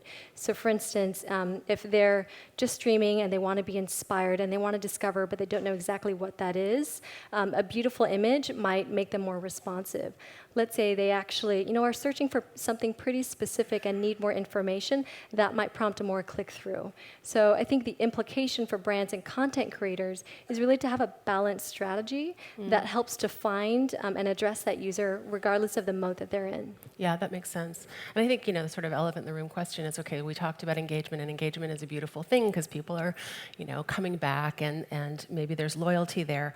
But what about conversion? What can you know, at least today? Sure. So I think we're directionally very excited about that potential. There have been a lot of third-party studies that have focused on Pinterest as a high-converting channel. And we hear everything from, the conversion rate is higher than other services, the average order value is a lot higher. And I think what is exciting about that notion is that we do recognize that when users come to Pinterest, they have high intent. And so what we're excited about is really figuring out how we match the brand content with the user at the right time when they're in that mode looking for that specific thing. Well, when you figure out those signals, you've got to let us know. So, one of the other use cases I think is really interesting for Pinterest, especially as somebody, who works in the industry, is the B2B side of things. So what are you guys seeing on the B2B side? What's interesting? So we do have a lot of consumers using the site. We actually have also a pretty sizable number of businesses using the site, everybody from individual professionals all the way to large brands. And there's some interesting trends that I'm seeing. For instance, infographics, curating boards to express your culture, sharing customer success stories. So one example of that, I think Salesforce is actually doing a really, really nice job where they've got a curated board of their offices around the world that sort of show the fun and personality of each office. They've got videos of their customer case studies, which is a really nice way for them to present their work. They've also got collaborative boards where they actually go deep on a certain topic, let's say about sales and marketing tool tips, with other brands. So they allow other brands to curate that board with them to present a holistic picture of a certain topic. So overall, I think there's some really interesting ideas there that we'd love to explore further. Great. Well, this is moving awfully fast, so I want to ask you a final question, which is, we've got a lot of people in the room who are deeply involved in native advertising and exploring all these different strategies. What advice do you have, specific to Pinterest, just in terms of making, we say let's make content great and great content quality. What does that actually mean for Pinterest? Absolutely. So we get asked a lot, what should I do on Pinterest? How am I doing on Pinterest? And my advice is always just to start with the data. The first place I would actually start is, do a search on your brand. See what people are opinining about your brand. How are they describing it? What kinds of boards are they collecting it to? Which tells you a lot about how they think about the inference of that brand. So I would start there. I think a lot of the really, really advanced brands have gotten really smart about how to use our data from a qualitative customer research perspective, really doing search, looking at what's popular with customers in some of our feeds. And of course, use our analytics tool, right? Really think about, pay attention to the signals of how users are integrating or working with your content. So a really great example of that is BuzzFeed, right? BuzzFeed has noticed that, hey, traffic that comes from Pinterest to BuzzFeed, those users typically want to do one thing, and that's pin other BuzzFeed content. So they actually removed a lot of the sharing options, made the pin it bigger, and overnight they basically doubled their sharing and collecting on Pinterest. So I think being really smart about looking for high leverage data points. And then the third thing I would say is just lead with mobile, or at least don't forget about mobile. So just remember that 75% of our traffic comes from mobile that's going to you. So just ensuring that that click-through experience on that pin is really optimized for that mobile experience. Beautiful, beautiful. Any last, say, leaders or people, brands to watch who you think are particularly strong with Pinterest these days? Sure. I mean, I think my two favorites, I really love what Ziploc is doing. CPG brands actually do really well on Pinterest. And a couple things that really impressed me about that brand. Number one is they take content very seriously. So they take a lot of care to produce pins that are visually appealing, that are useful. I think another really great brand that was mentioned earlier is General Electric. So they're doing a really great job. They have fun with the service. They are presenting their brand. One of my favorite boards from them is a Hey Girl board. So instead of Ryan Gosling, they've replaced it with famous scientists saying little cute, flirty things. So I would just say, have fun, experiment. Don't be afraid to take some risks. Hey girl, come work at GE. Awesome. Well, Tram, thank you so much. This was great. Thanks so much, everybody.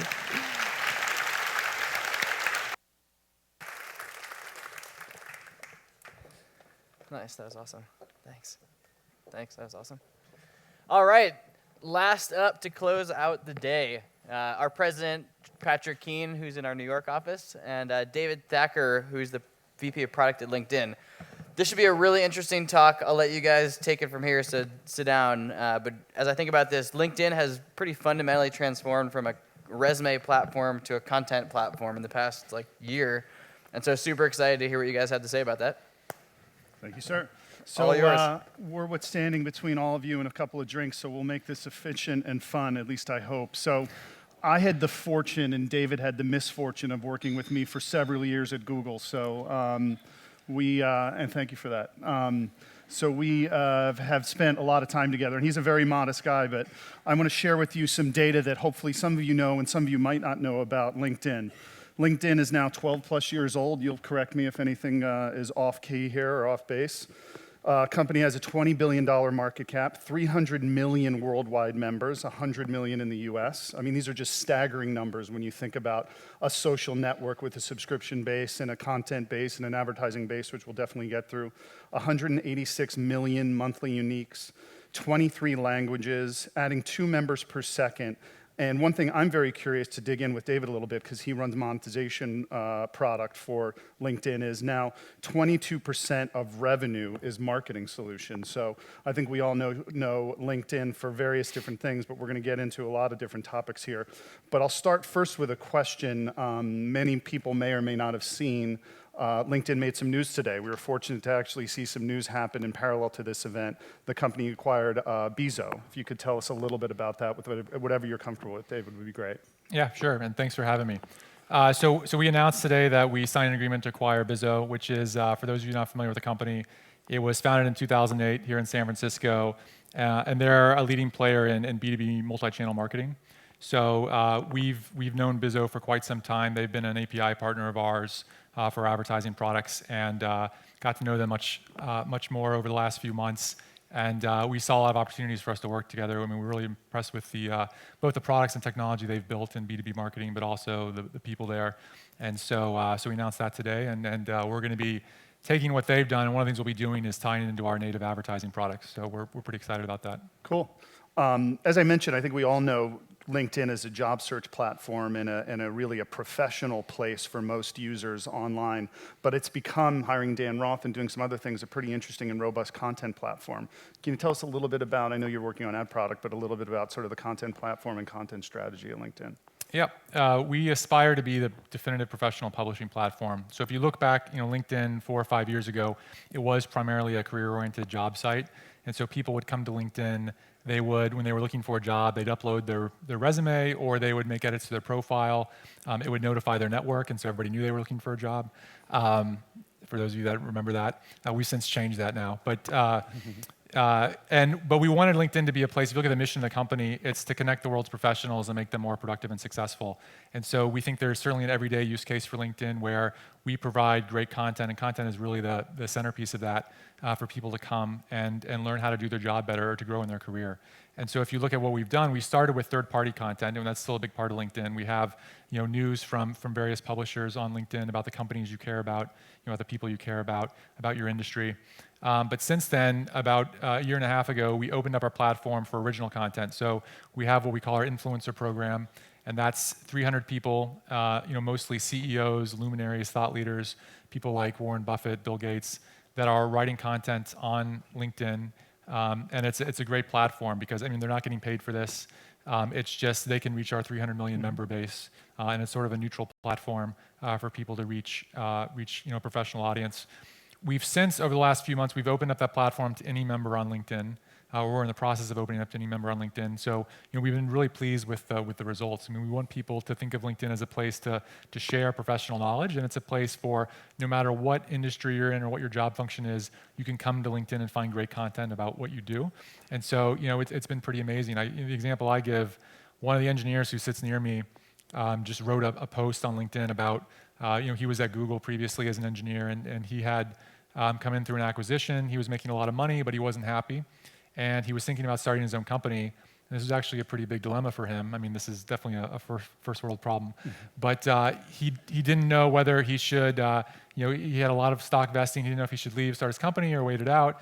And so he walked through that process in a post and published it. And this guy has never published a blog before, never published anything. No one knows who he is. And within 24 hours, he had several 100,000 views. I think I last looked, it's been out there a few weeks now, he's got 500,000 views. And there's really no other platform where something like that can go viral because it's really speaking to our audience. There's a lot of people, you don't find that kind of content, and that's just one example of a specific type of content. You don't find that content in a lot of places, but in LinkedIn you can write very narrow, specific content, and you can find a very large audience for it because the people that really care about the content will discover it on LinkedIn. We're hiring, is he still unhappy? No, he's starting a new project, so he's pretty excited. All right, good. So we're here obviously at a native advertising discussion, and we've had some really robust kind of content discussions. And the sponsored updates product, I think, is one of the more elegant native solutions on the web. Can you tell us how that's evolved? And also, who are some of the leading marketers that are using that platform today? Sure. So sponsored updates is a product we launched about a year ago, and it's one type of sponsored or native advertisement on our platform. If you look at LinkedIn, we have a pretty broad portfolio. So we have sponsored jobs, we have sponsored InMail, which is our proprietary messaging system. You can, as an advertiser, you can sponsor that. We've had sponsored SlideShare presentations on our site. And about a year ago, we decided to launch a new type of product called Sponsored Updates. And this was meant to be a platform for companies, and especially B2B marketers, but it also applies to B2C. A lot of them have invested a lot in terms of creating really high quality content.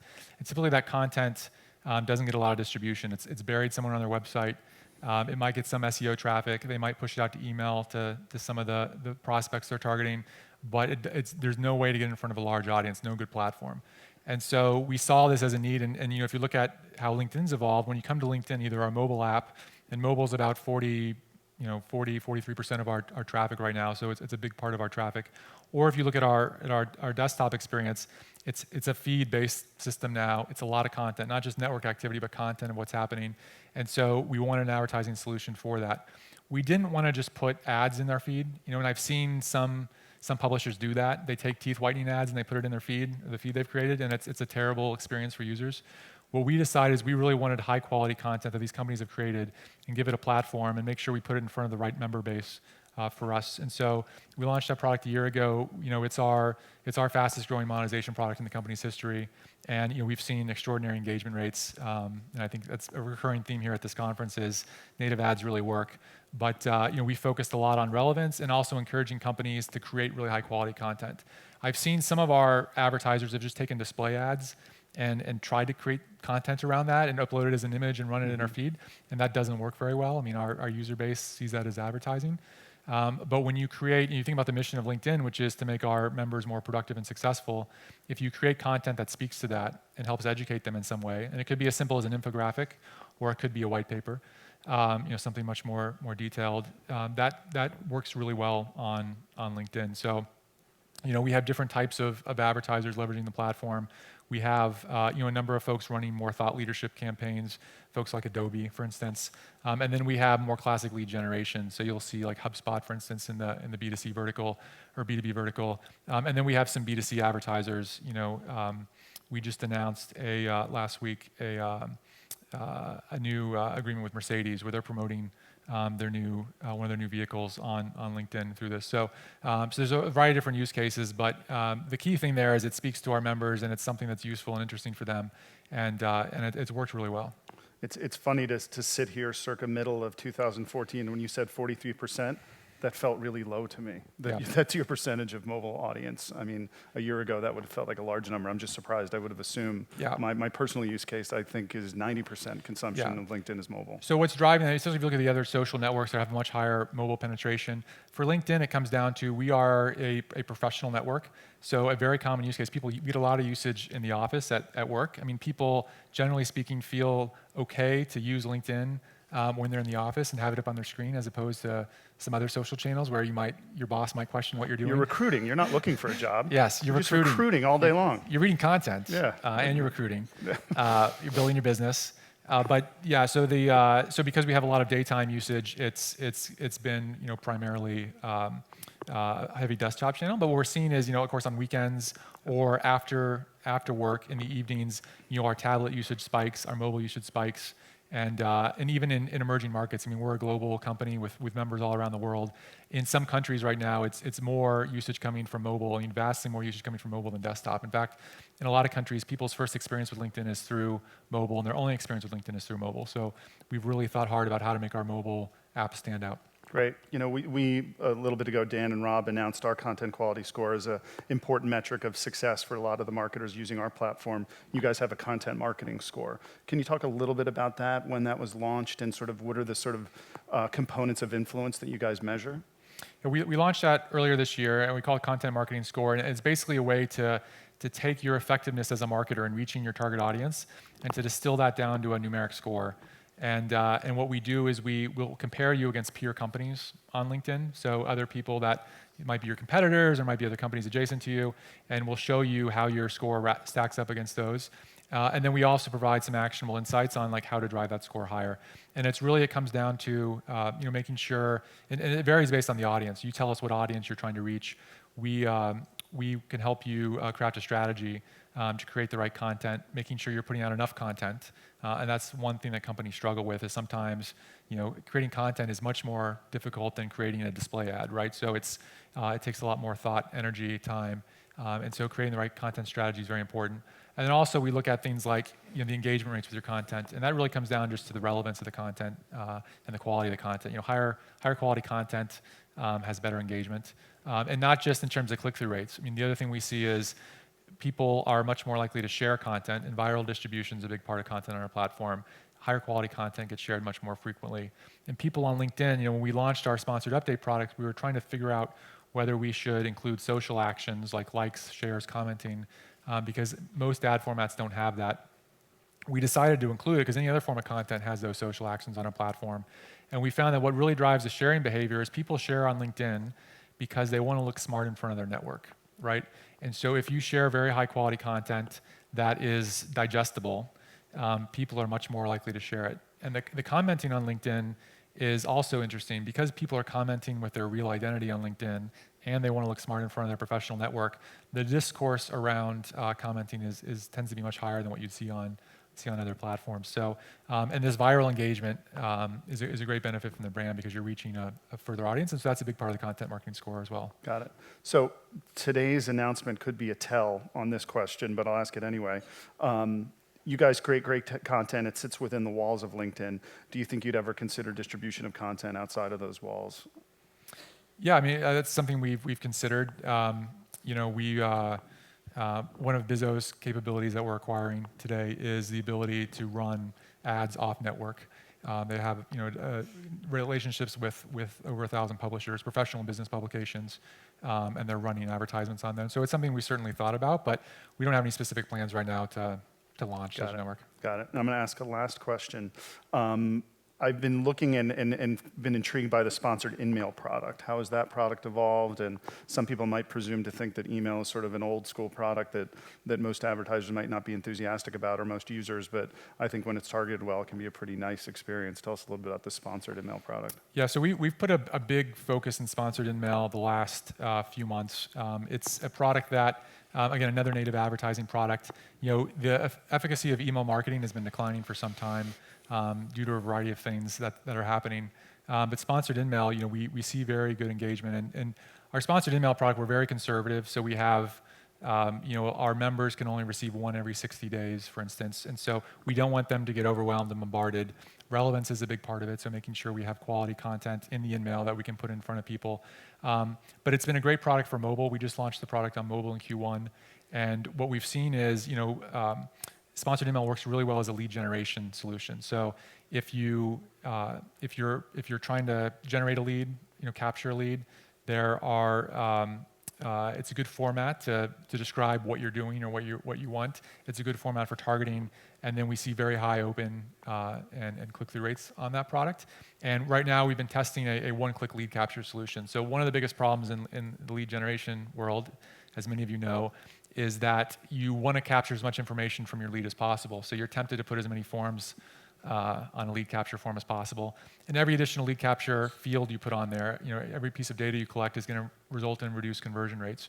So what we've done is we're testing a solution where with one click, a user on a mobile device can submit all the information from their LinkedIn, all the public information from their LinkedIn profile to the marketer, right? So the marketer's is reducing the friction of capturing the lead, but also getting great real data, because people don't lie on their LinkedIn profile because it's, you know, it's their public identity, professional identity, and so we're really optimistic on that. I've actually seen some lying on LinkedIn, but a fair amount. Well, please join me in thanking David for a great discussion, and with that, I'll throw it back to my colleague Dan. Thanks, man. Thank you. Really good job. That was really good. Thanks, guys. All right. We are almost done. I have 2 questions for the audience before I hand the last mic to the CEO of Daily Dot. But 2 questions for the audience. So I asked this at the beginning of the day, and I think I got about 65% yes. So let's see if we're at 100% right now. But who in the audience feels like you confidently know what native advertising is? You guys don't up there? They're not paying attention. Well, hopefully we're at 90% plus. Second question, we're hosting a Native Ad Summit. I think it's September 30th. Is that right, Chris? September 30th in New York at Adweek. Show of hands, who wants to come? There we go.